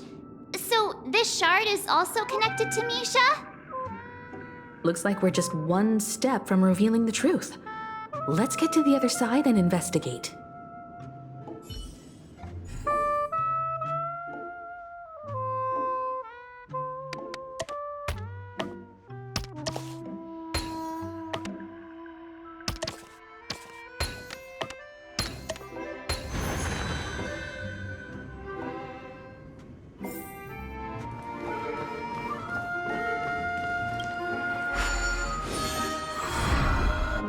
This is it. This is my room of clocks. While I spent my time waiting for Grandpa to return from his voyage, Walter gave me this workshop, and it became my secret base. Here, I learned how to repair clockwork and gears out of my fondness of precision mechanics. In my dreams, I was the captain of the compass, embarking on adventures with my companions, Clocky and Miss Mirror, in search of the new world. I was born and raised here. So, this building in the dream bubble is your childhood home? Yes, but not exactly. To be more precise, this dream bubble itself is my home. Looks like you've remembered everything now. Wait. Why does it feel like everyone else knows something I don't?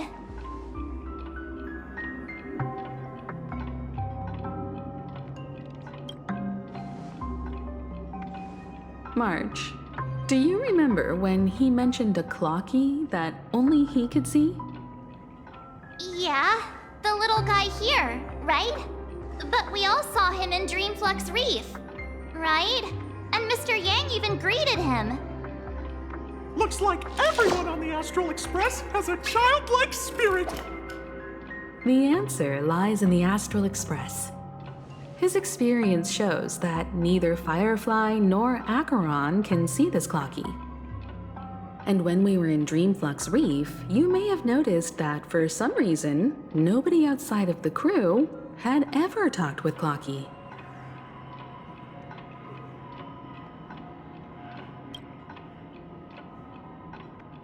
A mimetic life that can only be seen by a select few. It's just like a hidden message left by someone for the nameless. But Misha can see Clocky too, right? They even grew up together. But Misha hasn't started the way of the Trailblaze yet. That's the key to the mystery, March. Now take a moment to recall. Have you ever seen anyone outside of the crew interact with Misha? Wait. No way! That's the answer, March 7th. This dream bubble is the place where I was born. And I'm a dweller in this dream. Just like a memory zone meme. I should have stayed here and waited for you. But when reality and memories merged, I unconsciously pushed open that door and left the bubble with Clocky. So it's not that the Watchmaker's dream bubble is empty, but rather the stuff inside ran away? And the whistle you heard was the sound of the Express arriving at Penacony? That's one way to see it, but I believe there's a longer story behind all this. It's best for Misha himself to explain all the details. How about we start with your name? Now, should we call you Misha, or...? Thank you all for helping me rediscover my true self. Now, please allow me to reintroduce myself. I was born on Lushaka, in the Presmere system, adopted by seafarers Mikhail and Char. They gave me a treasure, a name that carried their hopes. Mikhail Char Legwork, or simply, Misha. If you prefer, you can call me by a more familiar name, the Watchmaker. So, you're the Watchmaker himself? Unfortunately, that legendary figure is no more. I am only a reflection of his life. As for the child who has been with you, he's the innocent protagonist of Misha's childhood dream. A friend of Clocky, a young apprentice, and a future mechanic on the Express. And this also marks the beginning of his journey, devoted to the Trailblaze. At the end of the journey, I left this little. However, he somehow left the dream bubble and forgot all about his task.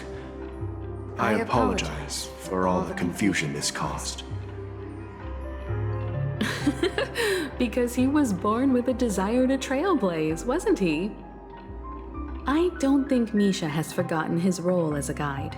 He remembered it, and that's why he mistakenly appeared as a hotel doorman in his dream from the very beginning. The one who brought our unconscious friend here must have been Misha. If that's the case, we encountered the Watchmaker's legacy from the beginning, didn't we? Well, I have a sarcastic friend who says I always take big detours and end up back where I started. Perhaps that's what every nameless has to go through. But in the end, you found me. I'm sure you're all wondering what my legacy is. I believe my hound has mentioned the Stellaron and my wealth. If I may apologize, the Stellaron part is real. As for my wealth, however, it's nothing more than a baseless rumor. I left my homeland as a child and embarked on the journey of Trailblaze. I traveled to various planets until finally reaching Asdana, where my friends and I built the original Penacony and fought for its future ever since. I've been moving forward all my life, doing what I could to overcome the obstacles in my path. But ultimately, my journey reached its end, and I left behind no possessions worth entrusting. So, if you ask what's left within this worn-out train engine that can be called a legacy, I suppose it's the things that are still burning in the engine's furnace. Now that you're well aware of the current situation of Penacony, I certainly hope that you'll help me get this world back on track. But I'll leave that decision to you, for the path of Trailblaze is never paved by others. All I have for you is a story and 2 gifts. I want to give you my pocket watch. It has accompanied me throughout my long journey, guiding that naive child forward, and has been blessed with the presence of so many great people up to this day. And my hat, too. The one who navigated for me placed it on my head and planted a fanciful thought in my mind. The Trailblazing expedition will never end. Now, it's time for you to make your choice. Once you've made up your mind, open that door and enter the long dream of an old man. I'll be waiting for you at the end of this corridor of time. All right, everyone, let's make a decision. Although I don't think anyone will have any objections.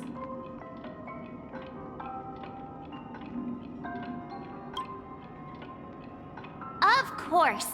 We've come this far. Surely there's no other option than moving forward. In that case, it's unanimous. Then let's proceed together to the end of this stream and tell Mikhail our decision.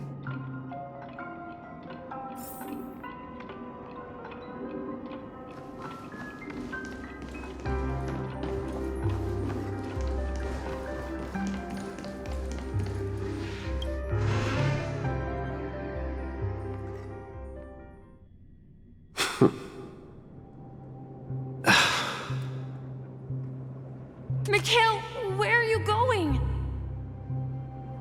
Someone has to step up and save Lushaka.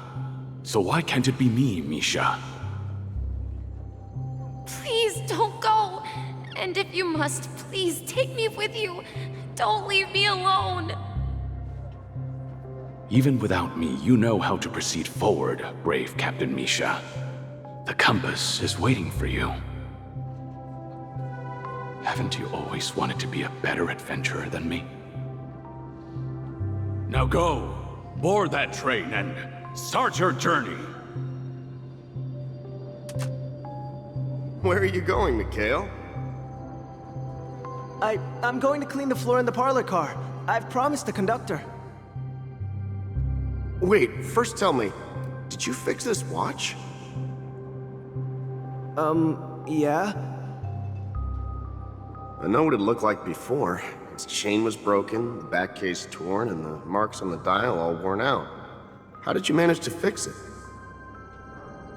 Well, it's hard to explain, but I knew it could be fixed. It's the hands, Mr. Amundsen. Its hands were intact and pointing in the right direction, so I knew there would be a way to fix the rest. I see. You'll work with me from now on. Haven't you always wanted to tinker with this train? You're its mechanic now. As for the conductor, I'll do the talking. But I only know how to fix watches. Don't worry. You've got what it takes. I'll teach you what you need to know. Where are you going, legwork? It's time to head to our next stop.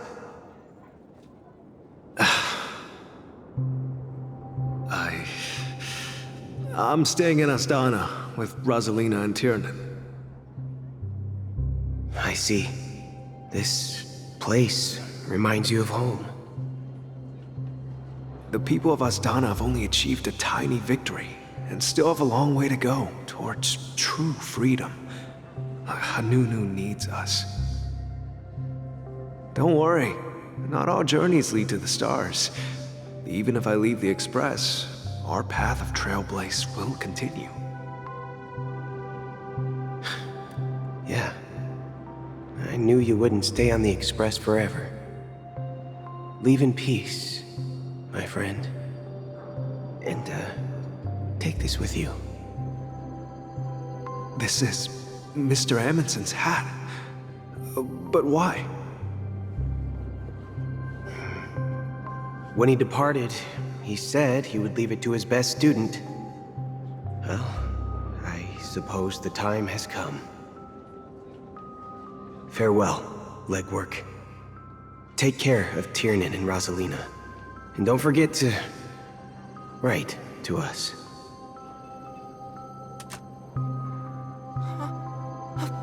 Where are you going, Watchmaker?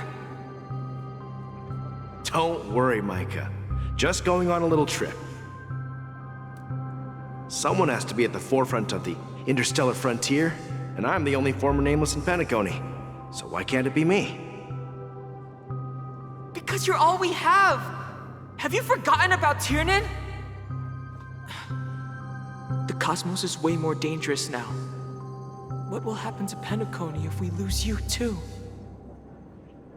But what will happen to Penacony if we don't find a way out?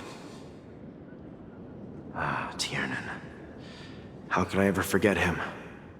I've spent countless sleepless nights asking myself why I didn't go with him back then.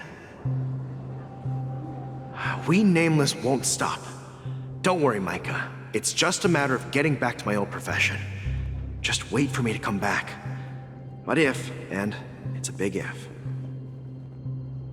if I don't come back in one piece, then you'll become the next Watchmaker. Where are you going, old man? Oh, you're here. Answer my question. What are you up to? Relax, Gallagher. I just came up with a great idea. Wanna hear it? Oh, come on. Aren't all your ideas just ways to get yourself killed? I may be blunt here, but you're the last remaining hero in Penacony. If you die too, the secret of the Stellaron will go to the grave with you. Yes, I'm afraid there's no way out in Penacony, so I'll have to consider alternatives beyond Astana. We'll organize a festival using the Watchmaker's legacy as a facade, and send invitations to the entire cosmos to gather people here. So, a desperate struggle against the family? Desperate? Don't we have you here, my friend? This task is challenging, but what hasn't been challenging for us along the way? Well, whatever you do, remember, make sure to send an invitation to the Astral Express. Misha! Where are you going?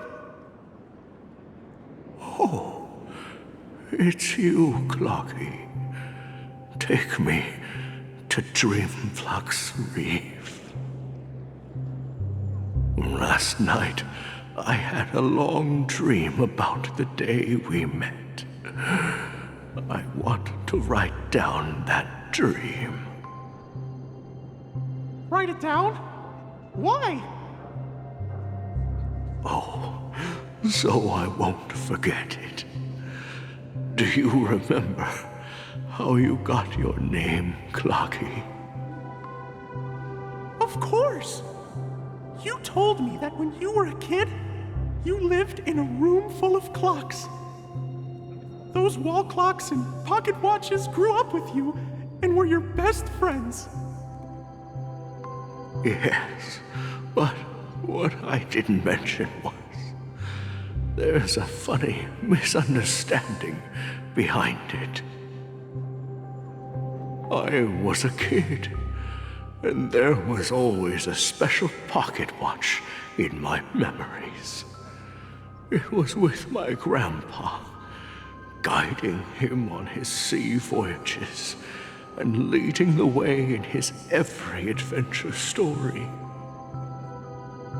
I wanted to have a pocket watch like that too. And that's when you appeared in my dreams. Yeah. Every night, we boarded the compass and set sail together. But you know what? It wasn't until the day my grandpa gave it to me that I realized it wasn't a pocket watch at all. It was a compass. So, your name should have been Compassy. And the watchmaker is just a nameless.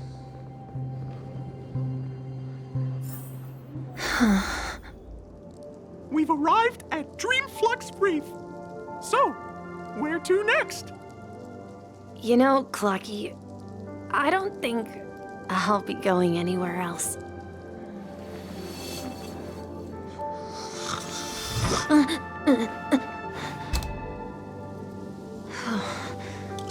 There's still time.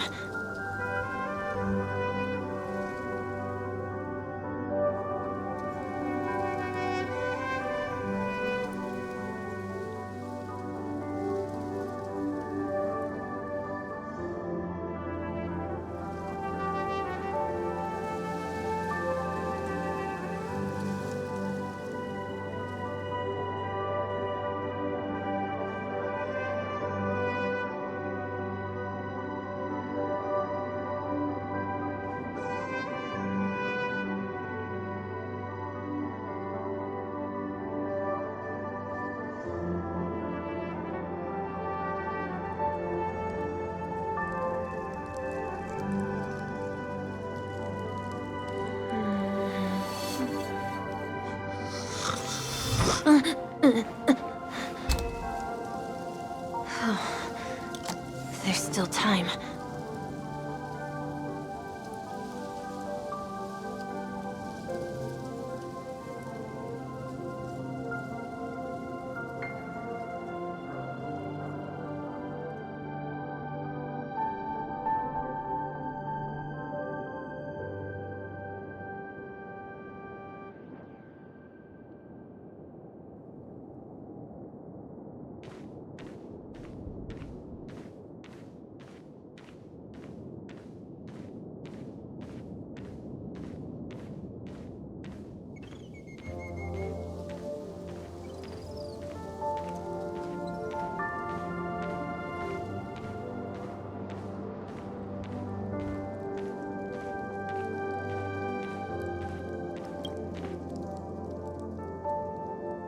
I've traveled far enough, and it's time for a little break. Oh. So, we'll set out again. When you're rested? No, I'll stay here. And then, this is where it ends. This is... where it ends? What do you mean, Misha? You told me that the trailblazing expedition would never end. Yeah, that's what I said. So now, it's up to you to decide your next destination. My next destination? What's that supposed to be? I've been following you. Misha? You're acting weird today. If you're feeling down, we can just do what we usually do. With the clockwork. No, I'm not feeling down. As for clockwork, yeah, it resolves all problems in this dream. So, do you know what clockwork actually is? I'm not quite sure. Well, everyone gets lost at times. They may hesitate and doubt which way to go. That happens in this dreamscape and beyond. But don't worry. Everyone goes through moments of uncertainty and hesitation.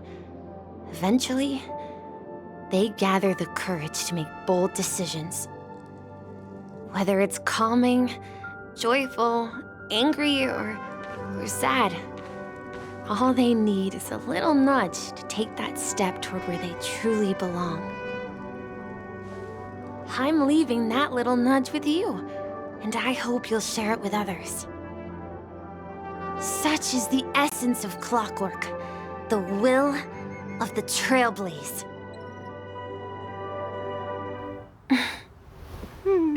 Clocky's hands spin around non-stop, indicating confusion, frustration, and weakness. But ultimately, people still need to move forward. Just like your hands, always pointing ahead. This is where my journey ends. From now on, it is your path to walk. Trailblazing means taking paths your predecessors forswore, and venturing even further. The Penacony in Mikhail's dreams does not belong to Order.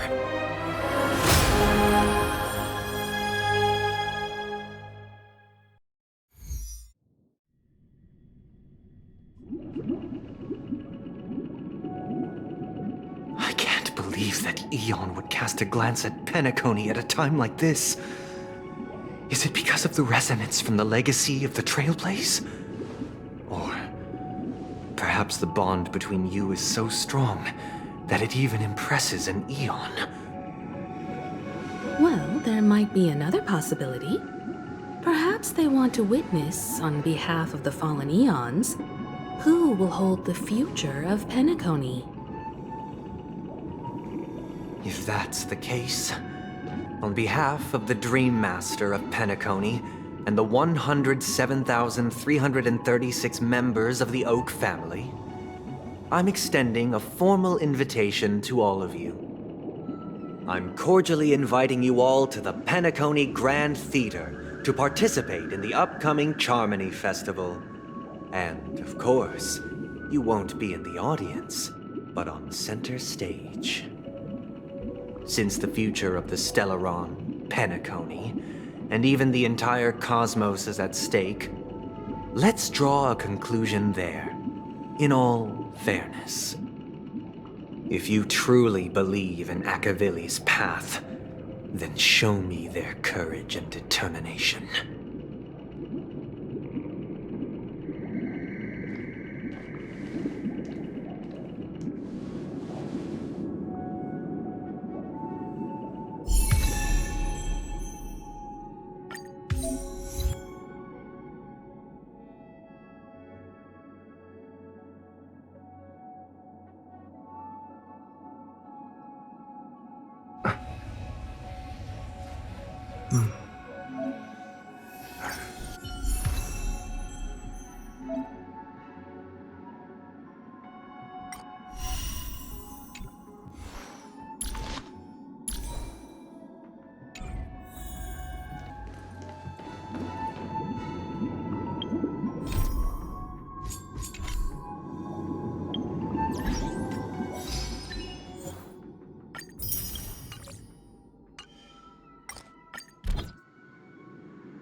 Does that mean he wants to fight us during the Charmony Festival?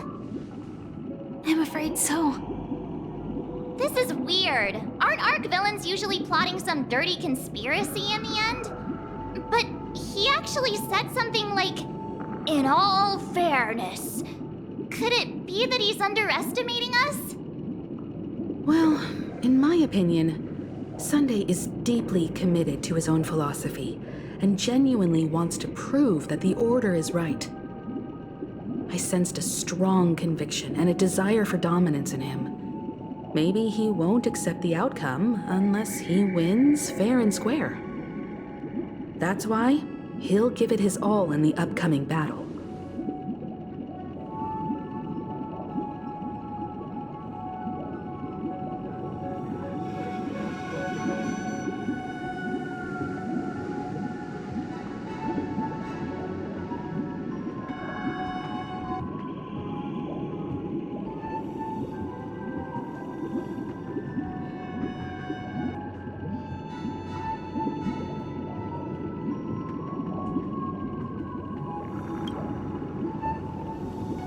Are you backing out now? We've even dealt with a Lord Ravager of the Destruction, so a follower of the Order won't be a big deal. Anyway, we can't leave the Stellaron unchecked. This is about trailblazing a bright future for Penacony and fulfilling Mikhail's and his predecessors' long-cherished wishes. Now that we've taken up the mantle, we can't afford to fail them. However, the same applies to the Order. Their plan didn't materialize overnight, and they have the profound collective consciousness of the planet of festivities behind them. A desire to dream, to slumber and escape reality. All those hidden emotions have given birth to the sweet dream of the Order. They've harnessed the will of an entire planet to create an eon. This confrontation is far more complicated than a simple power struggle. To secure Penacony's future, fighting on the stage alone is not enough. What do you mean? Are you not coming with us? I believe Firefly is trying to say that she's heading off to another battle.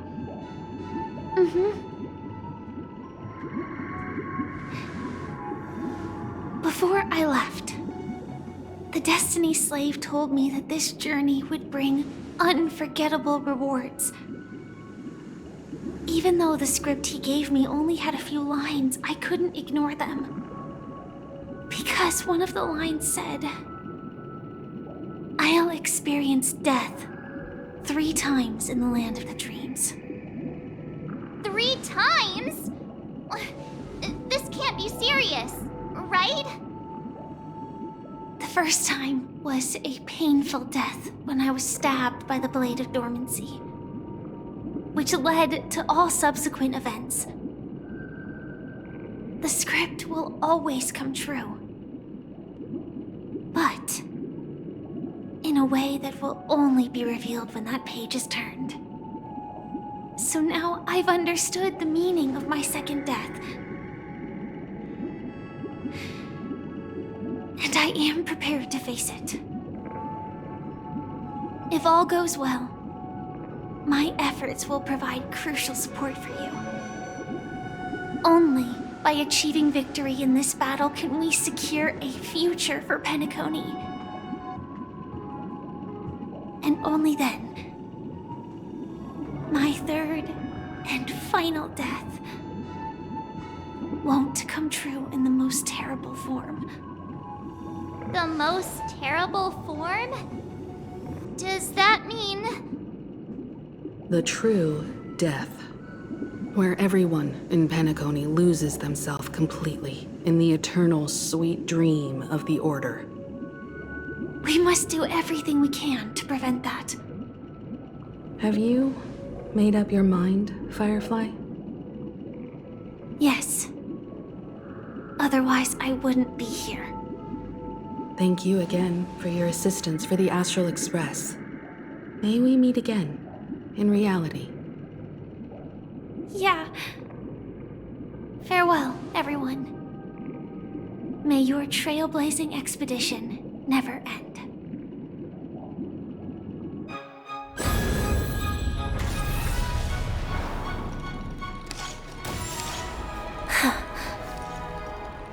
I dreamed of a scorched earth. Everyone, are you ready? A new shoot sprouted from the earth. It bloomed in the morning sun and whispered to me. Like fireflies to a flame, life begets death. May we meet again in reality.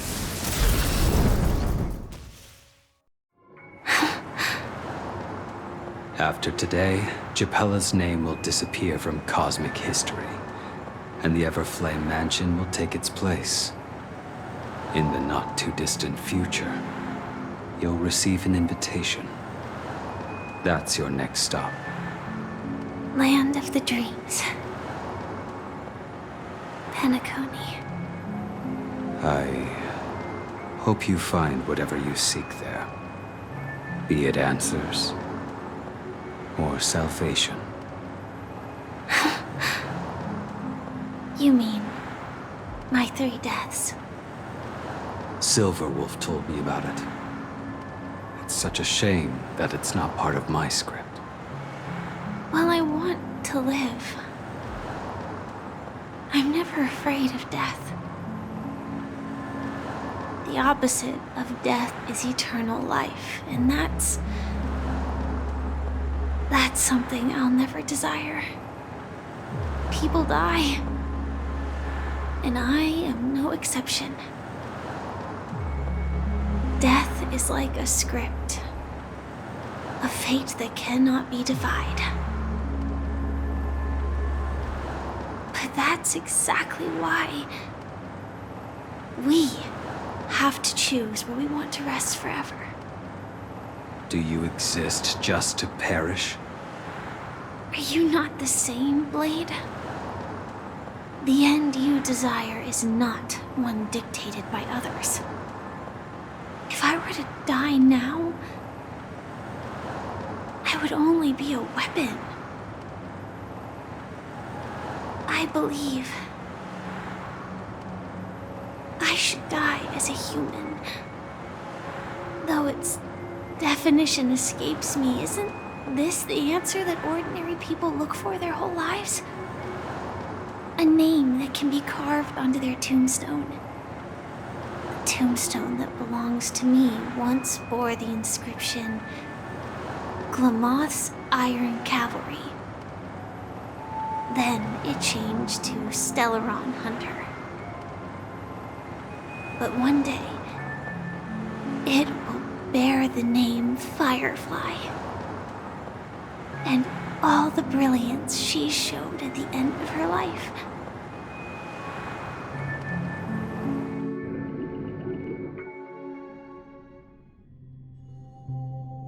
That's quite unexpected, old man. Who would have thought your crazy plan would actually work? Do all you nameless fools just act on a whim? I can sense that this false sweet dream is coming to an end. The Nameless may be young, but they had the ability to achieve this goal. Just like you did in your time. It's a shame you won't be able to see it firsthand. Maybe I won't either. Once something fictional is seen through, it ceases to exist. Yeah, not just those Nameless. Even Mr. Wings is just like you. Stubborn, won't listen or give up, no matter what. Well, fate is unpredictable, I guess. If we weren't bound by those cursed paths, maybe we could have had some good talks. But in the end, we managed to do it. And now we can find solace. Remember how those idiots cursed us? They said, "Go to hell, you worthless traitors." Well, I don't know if they really meant it, but If longing for freedom means going to hell, then I'll be joining you soon, you old fool. Let's get together and have supper again in hell. Oh, I almost forgot. There's one more thing. Here's to you. A glass of hello and goodbye, Trailblazer. To the imperfect tomorrow.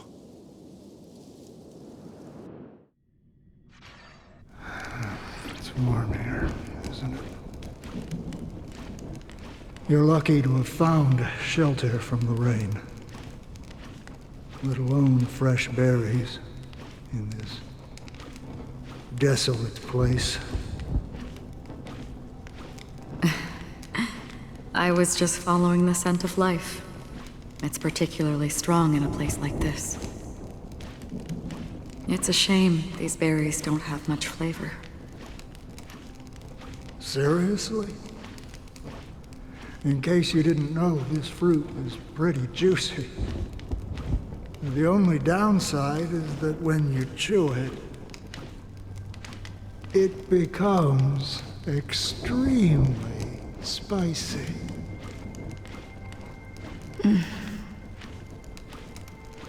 Have you lost your sense of taste? I can still taste certain things, like a faint sweetness. Before coming here, I stopped by a place called Orkron. It had barren cliffs and nights lit by bonfires. Burgundy snow would fall from the sky, and when it landed on my tongue, it tasted like raspberries.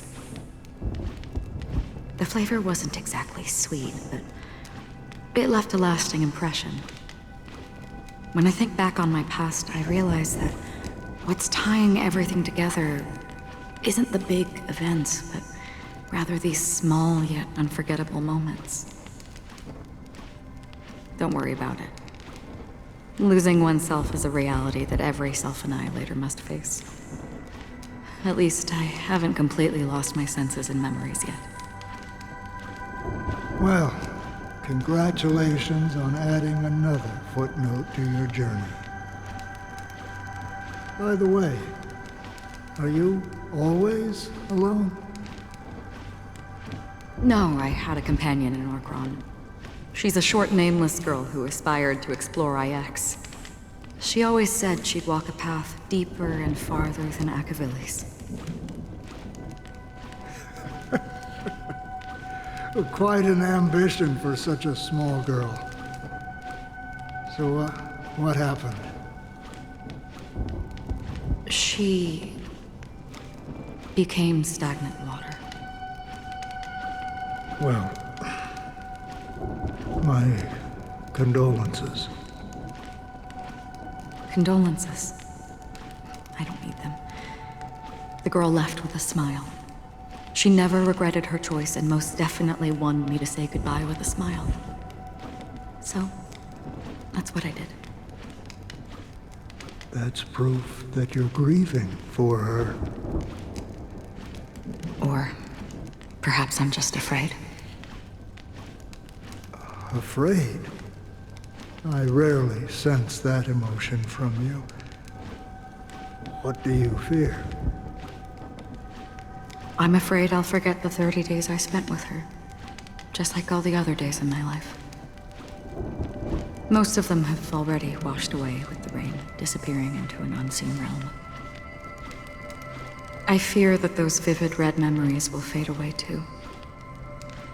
There isn't much color left, and besides this faint, warm red, there's almost nothing. Hard to imagine.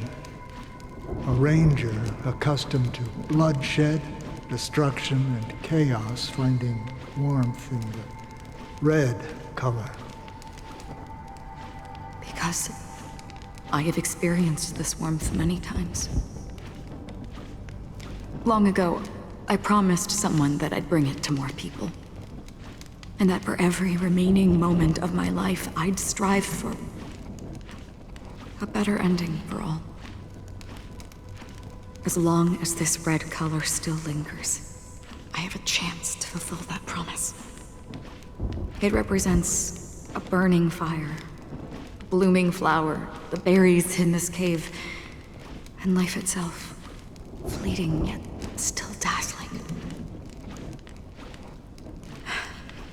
In the end, it will lead me beyond the horizon of existence. And on the other side, I will cut off nihility. The one blessed by the sleeping and shapeless is considering how to kill them. That's truly pure nihility. But you're right about one thing. After spending so much time near this stagnant water, only when I look at this vibrant red fire do I realize that I'm still alive. When will this rain ever stop? Perhaps when the sorrows of the departed have finally quieted down, the sky will clear up.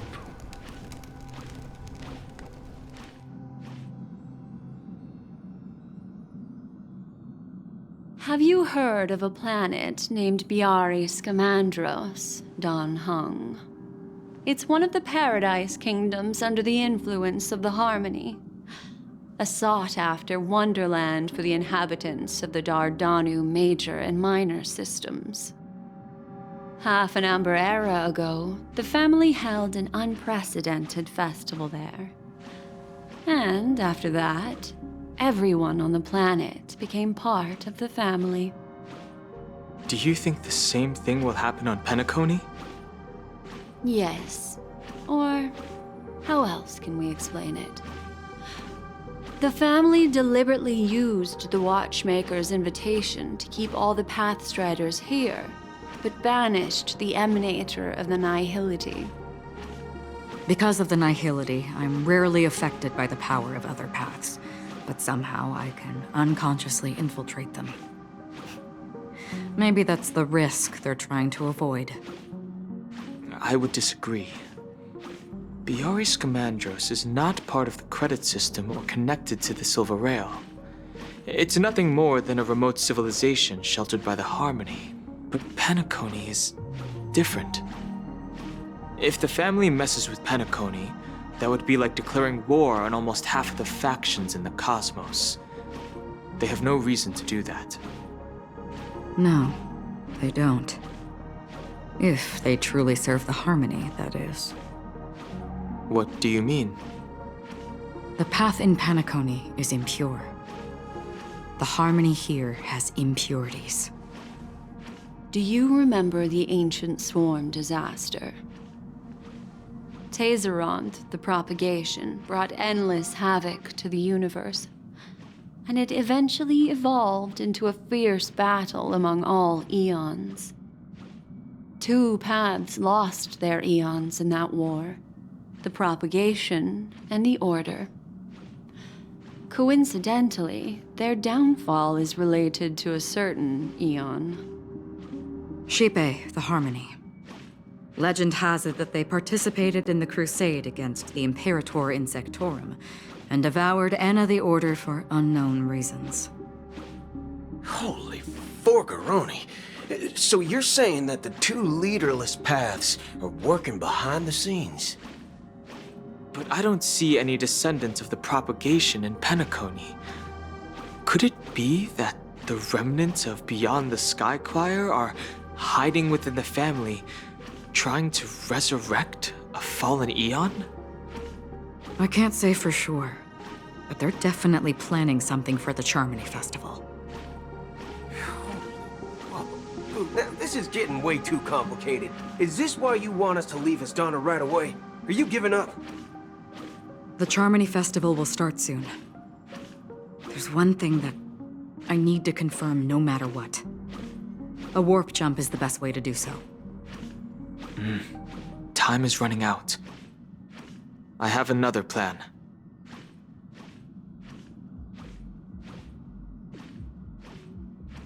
Hold on. Are you thinking of using the Jade Abacus of Allying Oath? Exactly. The assistance from the lawful Cloud Knights would be enough. Think it over carefully. You can only use that once in your lifetime.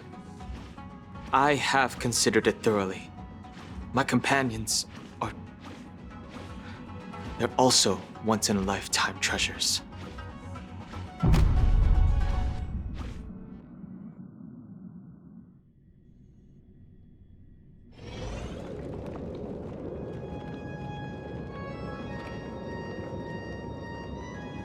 Are you the only one here, my child?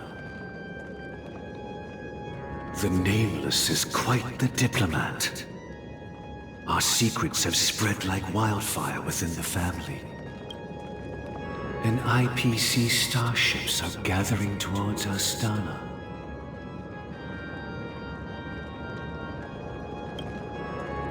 This is a crucial moment for us. So, where is the Chosen One who harmonizes the varied sounds?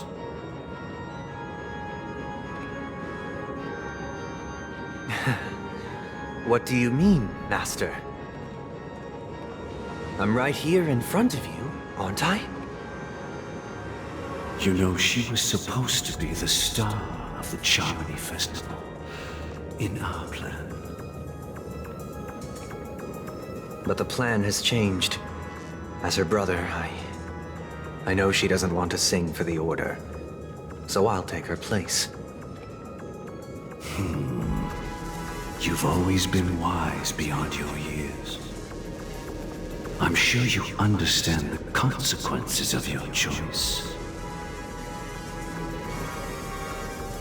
If you consider this a betrayal, well, there can't be two suns in the sky. I'll step up and take down the other sun if necessary. Do you believe in karma? If karma exists, then everyone has their own karma. You have yours, and I have mine. And my karma has nothing to do with you, Mr. Gopherwood.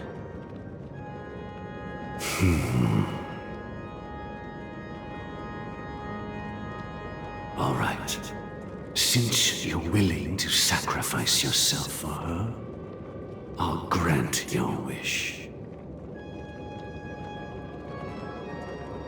Well, the compromise came sooner than expected. Why? You and your sister were born as twins of the Order. And one of you is destined to follow this path to the end.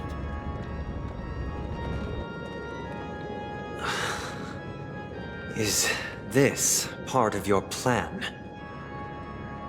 Of course. You're still as clever as you were when you were a child. The opening is near. Go, my child. Seize the power of the harmony and reveal your karma. I have one final question, Master. Why did you choose to bring the Order to Penacony?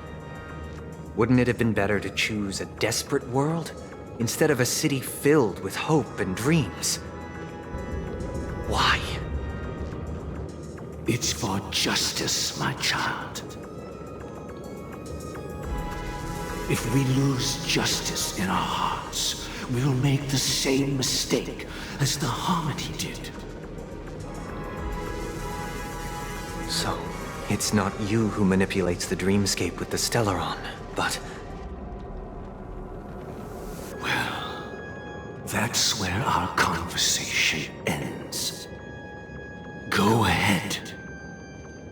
The 107,336 souls of the Oak family have dreamed of this moment too many times.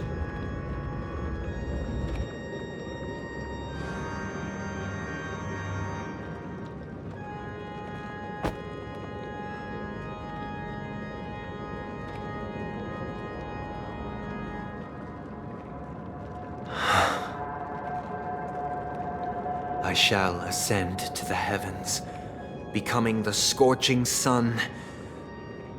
Bathed in my light, my people shall flourish, while all evil shall be eradicated.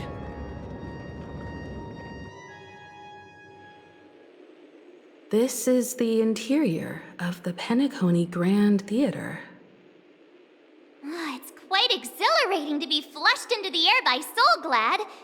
But why is the venue still closed when the Charmony Festival is about to start? And not only that, the entire theater is eerily quiet. No audience, no staff, no one around.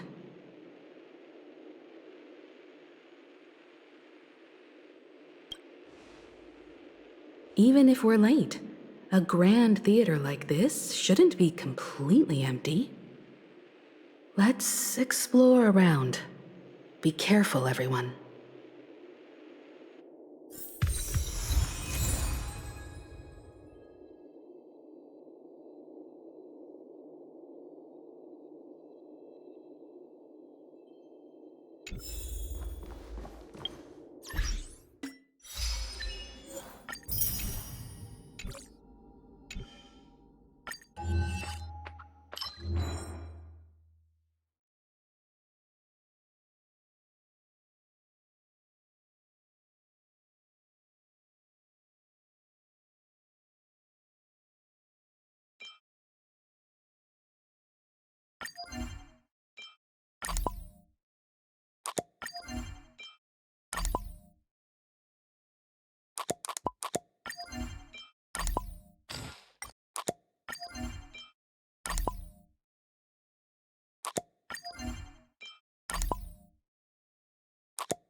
Gosh, the atmosphere here is so creepy and unsettling. Even if there's no audience yet, there should be some staff around. Why is it so silent?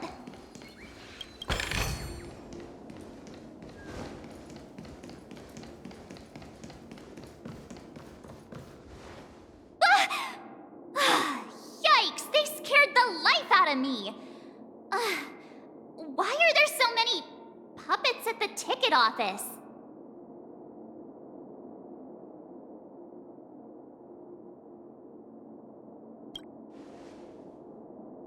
What? You're so annoying. Stop scaring me. Are these puppets part of the stage setup? Even so, it's so eerie that the entire front hall is empty.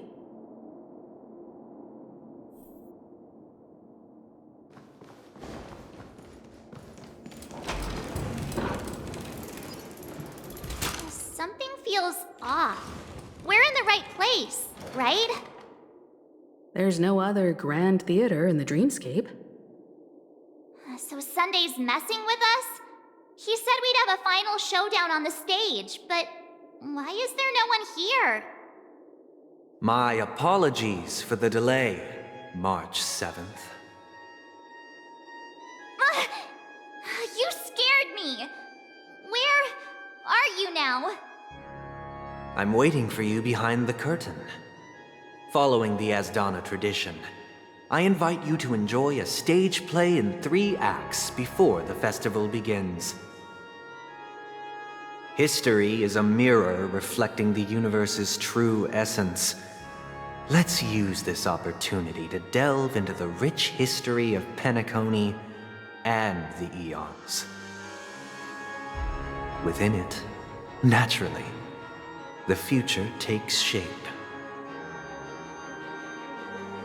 Let us commence with the dawning of the world. After the Dusk Wars, darkness veiled the sky, and chaos consumed the earth. Anna the Order emerged, destined to restore all existence. That marked the first day.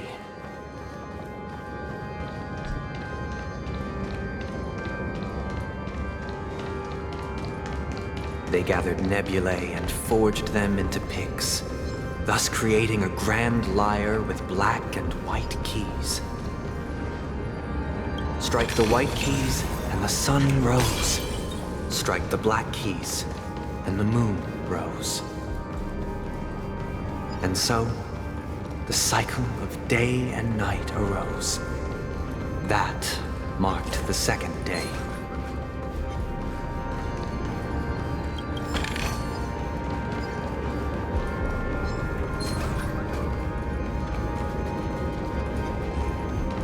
The puppets are gathering around the frame. Are they expecting us to enter?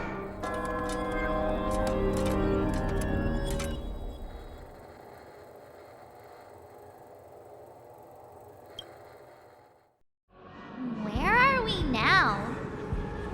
The atmosphere here looks similar to Sunday's inner world. Perhaps this so-called stage play is created with his abilities. This act is named Ode to Prisoner. Given the atmosphere here, I believe it's about Penacony's past. I thought things were finally looking up as I managed to dodge prison during my recent trailblazing expeditions. But now it looks like I'll be back behind bars again.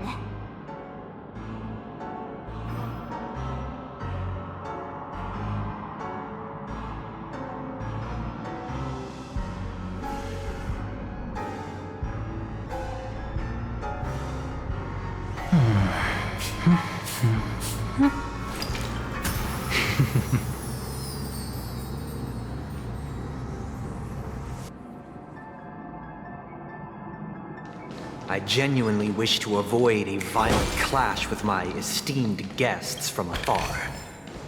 Therefore, I've arranged 3 acts before the situation becomes irreparable.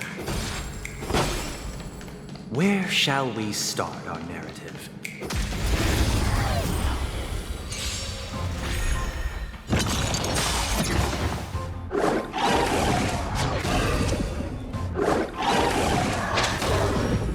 Welcome, customers.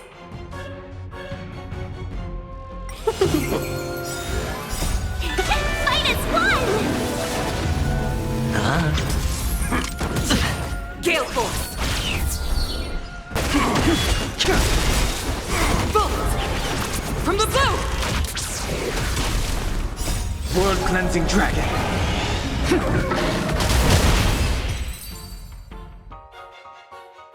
Where shall we start our narrative? Well, let's start with the time when Penacony was still a frontier prison.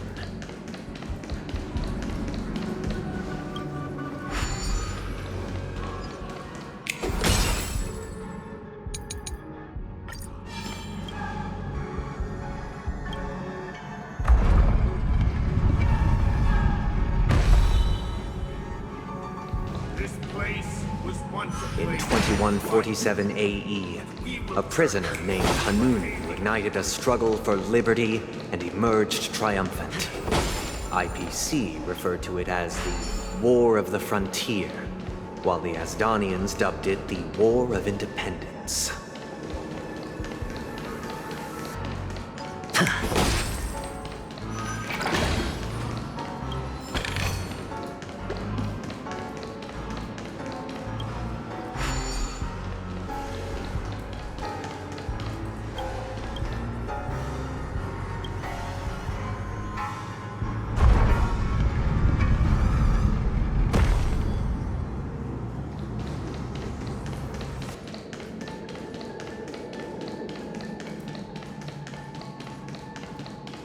We've shattered the cages and expelled. It's true that Hanunu was a legendary hero, but it must be acknowledged that while he bestowed freedom upon the prisoners, he didn't grant them true liberation. The 3 naked...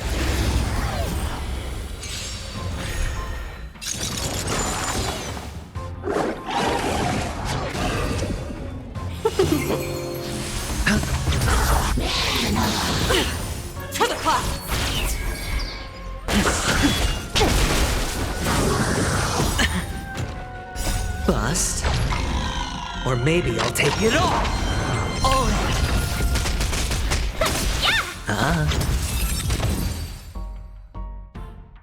Thank you for staying here, honorable travelers. However, The three nameless stayed on the planet, endeavoring to spread the tenets of Trailblaze throughout the frontier prison. Alas, their efforts proved futile. let's build another prison. Not with Once again, as Donna was engulfed in war, this time the enemies originating from within. The prisoners remained prisoners for the rest of their lives, fighting for freedom rather than living for it.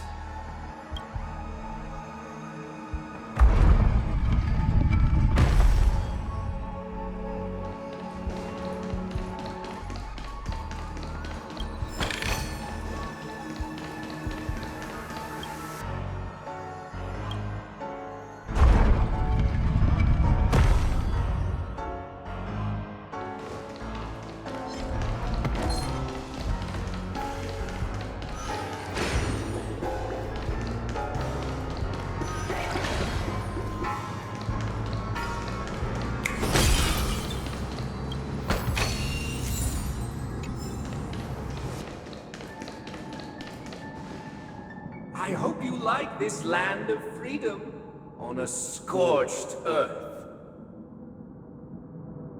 As you can see, their sentences have long ended, and the IPC guards have long been expelled.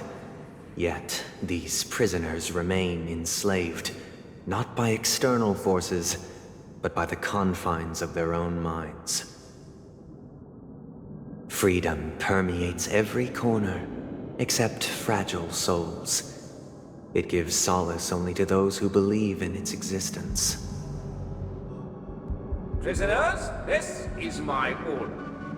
Learn the essence of freedom and teach your fellow prisoners to fight for their lives.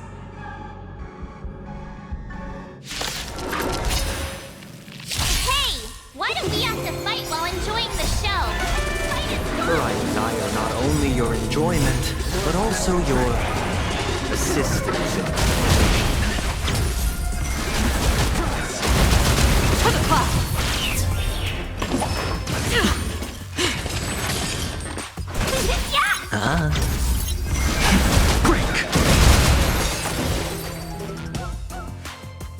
No one can restrain you anymore.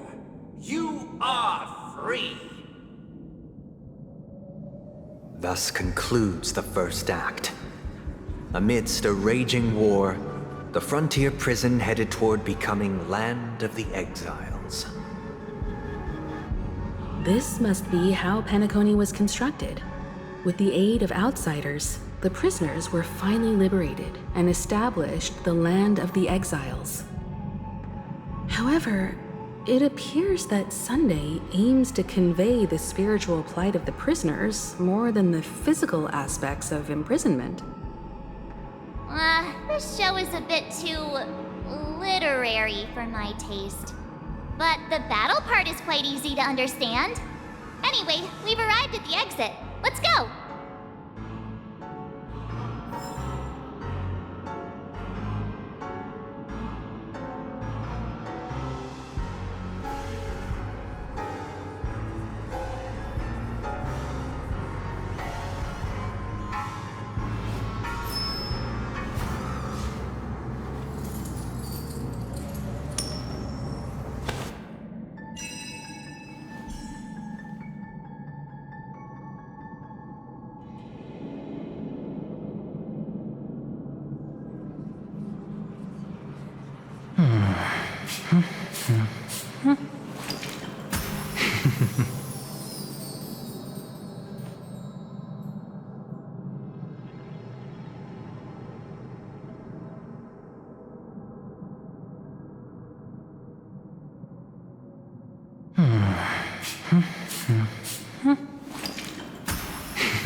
These puppets.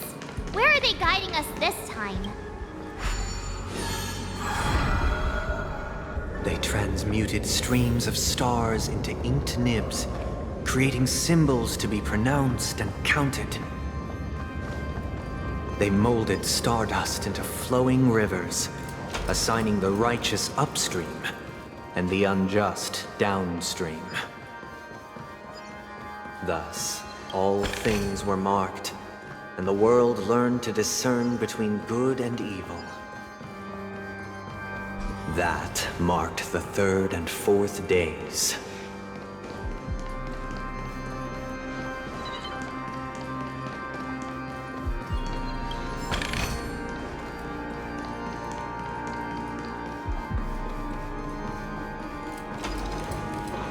Look!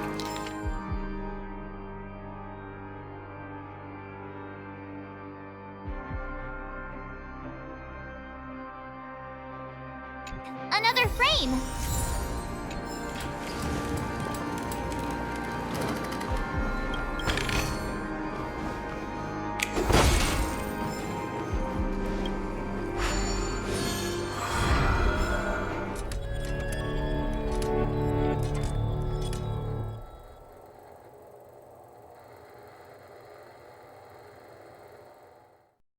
Ode to Fool. This must be the second act. The surroundings are different from before. The stage decorations look a bit tidier now. Behold, the ensuing peace never truly graced Land of the Exiles. The history in this era is rich and intricate, so please allow me to present it in allegorical form.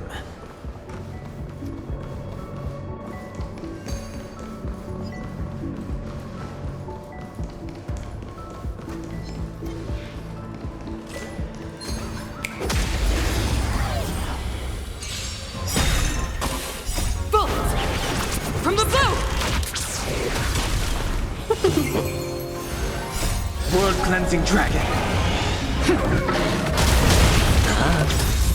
Bust. Or maybe I'll take it all! Rise!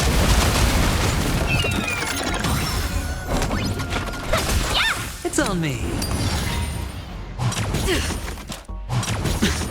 To the clouds!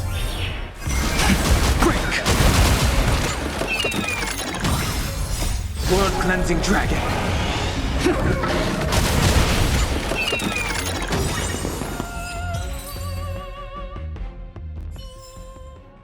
As if victory were ever in doubt. A reward with no risk? I'll take it. You did not serve the old master. The leader of the Alfalfa family sought to defect to the IPC, trading freedom for survival. However, his eldest son slew him in the name of righteousness and ascended as the new family head.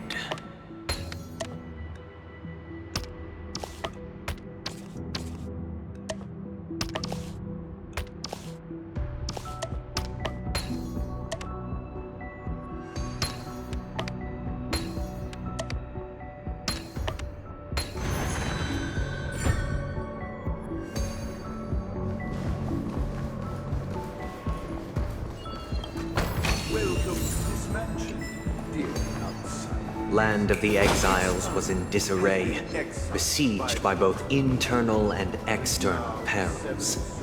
Though the 7 major lineages appeared united on the surface, each harbored their own ambitions, leading to ceaseless conflict.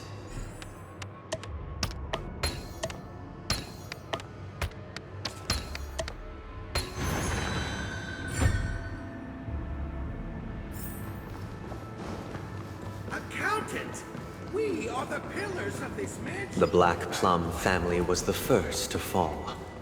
They withered away in the White Desert event, orchestrated by the Alfalfa family. Because Master shaped you from clay, but forged me from fire. I'm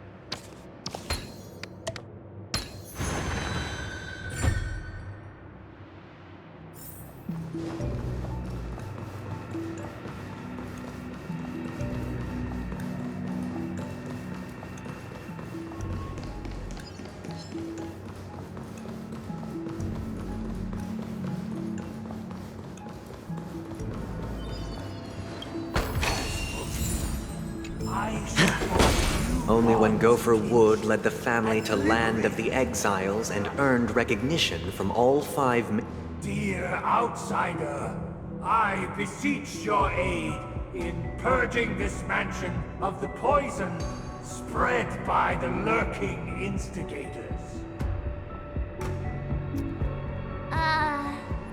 You want us to help you?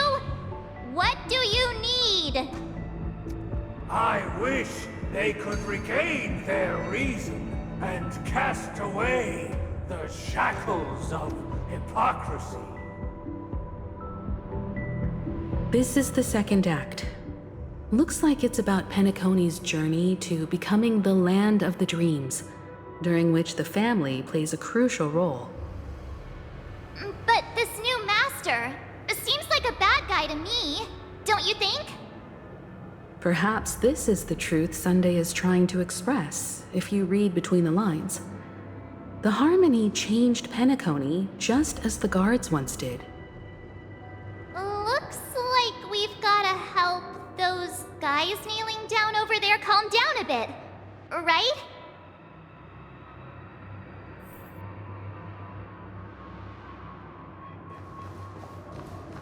Either I shall be my own master, or I shall return to my former master. I shall not submit to a new master under any circumstances.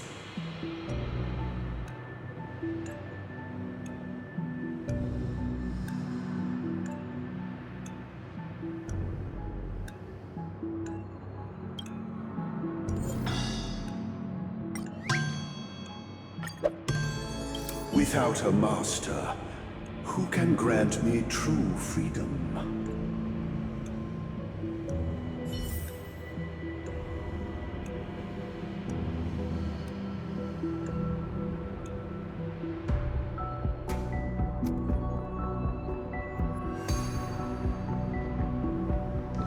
Master is no longer here. I thought I'd be...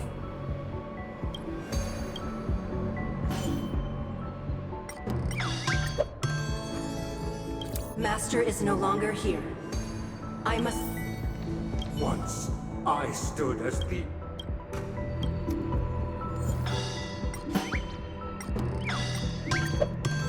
My former master has...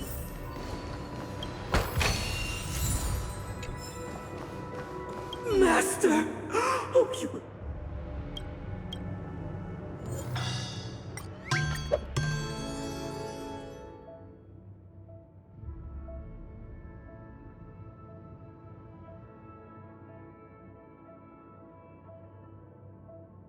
Master. In the absence of my master, I am free. But without their guidance, for whom shall I sing?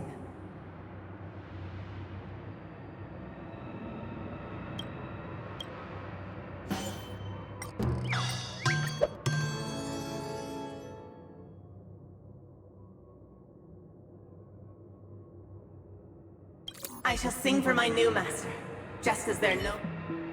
Thank you, dear outsiders. My servants have regained their sanity. Heed me, one and all. Your former master shall not return.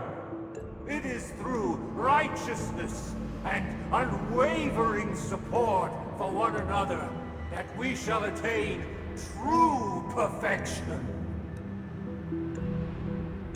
Cast aside the veils of hypocrisy and embrace one another. Get ready. Looks like another fight is about to begin. Listen, the snow is all outside. The sky trembles, and the earth seems on the brink of collapse. The silver universe, the first part shroud the rising sun.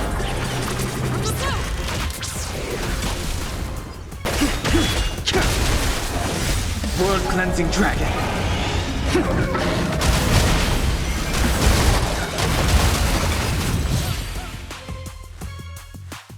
Alas, they remain but slaves till the very end, with the illusion of freedom. Thus concludes the second act. Amidst an illusory harmony, Land of the Exiles charted its course toward becoming the planet of festivities. This is how Penacony fell under the family's control. Since the arrival of the Harmony, the Land of the Exiles has undergone dramatic changes, not all of which have proven beneficial. This guy really loves dramatic scenes. Bet he comes from a whole lineage of stage performers.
They used the planetary rings to establish the law, forging a code of conduct among the masses.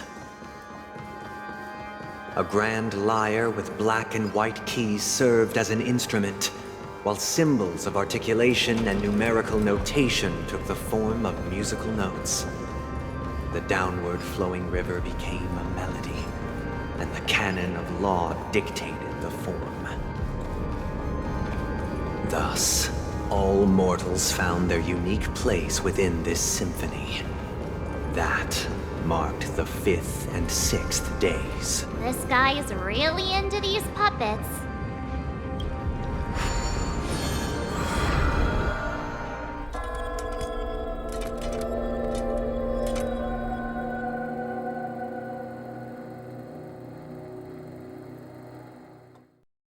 Oh, I get it now. The last scene is all about singing the praises of the Order. And the atmosphere here is completely different from the previous 2 scenes. This is the concluding act of this play. I have showcased the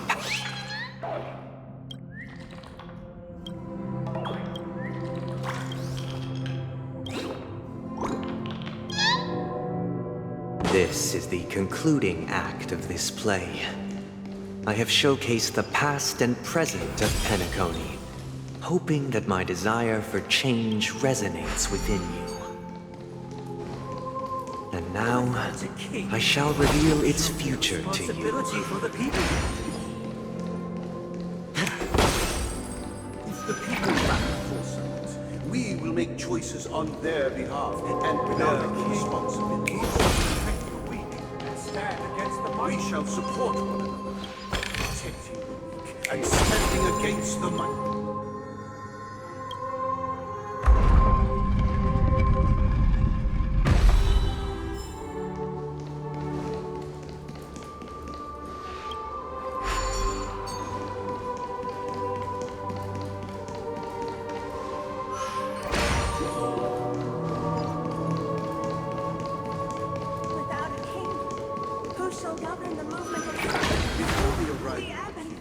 Everything follows natural course, and so we no longer have need for a king, for we have become kings of.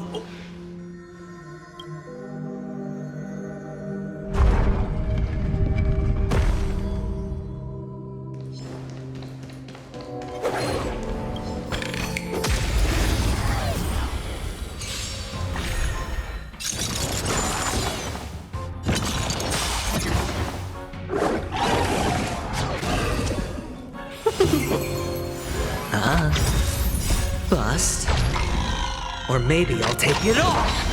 Watch your head! To the clouds!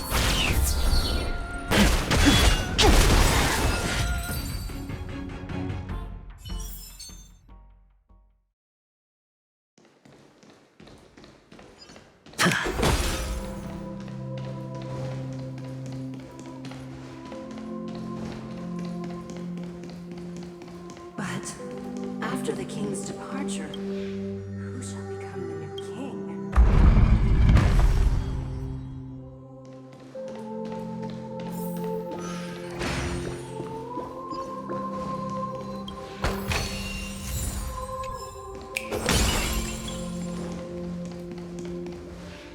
Hey, aren't we supposed to kick off a short story and have a fight here just like we did in the previous acts? Why aren't any of these puppets saying anything? Perhaps we'll need to complete the story ourselves, just like we did before. So, do you think their mind needs tinkering or something?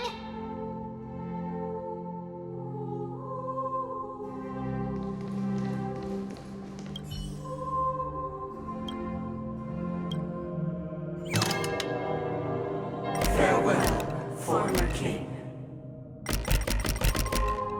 We no longer have need for a king, for we... How did it go? You can't change them? What does that mean? My apologies for my negligence.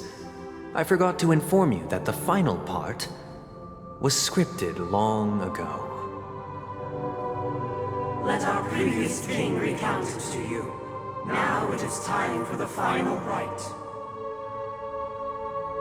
Prepare for battle. Looks like we'll have to fight again. Descending from the infinite sky of Santos, I traverse towards the protecting treasures.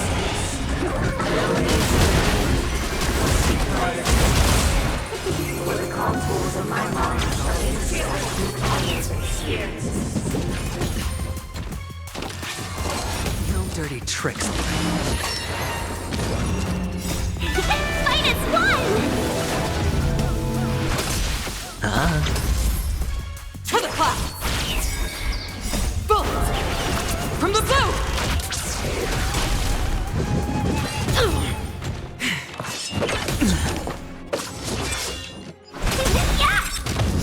World-cleansing dragon!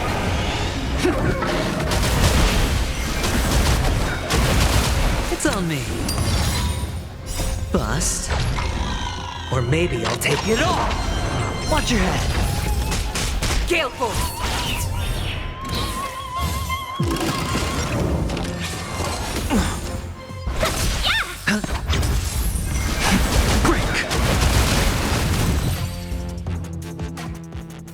In the hushed expanse of a nocturnal reverie, I leave faint traces behind.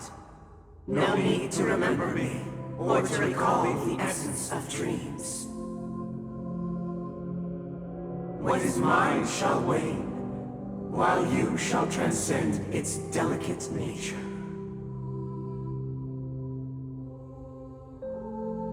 This is the final scene. It's much more straightforward. He wants to expel the Harmony and establish an empire based on the Order. Let's go. Once this stage play concludes, it'll be time for the main event, the Charmony Festival.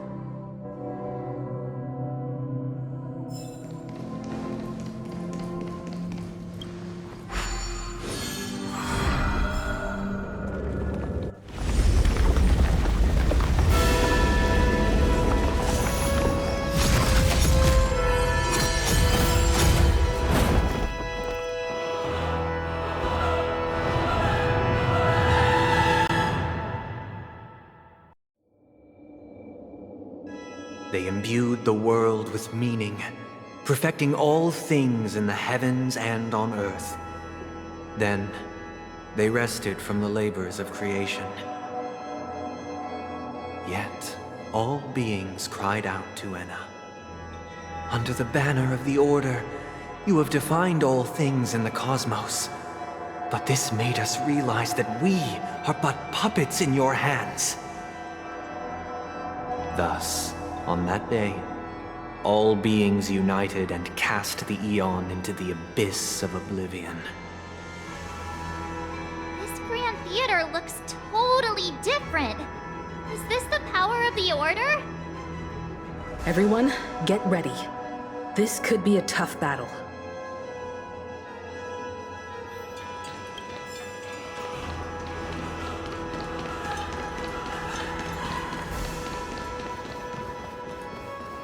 Speed, not haste.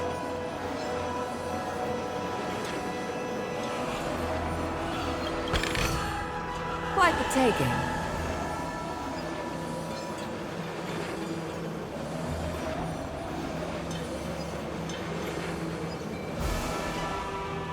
That marked the 7th day. Cheers and chants reverberated in the music.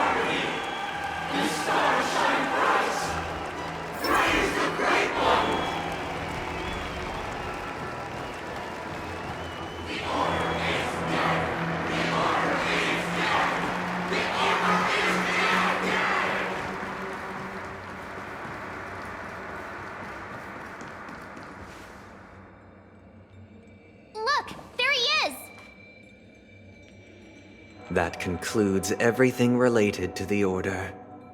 What are your reflections on this, my dear guests? Nevertheless, this is but a trivial blip in the annals of galactic history. What truly matters is the course this river shall take in the days to come. You've arrived at the perfect moment. The Charmony Festival is about to commence, and it would be a shame if you were absent for the Harmony's prologue. Allow me to extend my warmest welcome once more. Welcome to Penacony Theater, the very core of the Sweet Dream, the abode of the Stellaron, the grand stage of the Charmony Festival, and the very place where the future of Penacony shall be determined through conflict.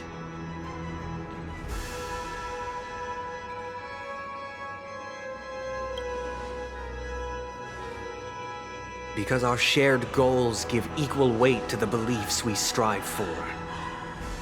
True goodness can only be achieved through faith. Allow me to point out that falling into a permanent slumber is not happiness, especially when those people are driven by someone else's will in their sleep.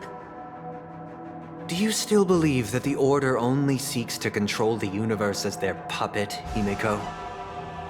No matter how perfect your vision of paradise may be, a cage remains a cage. People will never achieve true happiness in a world like that.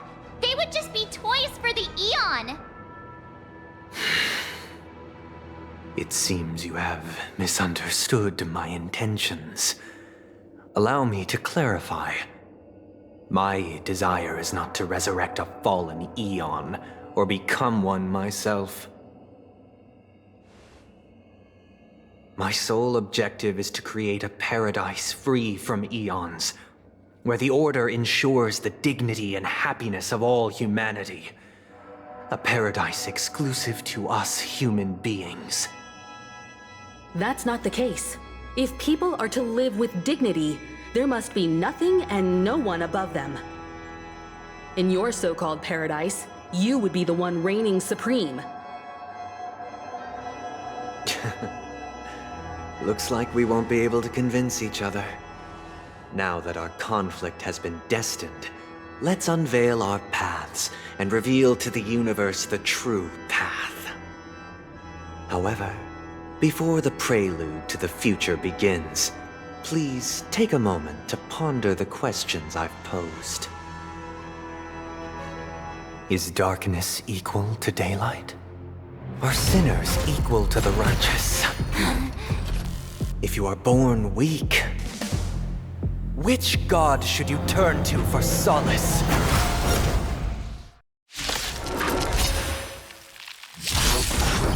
We're in trouble The now. Eon with great might. Under the banner. Thousand wonders to fight its goal. all things in the cosmos.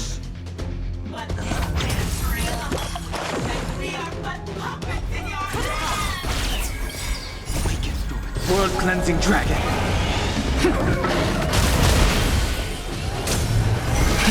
Rise! The wind is rising. Bolt! From the boat!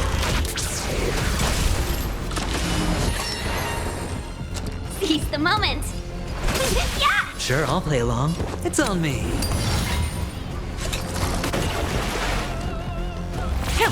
The strength. Heaven's surge. Break!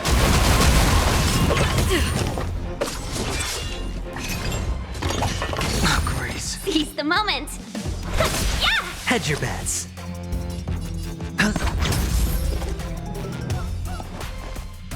Gale Force!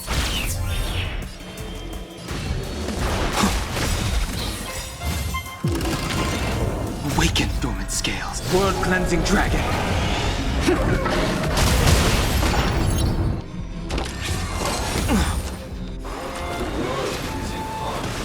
The scourge.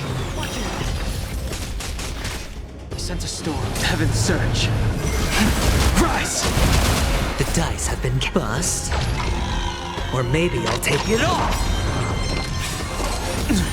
The wind is rising. Bolt! From the boat!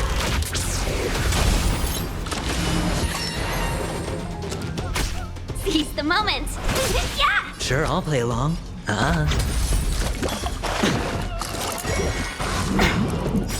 Let's befriend 1,000 wonders to fight as one! Awaken dormant scales. World-cleansing dragon.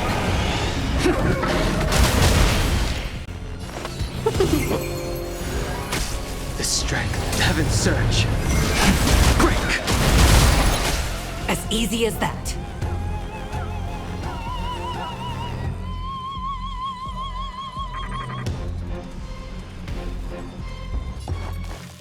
To the clouds! Hedge your bets. Oh.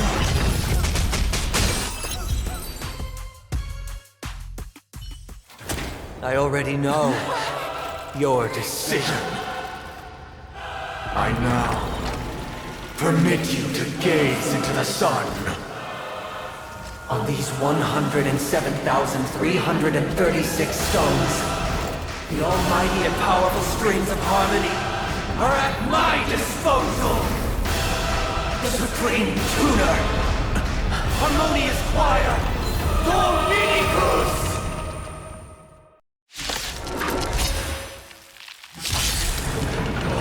Lost souls, come and meet your master!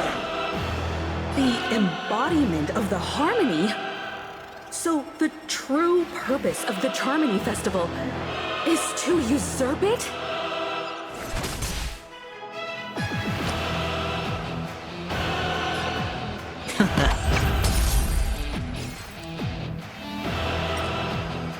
Gale Force! I sense a storm. Heaven's surge. Rise! I can take it. wise and receptive as you are, answer me this. Why could the harmony and the order merge into one? The wind is rising. Bolt! From the boat! The dice have been cast. Bust. Or maybe I'll take it all. Watch your head. The strength.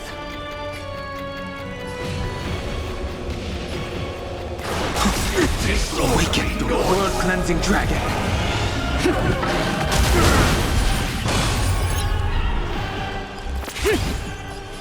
Heaven's surge. Break. Feeling like there's another world in front of my eyes. It's the power of tuning. Don't let the song distract you. 1,000 wonders to fight as one! Sure, I'll play along.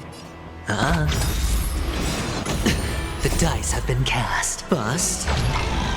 Or maybe I'll take it all. Watch Watch your head! Enjoy eternal peace. Stay the course.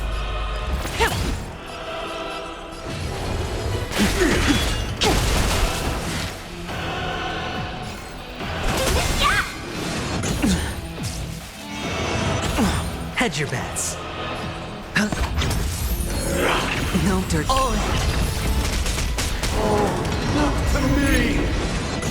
Let's be friends.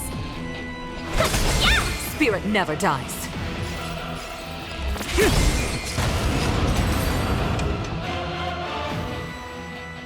The time has come.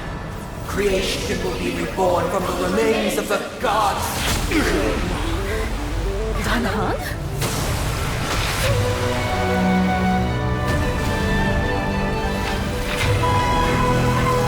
Radiant spirits, heed my word. Show no mercy!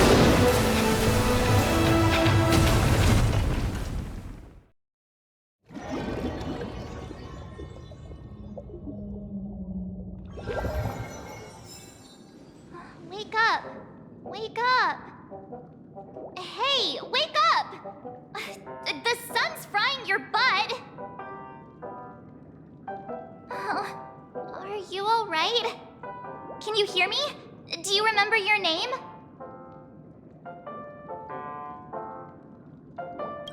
It does? Well, doesn't ring any bells to me.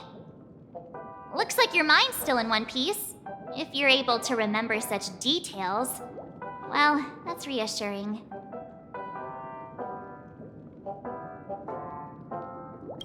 It's a long story. Simply put, Dan Heng used the Jade Abacus of Allying Oath when we were in the middle of a fierce battle and summoned the General to help us just in time. And then we returned to reality.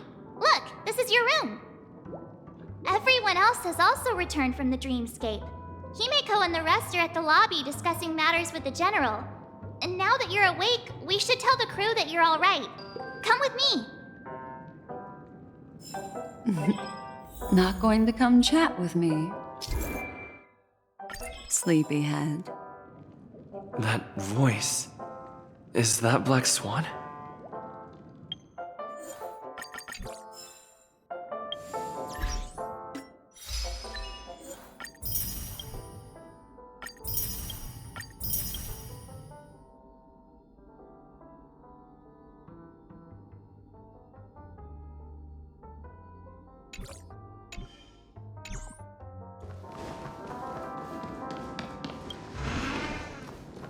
Hey, where are you going? Hey, we meet again, Sleepyhead. What's Miss Black Swan doing here? Nothing, Miss March. I noticed he was awake and wanted to check to see how he was doing. Though the strike from the General was timely, its destruction was also immense. When emanators collide, ordinary people inevitably suffer.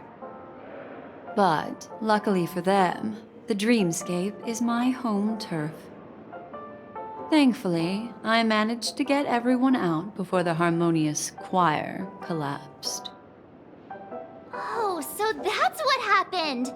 Thank you, Miss Black Swan! Don't mention it. After all, I wouldn't want to see such precious memories vanish. You're heading to see your friends, aren't you? Would it bother you if I walked with you for a short while? Of course not. But you're not planning on doing something like last time, are you? Why would you think that? I've never harbored any ill intentions. Well, not when you are around, anyway. Himeko and Mr. Yang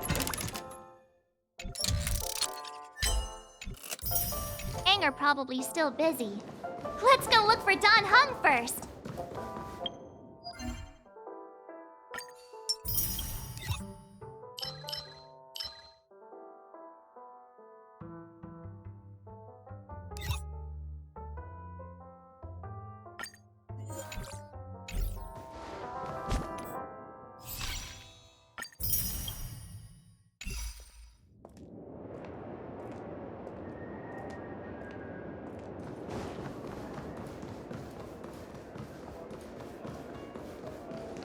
Look, he's still talking to that cowboy.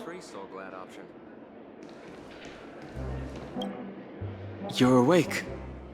How do you feel? Well, fork me. You must be that Stellaron they were talking about. Allow me to introduce him to you. This is Boot Hill, a Galaxy Ranger. During our pursuit of a certain person, we crossed paths and just so happened to uncover a shocking plot being concocted by Mr. Sunday. Which is why we sought you out, to help the Astral Express save the world together. No need for thanks. The Galaxy Ranger's principle is correct every injustice one sees. That's how you lot in the Xianzhou put it, right, Don Hung? More or less. Wait, hold on a sec. This is the first time I'm hearing about this certain person. Who are you chasing? And why would that lead you to the Express? Good question. It's, who was it again? Don Hum. Do you remember? No, that ain't it. I just can't seem to recall. Weird. My neurochip hasn't registered any malfunctions. I can't seem to remember either. What's going on? Heck. Forget about it. If it slipped all our minds, reckon that person was just a minor scoundrel. Unimportant.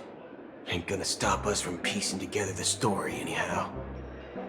Yes, when the dust settles, I'll just think of a way to recall it in the memory zone.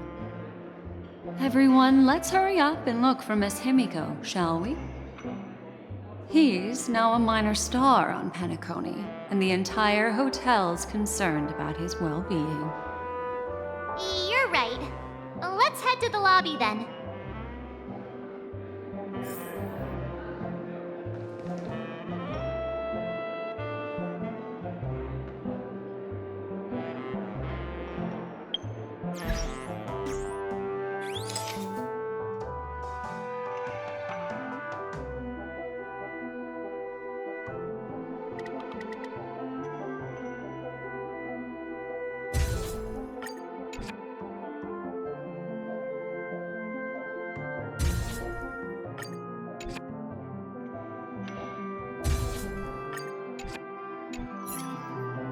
You guys go.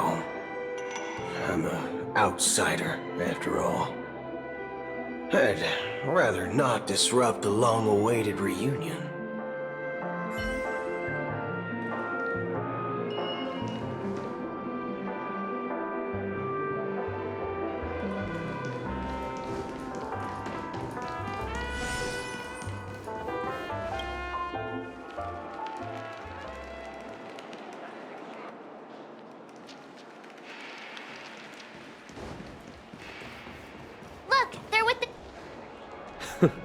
That's all right. In these times of conflict for the sake of utmost safety, it is only right that the Alliance steps forward to mediate on behalf of the Astral Express. We must not allow you to take unnecessary risks. Furthermore, despite the IPC's eagerness for success, it prioritizes peace above all. And the family, trapped though it may be, professes a desire for harmony.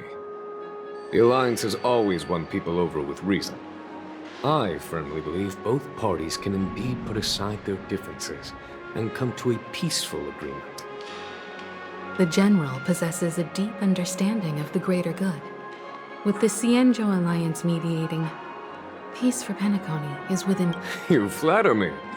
But ultimately, it's been all down to the Express. Without your efforts, this sweet dream paradise would have been claimed by the last remnants of order before there was even a shot at peace. Well, would you look at that? Here comes the big hero.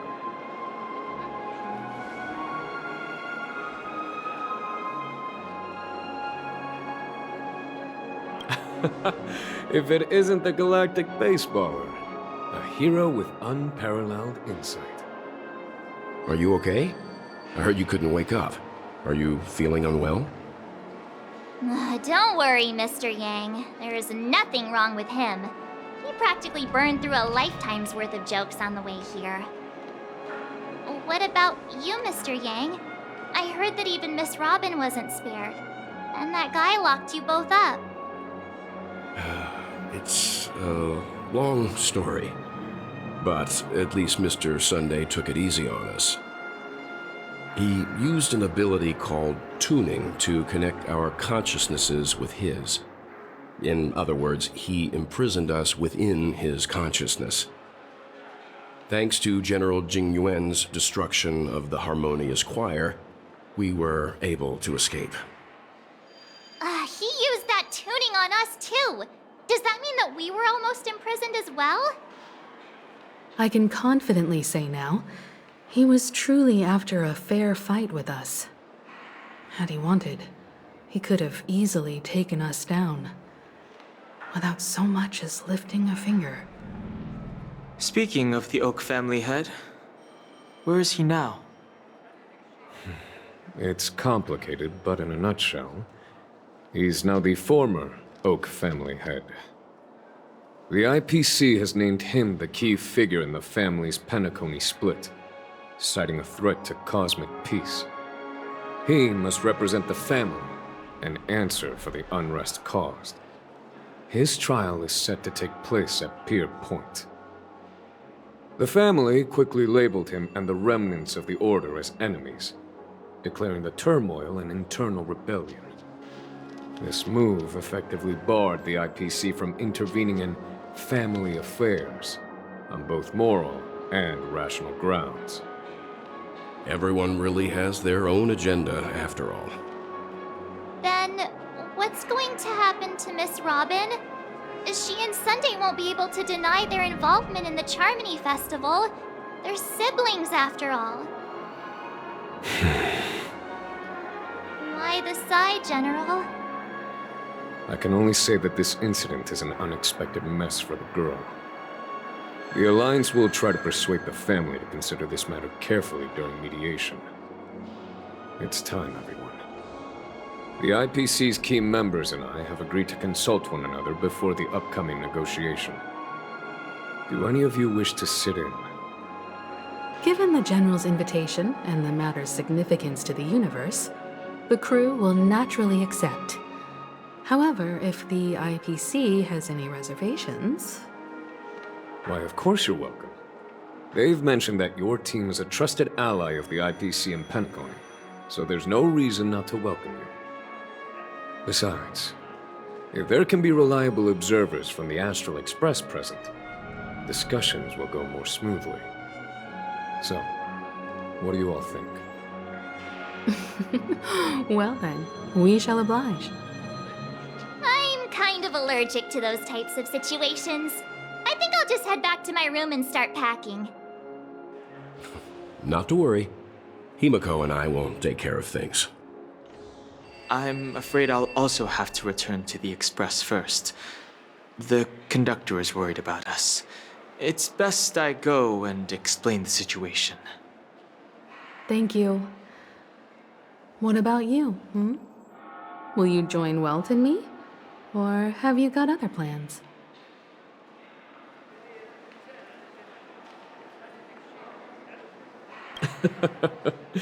Good guess. Although I'm not too sure of the reason, the representatives from the IPC have insisted on his presence. Allow me to lead the way. Follow me, please. The negotiation will commence at the hotel lobby. Everyone, please, follow me.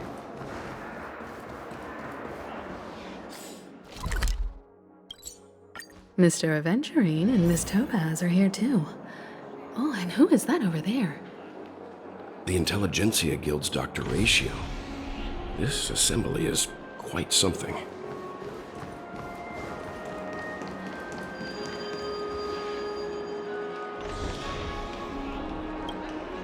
It's been a while, my Astral Express friends. I would also extend my sincere thanks to you, General of the Luofu. The presence of everyone here assures that the talks will likely reach a conclusion that satisfies all sides. Oh. Looks like everyone has come with expectations. Care to share? Of course. Topaz, if you please. Sure, leave it to me. In summary, it's good news.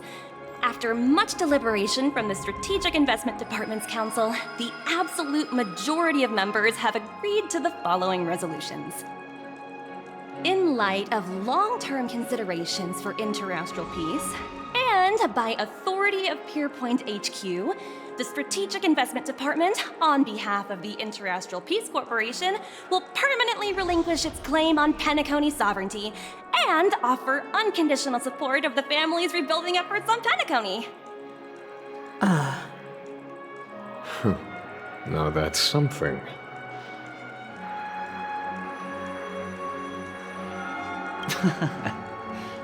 Well, if that's what it takes to bring peace to the entire universe, it's a price I'll gladly pay. Has the IPC finished sharing all its thoughts? Then it's our turn. The Guild, much like the Genius Society, has taken a keen interest in the recent calamity in Penacony. Ultimately, both parties have agreed to a comprehensive collaboration, offering technical support for the reconstruction of Penacony. The floor is yours for the finer points, Mr. Screwlum. Enlighten us, please. Organic life's unrelenting search to understand the realm of inner spirituality is something I both admire and envy. Inorganic life has no mechanism to evoke dreams. But when my mechanical impulses are activated, my inspiration circuits will start to operate, and I will enter a state defined as imagination. Every time, within the realm of imagination, there emerges a fire from the shadows. It is warm, bright. I frequently ponder this flame might represent the essence of intelligence, a cluster of inspiration ignited by high temperatures. The future direction of the universe may well lie within it. Alas, they are nothing but projections of my thought system to me. Desired, but unattainable. But after learning of Penacony's accomplishments, I have come to realize that the flame is not beyond my grasp. After deliberations with my partners, we have decided to defer the progress of the Simulated Universe project, and instead assist the Intelligentsia Guild as technological consultants in the research of the Dreamscape and Memory Zone, so that these assets may be better used to serve humanity. Not only that, we've also established contact with the Garden of Recollection through the IPC, and they've pledged their support for our research endeavors. I'm truly happy for the Dream Chasers on Penacony. The cosmos' brightest and, let's admit, dimmer intellects are now at their service. Agreed. It's hard to imagine members of the Genius Society taking an interest in such mundane research. Never mind. At the end of the day, this is a positive outcome. No wonder everyone insisted that he be there. It heartens me to learn that everyone is willing to put aside their differences for Penacony's plight. I trust that everyone will surely reach consensus in the upcoming negotiations. Looks like Penacony's future is decided. I'm wondering, is there anything else the crew is concerned about? Peace is our greatest wish. Beyond that, we desire nothing else.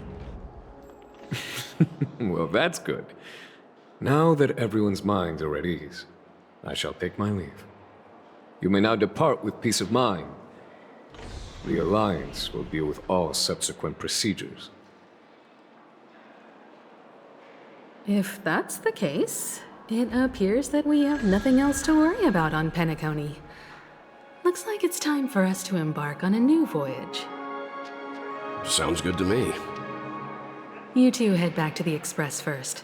I'll pick up March and deal with the checkout procedure. Oh, also, Miss Black Swan, you have a matter to discuss with me, yes? Nothing escapes your attention, Miss Navigator. You've been with us this whole time, huh? In any case, he and I will be waiting for you and March on the Express. Let's go. Our time on Penacony has come to a fruitful end. Penacony's journey ends here. I guess it was pretty fruitful. I am truly happy for the Dream Chasers on Penacony. The cause... Well, seems the dust is finally settled, no? Well done, friend.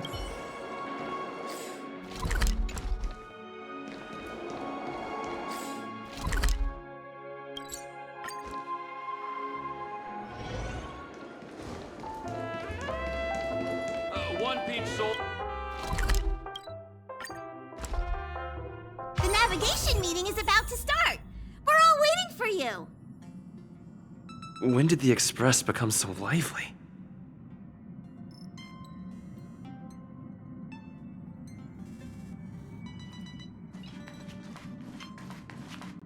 Ahem. Looks like everyone's present. Let the navigation meeting commence then. This a meeting to decide our next stop? How we doing this? A show of hands. Hold your horses, cowboy. It's for those to decide.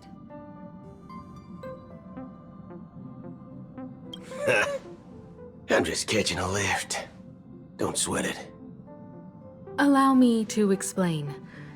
Mr. Boothill and Miss Black Swan submitted a request to temporarily travel with the Express for their own personal reasons. As you all may know, the Astral Express never declines any passenger whose heart yearns for the distant stars. Therefore, they will be traveling with us for a while until they reach their destinations. Whoa, the Express is going to be much livelier now. But, Miss Black Swan, you better not use your memo keeper abilities to pull any pranks. Understood, Miss March. I promise you, you'll never see me in your room while you're taking a break. Don't! You're freaking me out. All right. Now that everyone's met everyone, we can continue our navigation meeting. Firstly, Pom-Pom wishes to thank everyone. If it weren't for you all unearthing the truth about Penacony, Pom-Pom would have never known where Mikhail and the rest had gone. What they had to go through was regrettable, but I reckon they all fulfilled their wishes. And it was thanks to all of you. Thank you, everyone. Now then, we come to the crux of this navigation meeting. We must decide on the Express's next stop. Let me introduce our current options. The first choice is from Himiko, the oceanic planet of Lushaka, a planet composed entirely of water. Many aquatic races reside there. Of course, it's also the home planet of the venerable, nameless Mikhail. The second choice is the agate world Melustanen, suggested by Welt. It's famed as one of the initial sites of the Stellaron disaster, and the place where the beauty Idrilla ascended. Today, it's celebrated as a planet of undying allure.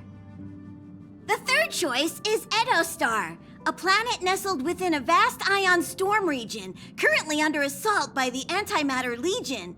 However, the distress signals from there have recently ceased, prompting the IPC's wish for us to check in on the situation. The last choice, courtesy of Black Swan, is the glass belt Petravia, a massive belt of asteroids that was turned to glass by the Lord Ravager Zephyro. These days, it's apparently known to house one of the branches of the Morning Actors Troupe. Ooh, so many options. I'm seeing stars already. Next up, everyone will select the destination that they wish to visit, and then we'll put it to a vote. though the fact that the distress signals have ceased means we're probably too late. But I still think we should investigate the situation there. Yes, I agree. As Nameless, should we not extend a helping hand? You and Dan Heng make good points. I'll throw in a vote for Edo Star 2. If that's the general sentiment, then we should indeed investigate. I vote for Edo Star 2. All votes for Edo Star! Looks like we have a winner! Next stop, Edo Star! Then this navigation meeting is adjourned. I'll go check the warp jump coordinates. Everyone can catch up on some rest in the meantime. When it's time to make the jump, Pom-Pom will make an announcement. There's still some time before the jump. What should I do? How about a chat? This Astral Express sure is comfy. But I got one tiny problem with it. How come there ain't no potent drinks on this ride? I can live without malt juice. At least stock something else. Like that white gem. Common as dirt and not too pricey. Ah, thanks, brother. Any low-cost swill will do. I ain't fussy. Ha! All these years out in the wild, and now I'm bunking in luxury. Gotta say, it's quite the treat.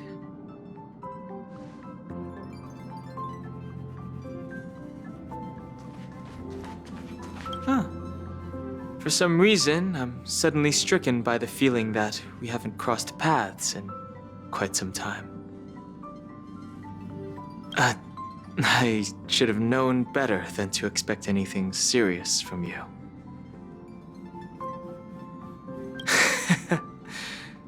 Got it.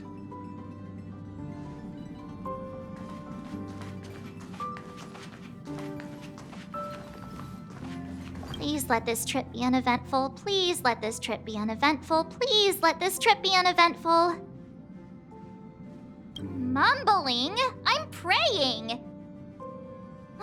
The last couple of trailblazing expeditions have been downright terrifying. It's about time we had some fun, cozy, and cute adventures for a change. Come on, start praying with me. Please let this trip be uneventful. Please let this trip be uneventful. Please let this trip be uneventful.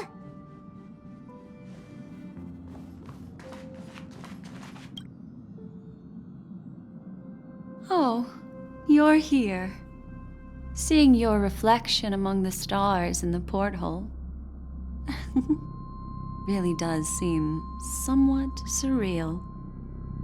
How about it? This journey of beautiful dreams. Was it to your liking?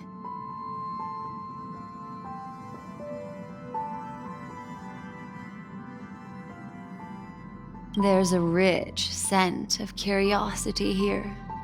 Such memories can be irresistibly captivating.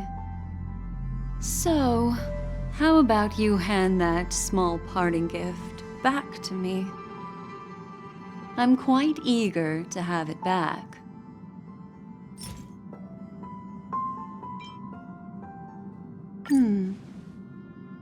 Oh? Never mind. I just stumbled upon a particularly fascinating spot in your memory. Before I explain, I would like to apologize to you. This farewell gift I gave you isn't really a compass from the memory zone, but merely an empty light cone. Remember when we entered the hotel in the dreamscape for the first time, and I procured a few trinkets from your companions? Their functions are similar. This way, I can always be attuned to your location, ready to assist immediately if you encounter any threats. But this is not its most intrinsic function. Light cones are slices of light used to encapsulate solidified phenomena. This empty light cone is the same. It can etch your memories in their most vivid form, and then allow me to admire and manipulate them, turning them into unique mementos.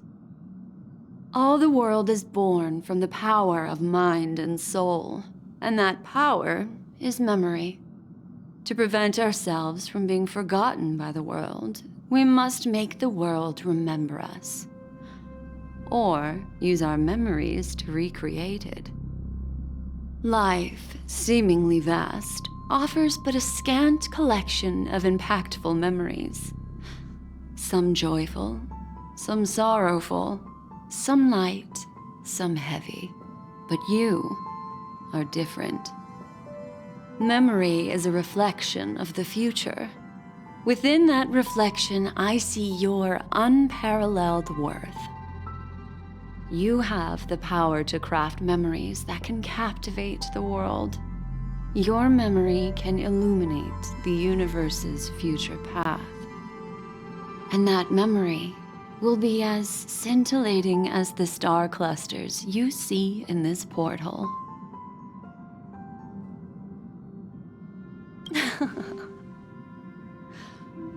The memories I have of you are not enough for me to predict a future that lies too far ahead. But I can tell you one thing.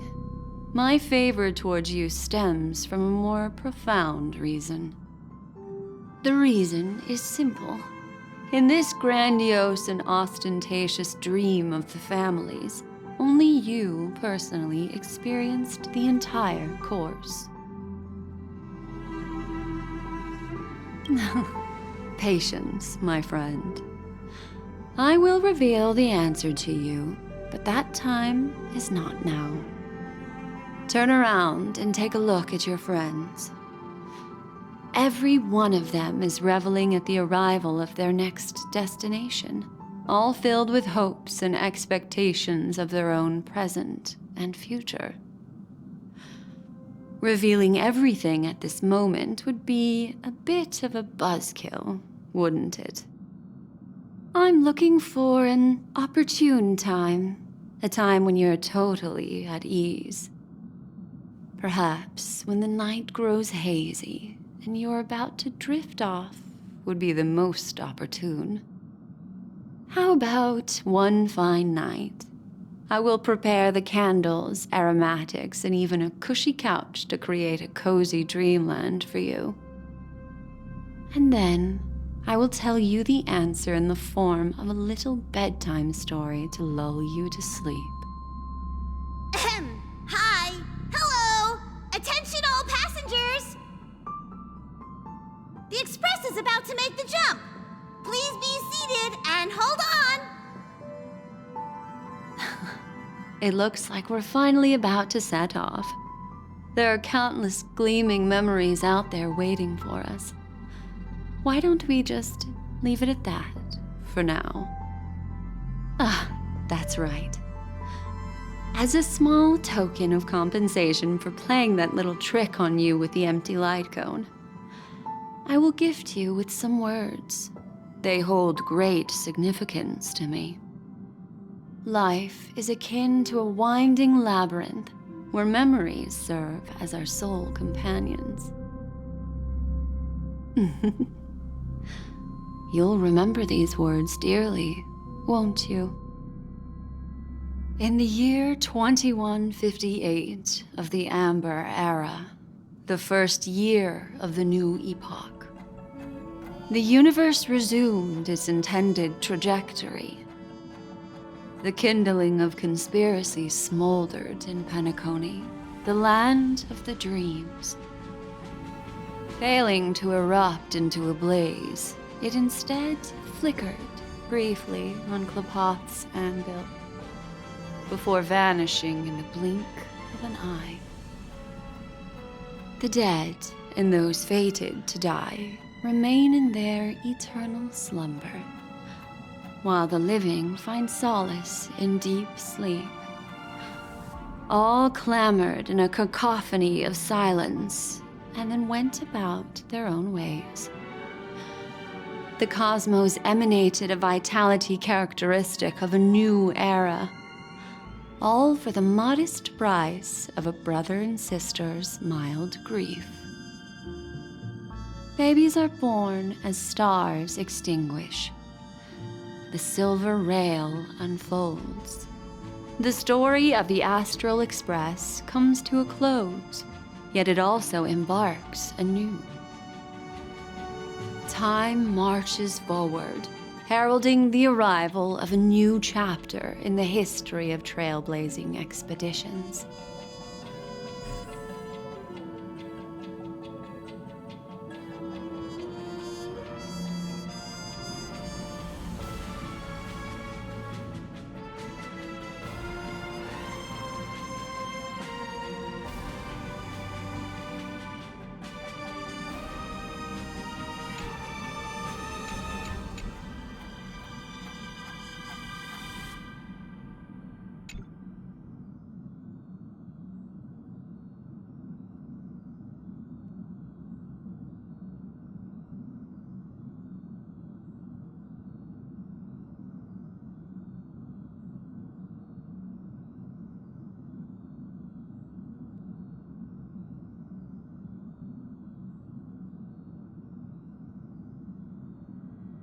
Countless shooting stars streak the sky tonight. If you can pick the right one, it will carry your wish to thousands of distant worlds. You're feeling very relaxed now, aren't you? So, then, it's time to tell you a little bedtime story. Well, let's start with a conclusion. The crew was defeated in the battle against Sunday. Everyone in Penacony failed, and no one survived. But don't panic. The truth, as horrifying as it may be, is not yet irreversible. There's still a glimmer of hope, and that's why I'm here. Next, I'll use this empty light cone that carries all your memories to relive everything that happened before. And when this story reaches its end, I'm sure someone as clever as you will notice that. There's a major flaw in the story you have experienced, yet within that flaw lies a glimmer of hope. Are you ready for it? Do you remember everything? When the clock turned back, the Express started a warp jump, sending you to a strange dream. You were bewildered back then, and then a Galaxy Ranger named Acheron showed you a way out. When you arrived at the Reverie Hotel, you met the doorman Misha and had a confrontation with Aventurine, an IPC representative. Thankfully, Acheron appeared again and helped you. After that, you saved Firefly and explored Penacony together.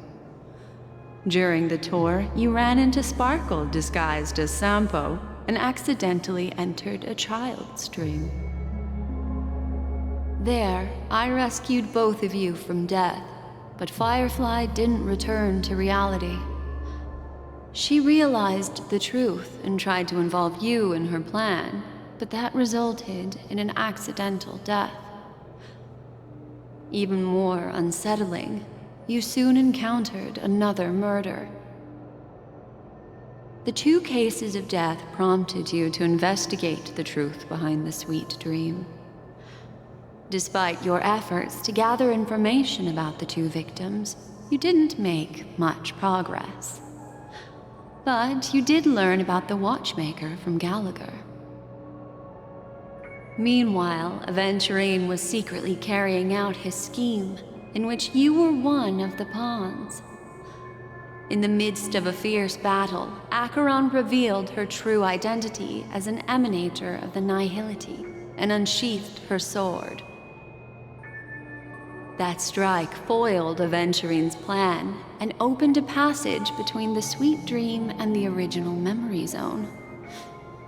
Upon your arrival at Dreamflux Reef, you learned the truth that death was actually dormancy, as well as the truth about the dreamscape, the Stellaron, and the bellboy, Misha. You split up with Sunday and Robin, looking for a way to seal the Stellaron. However, it turned out that Sunday and the Dream Master had their own hidden agenda. And you had to engage in an ultimate duel on the stage of the Charmony Festival. Finally, the story reached its conclusion. You emerged victorious, with the Trailblazer triumphing over the Order, and Penacony embracing a bright and peaceful future. This marks the end of the thrilling journey in Penacony. I'm sure you've already noticed something unusual, haven't you? The major flaw, which contradicts all the known information, hides in this story.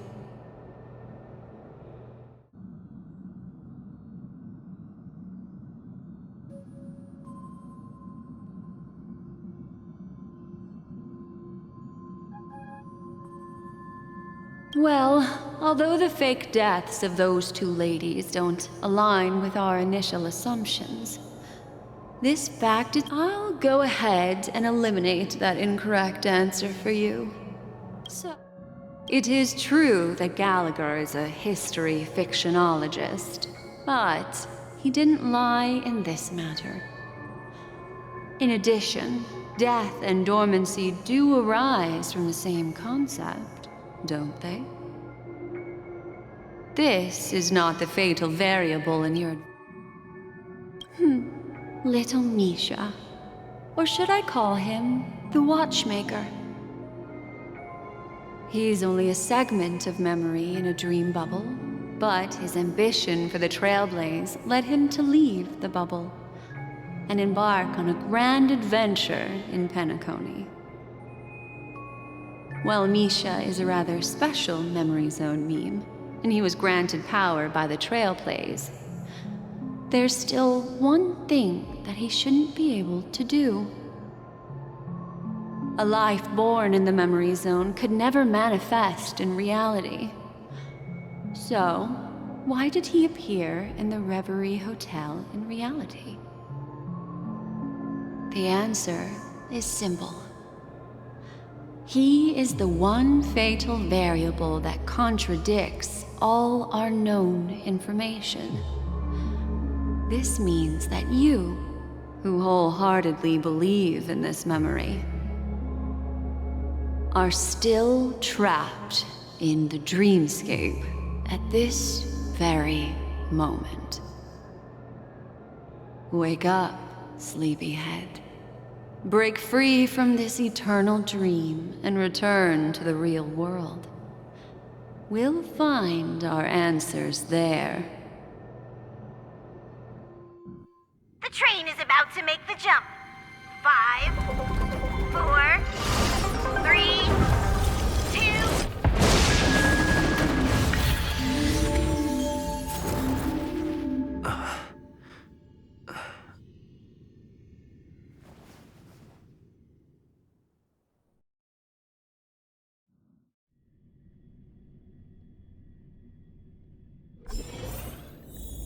This way, darling.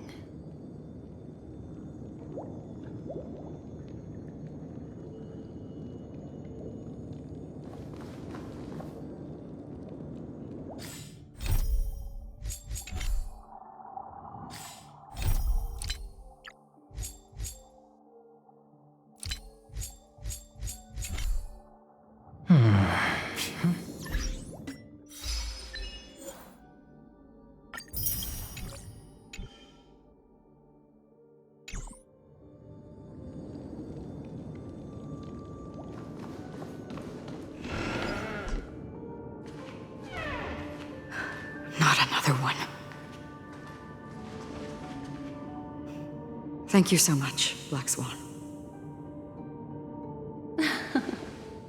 Finally, I can breathe a sigh of relief.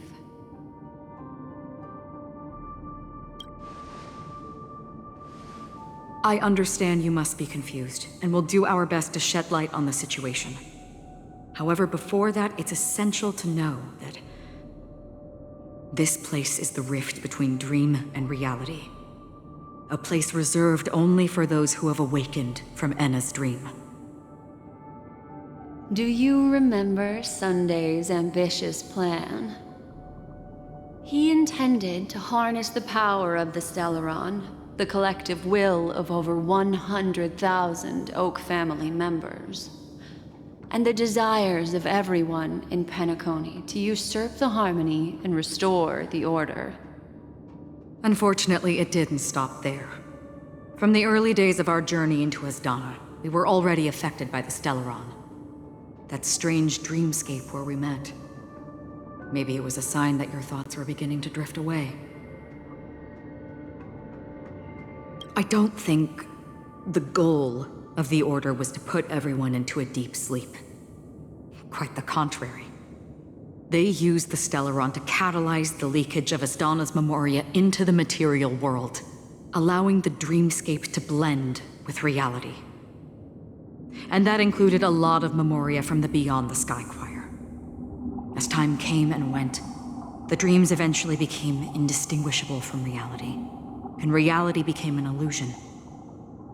People think they are awake, but their spirits have long since stepped into the Temple of Order.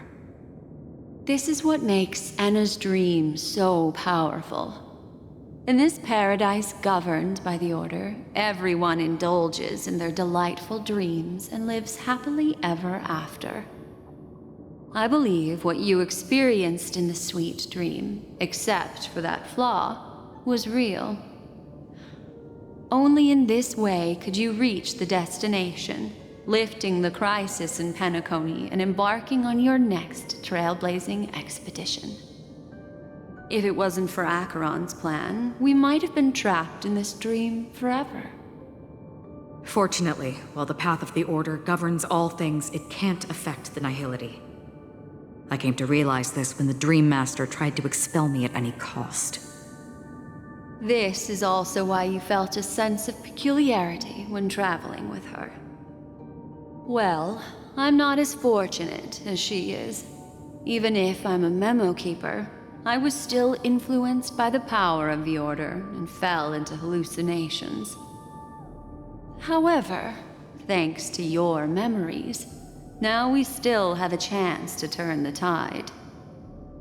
For mortals, even if they possess the great power of a path, they can't create a flawless world like gods do. That's why there was a flaw in your dream. In other words, once you have realized the world is not real, you'll have a chance to break free from the dream. The flaw in your dream lies within Misha, who could have never appeared in reality. When I turned the pages of your memories, I realized that I was in an illusion too.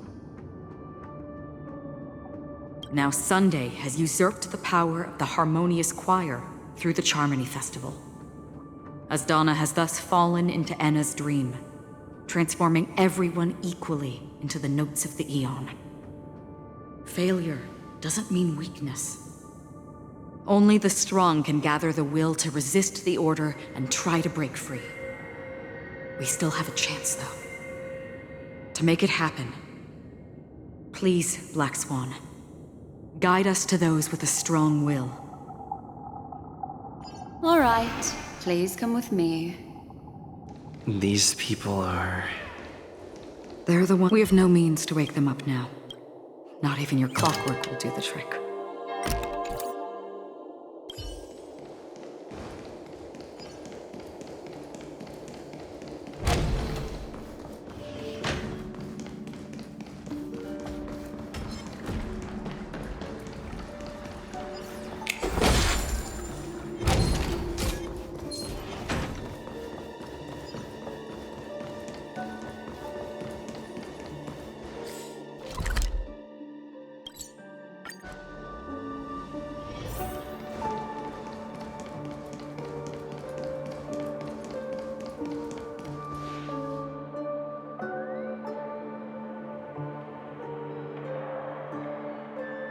here we are.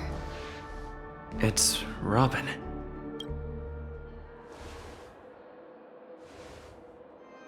Finally, you've arrived. Let me introduce you to Robin.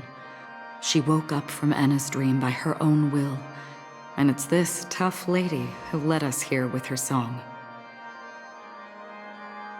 I woke up for the same reason as all of you. In the dream, I experienced something that could never occur in reality. Are we going to lock it up in a cage? I want to see it fly freely in the sky. Without us, this bird would be too fragile to survive on its own. Do you want it to die? No, but... Then let's take care of it together until it can return to the sky. Huh? Birds have wings because they're meant to fly. Even if they may crash on the ground one day, they shouldn't be trapped in a cage. Birds belong to the sky, so we should help them return there, right? The illusion was so impossibly blissful that I realized it was just a dream. And this is our final hope. Anna's dream is founded upon the harmonious choir, namely everyone's shared wishes. It will only materialize once the aspirations of all beings in Penacony merge as one. At present, it has become impervious due to people's desire to remain slumbering within the dream. And in order to destroy it, we must make everyone in Penacony want to wake up. Now comes the tricky part. How do we do it?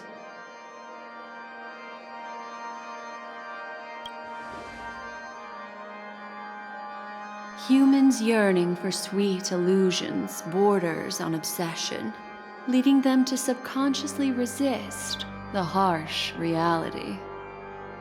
Therefore, I carefully selected a moment where he was completely unguarded, guiding him to uncover the truth himself to make him regain his consciousness.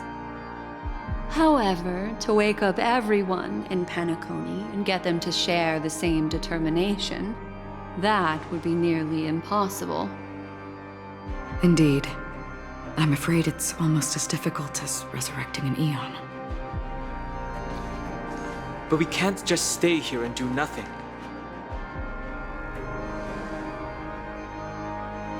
This is a critical moment for the whole universe. Who cares about some dumb number? Thanks to Black Swan. You're welcome. And thanks to the memo keepers in Penacony, too. I believe your partners have also awakened from their dreams. This is the first step of our plan. With the assistance from the Garden of Recollection, those who possess a strong will, like you, will gradually awaken from the dream. These free wills are the discord that will sway Anna's dream.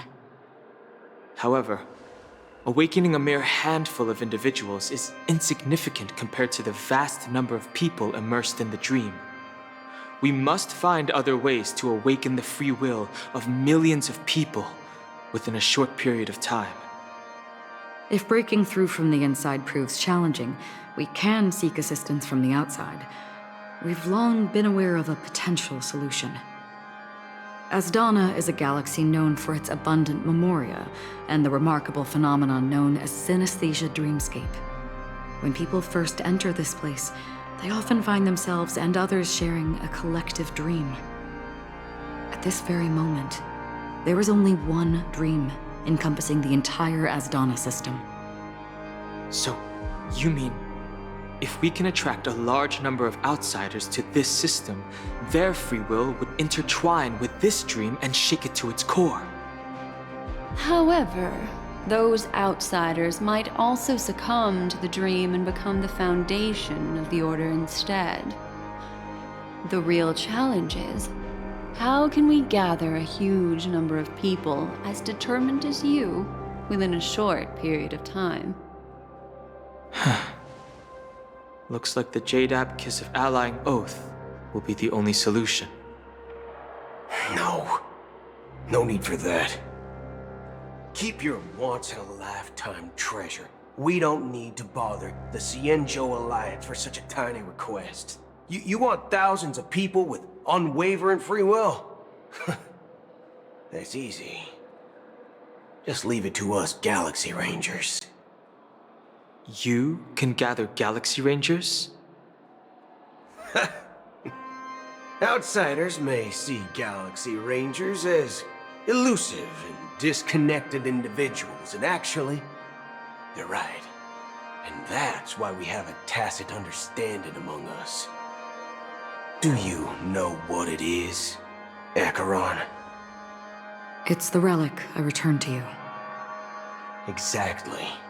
Its owner must have told you that it's meaningless to anyone other than a Galaxy Ranger, and that it can only fulfill its purpose when returned to its rightful owner.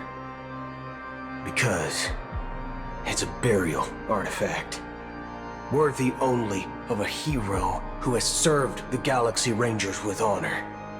When its light illuminates the universe, it means the fall of a hero. And in the direction it falls, countless meteors will streak across the sky. Those meteors are Galaxy Rangers, coming from all corners of the cosmos, driven by a shared purpose, without questioning the cause or counting the cost, because we abide by a common principle. The shooting stars of the hunt only descend on the longest night, and with them comes the dawn. We've stayed silent for far too long. Now, it's time to remind all the cowards, oppressors and villains of the universe of our presence. I'll be the one to ignite the first spark. Once the dreamscape is swayed, I'll complete the second step. I'll fine-tune the slumbering souls with the Song of the Harmony, interrupting them with the discord of Trailblaze, and guiding them towards reality. It's true that some people are born strong, and others are born weak. If the Trailblaze is the target of heroes, then the Harmony will guarantee that the strong help the weak. Only the people of Penacony themselves can be the saviors of their homeland.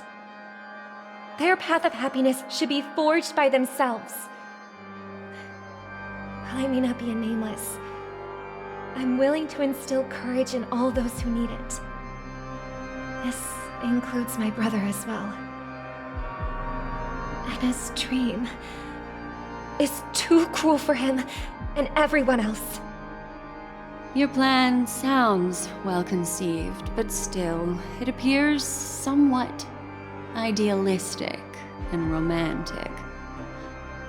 The flaws rooted in human nature can't be eradicated overnight. Do you believe these efforts alone are enough to convince everyone to choose the right path? I agree with you, Black Swan. That's why the most critical aspect of this plan is not to convince everyone to choose the right path, but to inspire them to save themselves. So, you're the key in the end, I assume? The Harmonious Choir possesses the power of an emanator.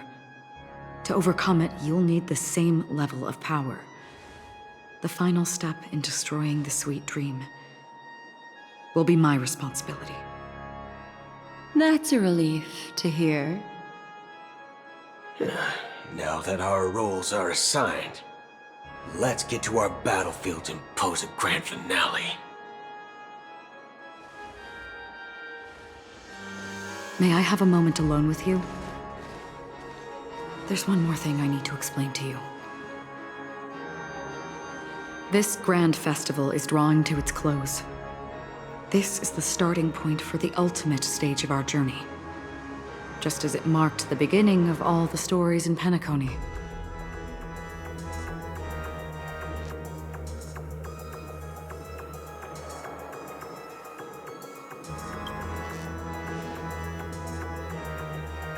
I have faith in you. However, before we depart, there is one more thing I must tell you. There's something you should know. We were able to locate you within this boundless dream and find the key to breaking free from the dream. All because of one person's unwavering dedication. Firefly. She awakened from the dream ahead of others, discovered the Express amidst the stars, and brought us valuable information about the remnants of the Order. She may have been aided by the script, and it came at a cost. As you know, Firefly is a stowaway who entered the dreamscape in a different way from ours. Without the dream pool in the hotel or assistance from the family, she can only awaken from this dream in one way. A real death. We mustn't fail her determination. I'm not implying that we must win this fight no matter what, but our resolve should match that of that courageous lady. Are you ready?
Very well. Now, please close your eyes.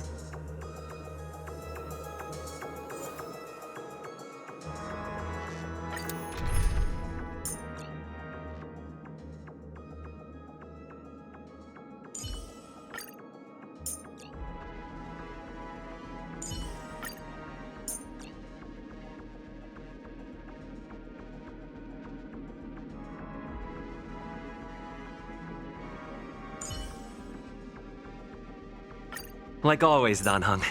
Let's make this quick.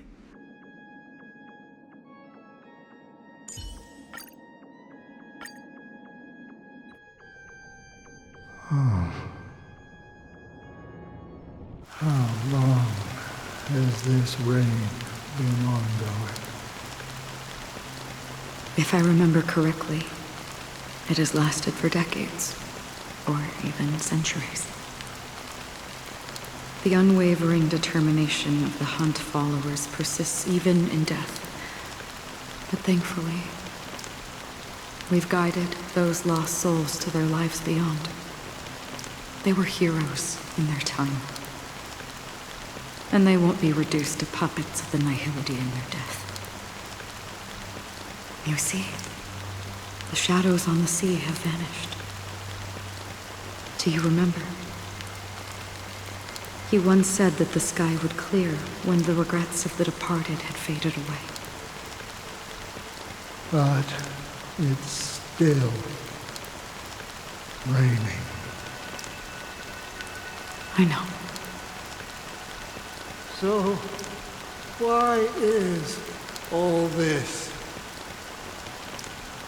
Why did this rain choose me? Because someone's regrets haven't been fulfilled, perhaps. Mortals who walk the paths are like sailors on a vast ocean, leaving behind a trail that creates countless ripples of possibilities. These ripples last longer than the fleeting lifetimes of humans. And for some, their presence leaves such a strong mark that it's reflected in the waves. Sin-thirsters, the obsessions of the Pathstriders. They emerge from the depths of Ix, seeing themselves as masters of their own destiny, unknowingly repeating the actions of their past lives.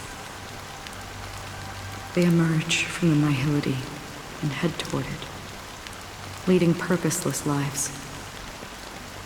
However, these hollow phantoms, they have journeyed with me for such a long time.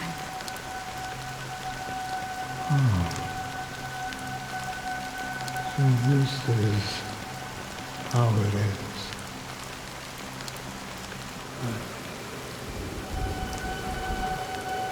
I'm already dead. Yes. Are you watching over me? This is my duty as Acheron the Watcher. I'm guarding the path to the abyss of the Nihility, guiding every soul reluctant to become one with it. Back to this side.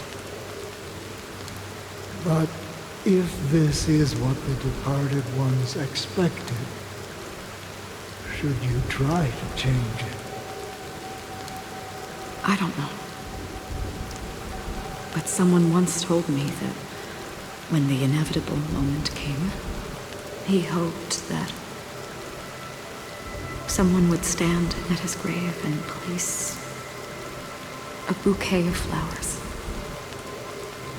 Even if it doesn't make sense at all?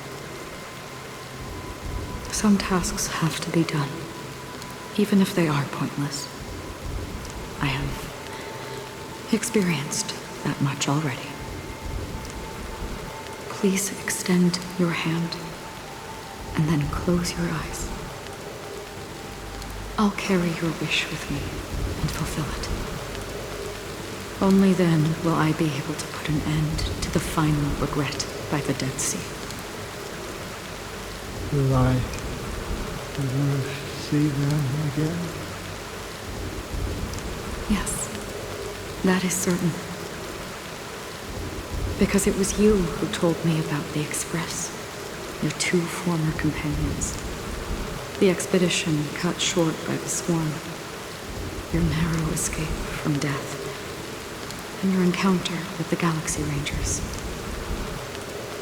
And Penacony, the hometown to which you could never return.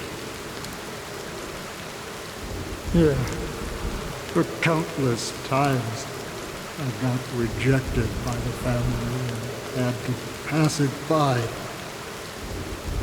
But I knew that my companion was still there. Oh. Mikhail, are you still dead? Take my hand and come with me. We will leave this place.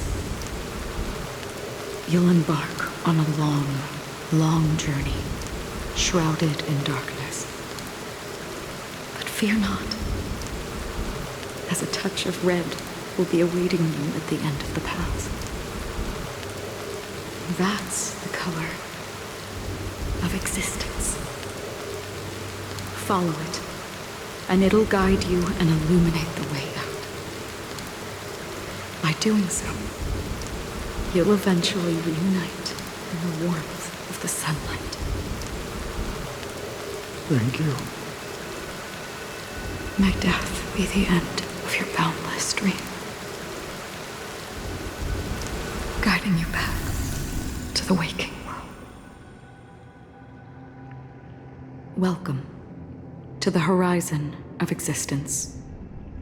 This place is one of the thousands of manifestations belonging to the sleeping and shapeless. And it's also an exit out of the nihility for the awake ones.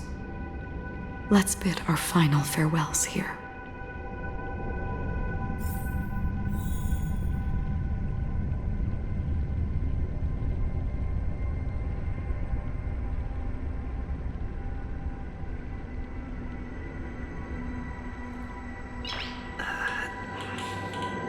Nice.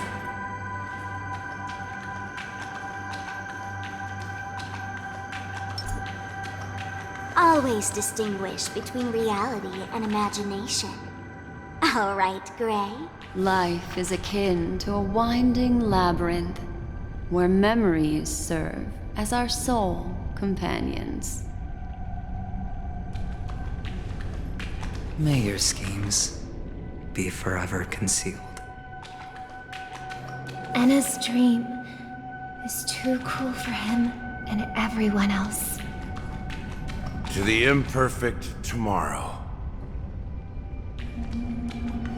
I still remember the question on the invitation letter. Why does life slumber?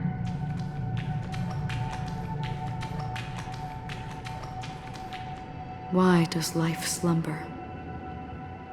We don't know the answer yet, but we're about to awaken from this dream. Or perhaps such is the answer itself. Leave this place, return to where you belong, and awaken Penacony from this dream.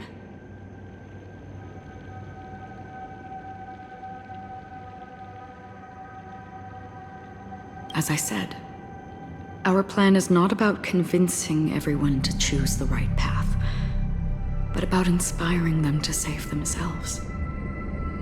So, when will people actively save themselves?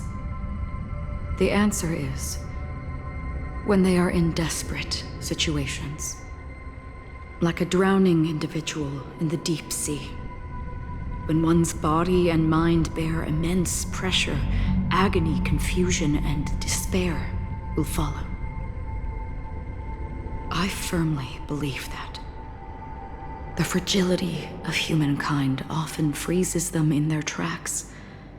But in truly desperate situations, they will strive to save themselves. And now, Penacony has enough heroes to lead them forward.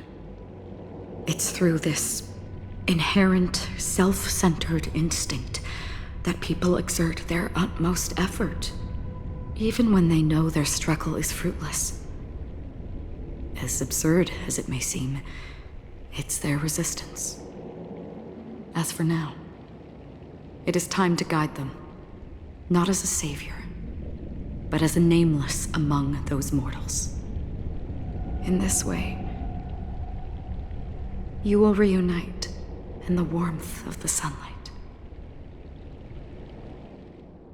The rain is intensifying. Before we part ways, please allow me to ask a few final questions. So far, you have forged unbreakable bonds with numerous individuals and entities in the Sweet Dream. Might I ask if you fear severing these bonds with your own hands?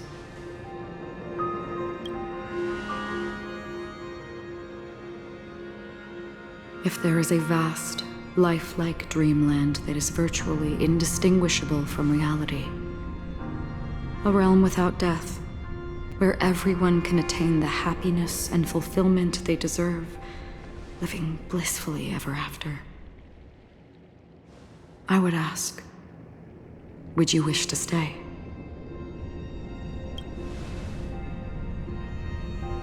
Imagine if this splendid dream were fated to fall apart.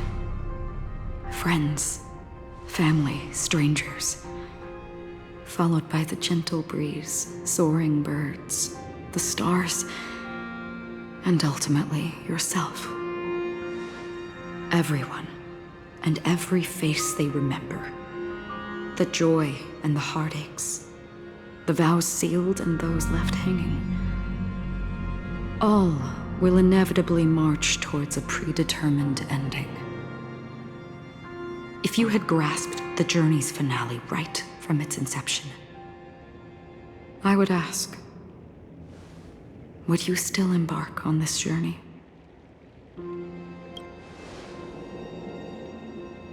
I'm glad. The answer itself doesn't matter. What matters is that you've made a decision. Listen, touch, and ponder. And therein lies the sensation. Cherish it, because that's what makes us exist. Such is the only answer humans can offer when facing the nihility. If the nihility represents the primal fear of life, rendering any lofty convictions insignificant under their imposing shadow, then behind this shadow, there must exist the most fervent source of light in the world.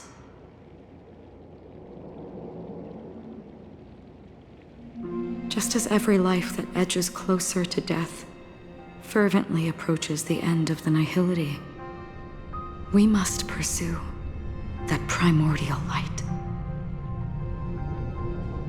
Now, come to think that you exist in the nihility, and you watch over others to depart it, such a task is absurd and meaningless. Nevertheless, someone had to do it. As for the meaning you mentioned, even if it's a meaningless task, I've come this far, haven't I? Even if the future you forge may not even belong to you.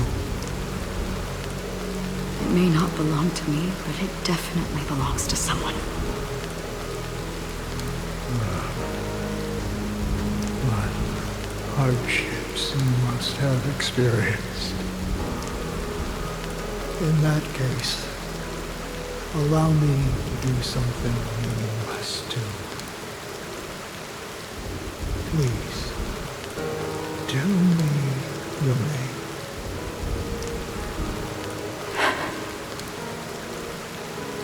Perhaps my existence will vanish in the next moment, and nobody will remember this conversation or your answer.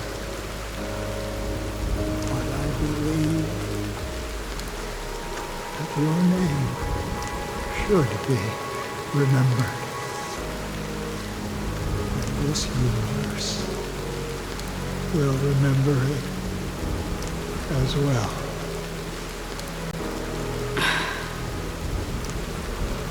For me, some things are difficult to recall.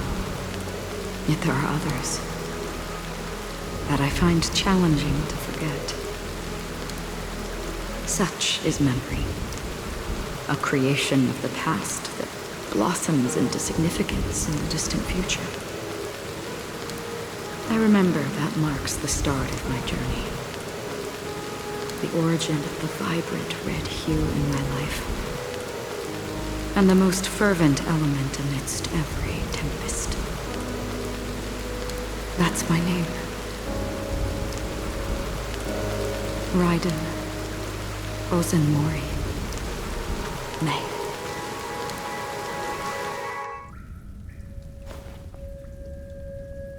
The Golden Dream is getting restless.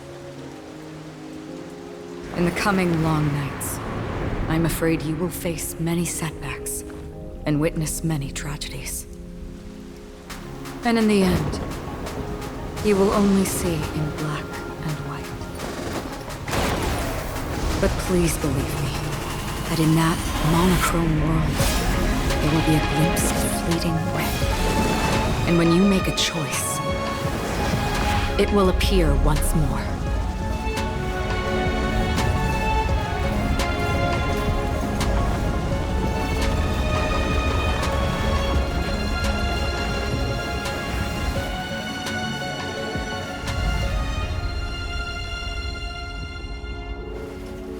What you must do is ponder its significance, then return to the waking world.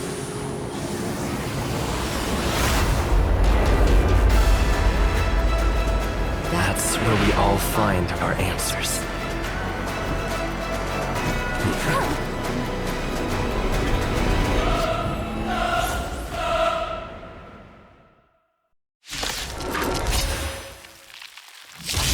Have you broken free from the dream of order? We've done enough sleeping already. Let's show them a wake-up call. Hedge your bets. I sent a storm. Noisy. Awaken, dormant scan. World-cleansing dragon. Disorderly noise. Rise! Disorderly noise. Greatly not order. How can the weak be righteous?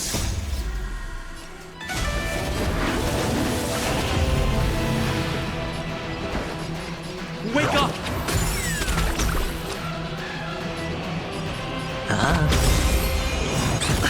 The dice have been cast. Bust. Or maybe I'll take it off. Watch your head. Why is everybody silent? The noise is fading. I'll catch Aim for that. Awaken, dormant scales. World-cleansing dragon. Disorderly noise. Heaven surge. Break. Disorderly noise. Let's play our own. Let the show begin. Let's be friends. Listen up.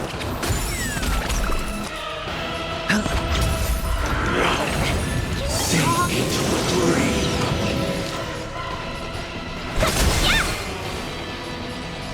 Heaven surge. Rise!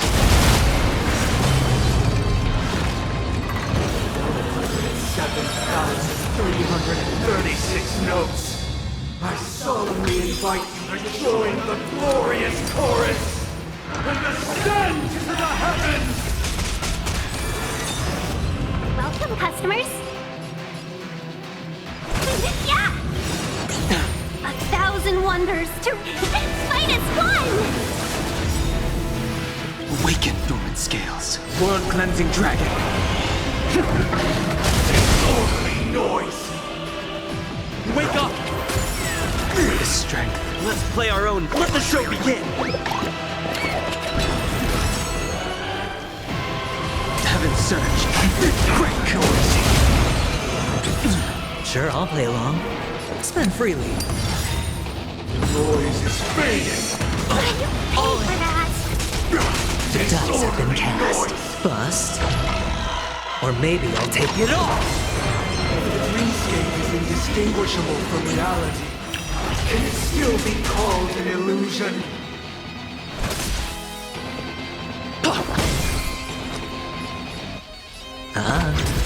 With this perfect melody I command, recreate paradise anew!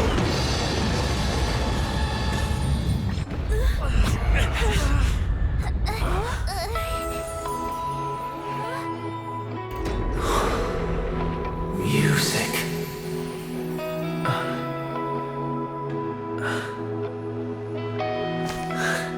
There seems to be another kind of sound coming into the Order's symphony.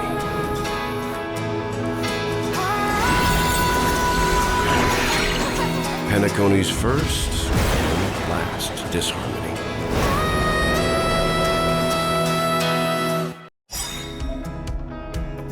Those imprisoned in their dreams are awakening for freedom. Disorderly noise! Robin, is that you singing? You have heard their cries. This is not the paradise they hoped for. Even so, they don't know where they should be heading. That's why I had to become the lone star in the sky to guide them. Even if that star must hang in a perpetual night of solitude. Let's play our own melody. Let the show begin! The dice have been cast. Bust. Or maybe I'll take it all! Awaken, dormant skin. World-cleansing dragon. 1,000 wonders to fight as one! Listen up. Heaven's surge. Rise. If we had never experienced solitude, how could we have embarked on different paths? Now, our final talk has concluded. All the work of creation has been completed. The inevitable day has arrived. The embryo of philosophy will reshape for us all of reality. If your paradise can save more people, sever my path with your hands. Welcome, customers.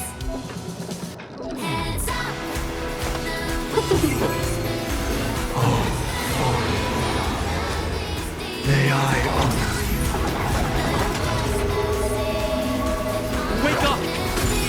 How insolent! This 7-day vow. I command you to heed my... Uh-oh. I have a bad feeling about this. It was not you who created all things. I sense a storm. Heaven's surge. Break! Have a noble soul! Don't be shackled by the past!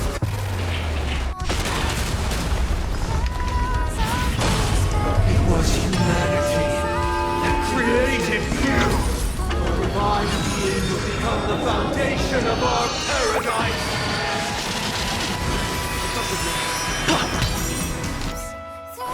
Yeah! 1,000 wonders to fight as one! Heaven's surge. Rise! Awaken, dormant. World-cleansing dragon. How insolent! Break! By the solemn desire for order. Stop it! You want to achieve the perfect you promised. The order is not the only choice. True happiness. The weakness of humanity cannot be redeemed by others.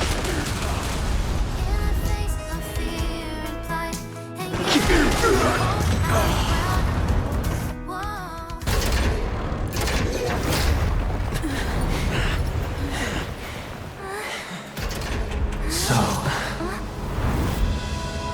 why does life slumber? Because someday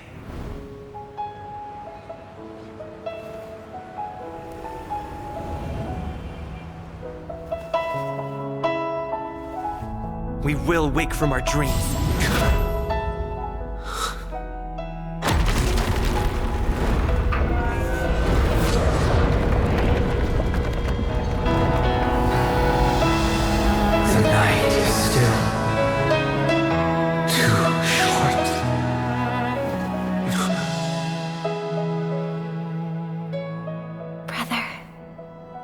dream is over.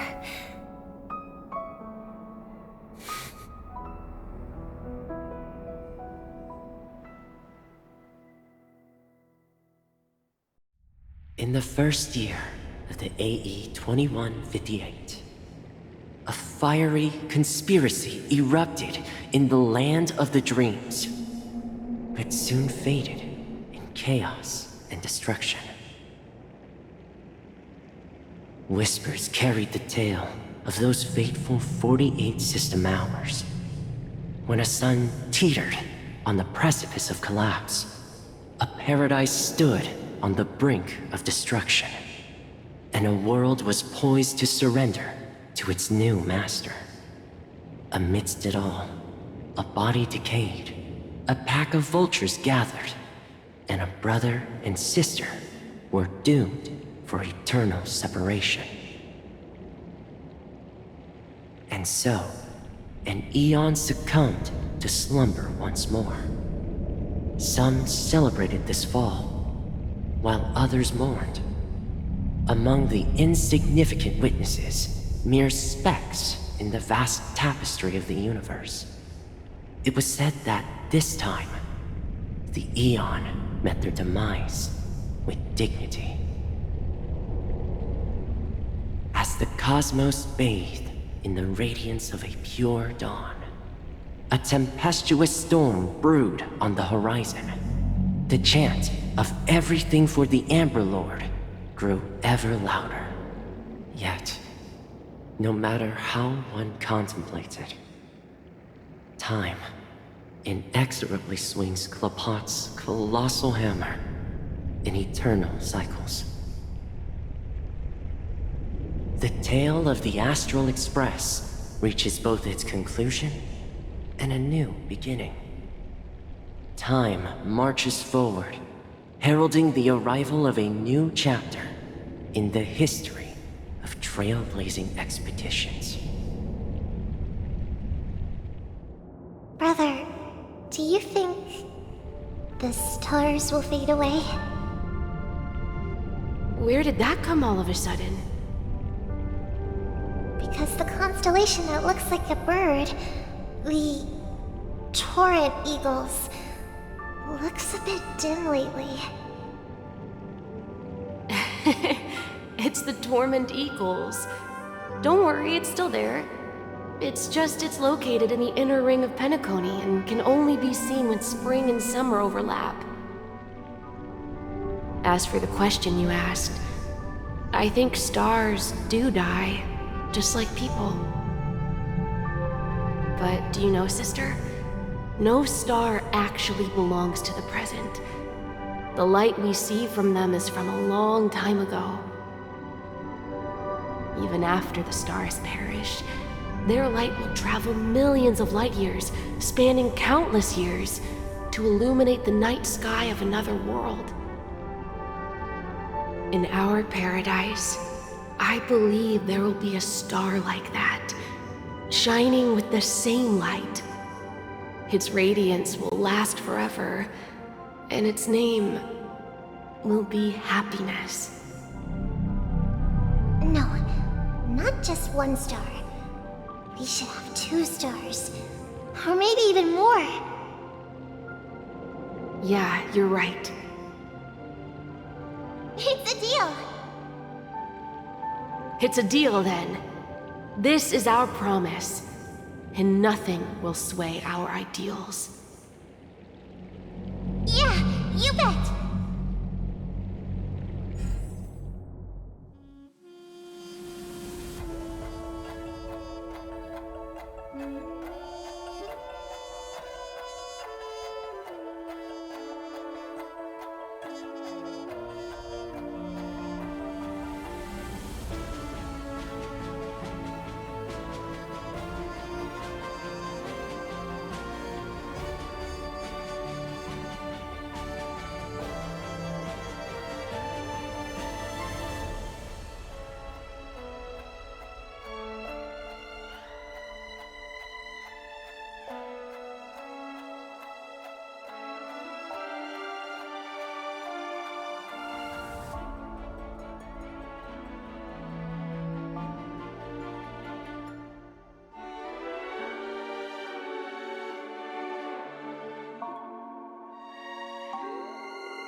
pleasure to hear your voice again. Congratulations.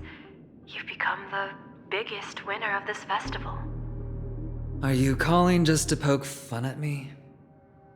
No. I'm just impressed.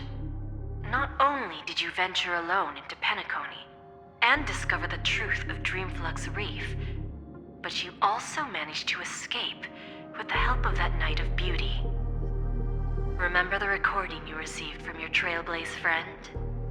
It's now the most valuable chip in this game.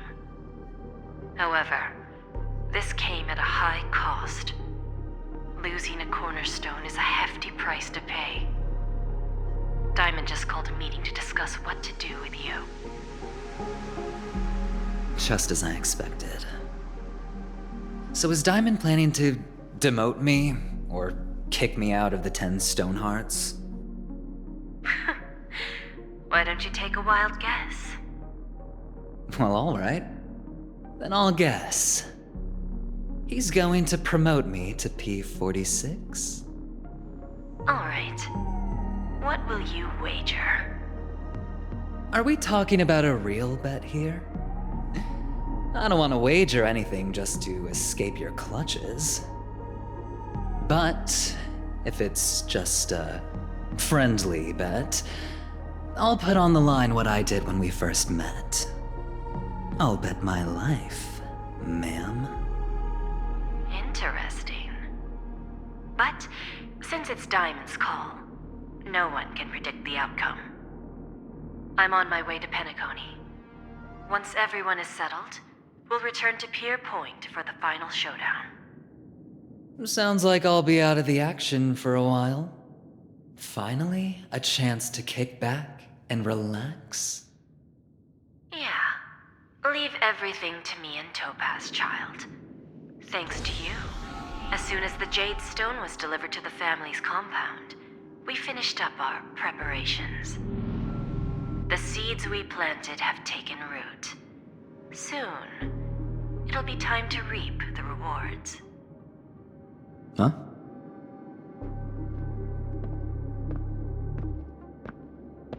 Let's wrap it up for now. Looks like I've got a visitor here.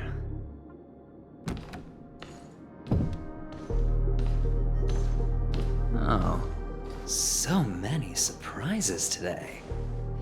Didn't expect a Galaxy Ranger and wanted criminal to show up here. One who managed to take out 2 IPC members under the noses of our fleet. Do you understand what that means? Screw Wubba Boo, I just put him to sleep. Don't try to intimidate me with that nonsense. Besides, I've taken down more IPC lackeys than the residual value you squeezed. And I don't mind adding a few more zeros to my wanted poster. I have a question for you.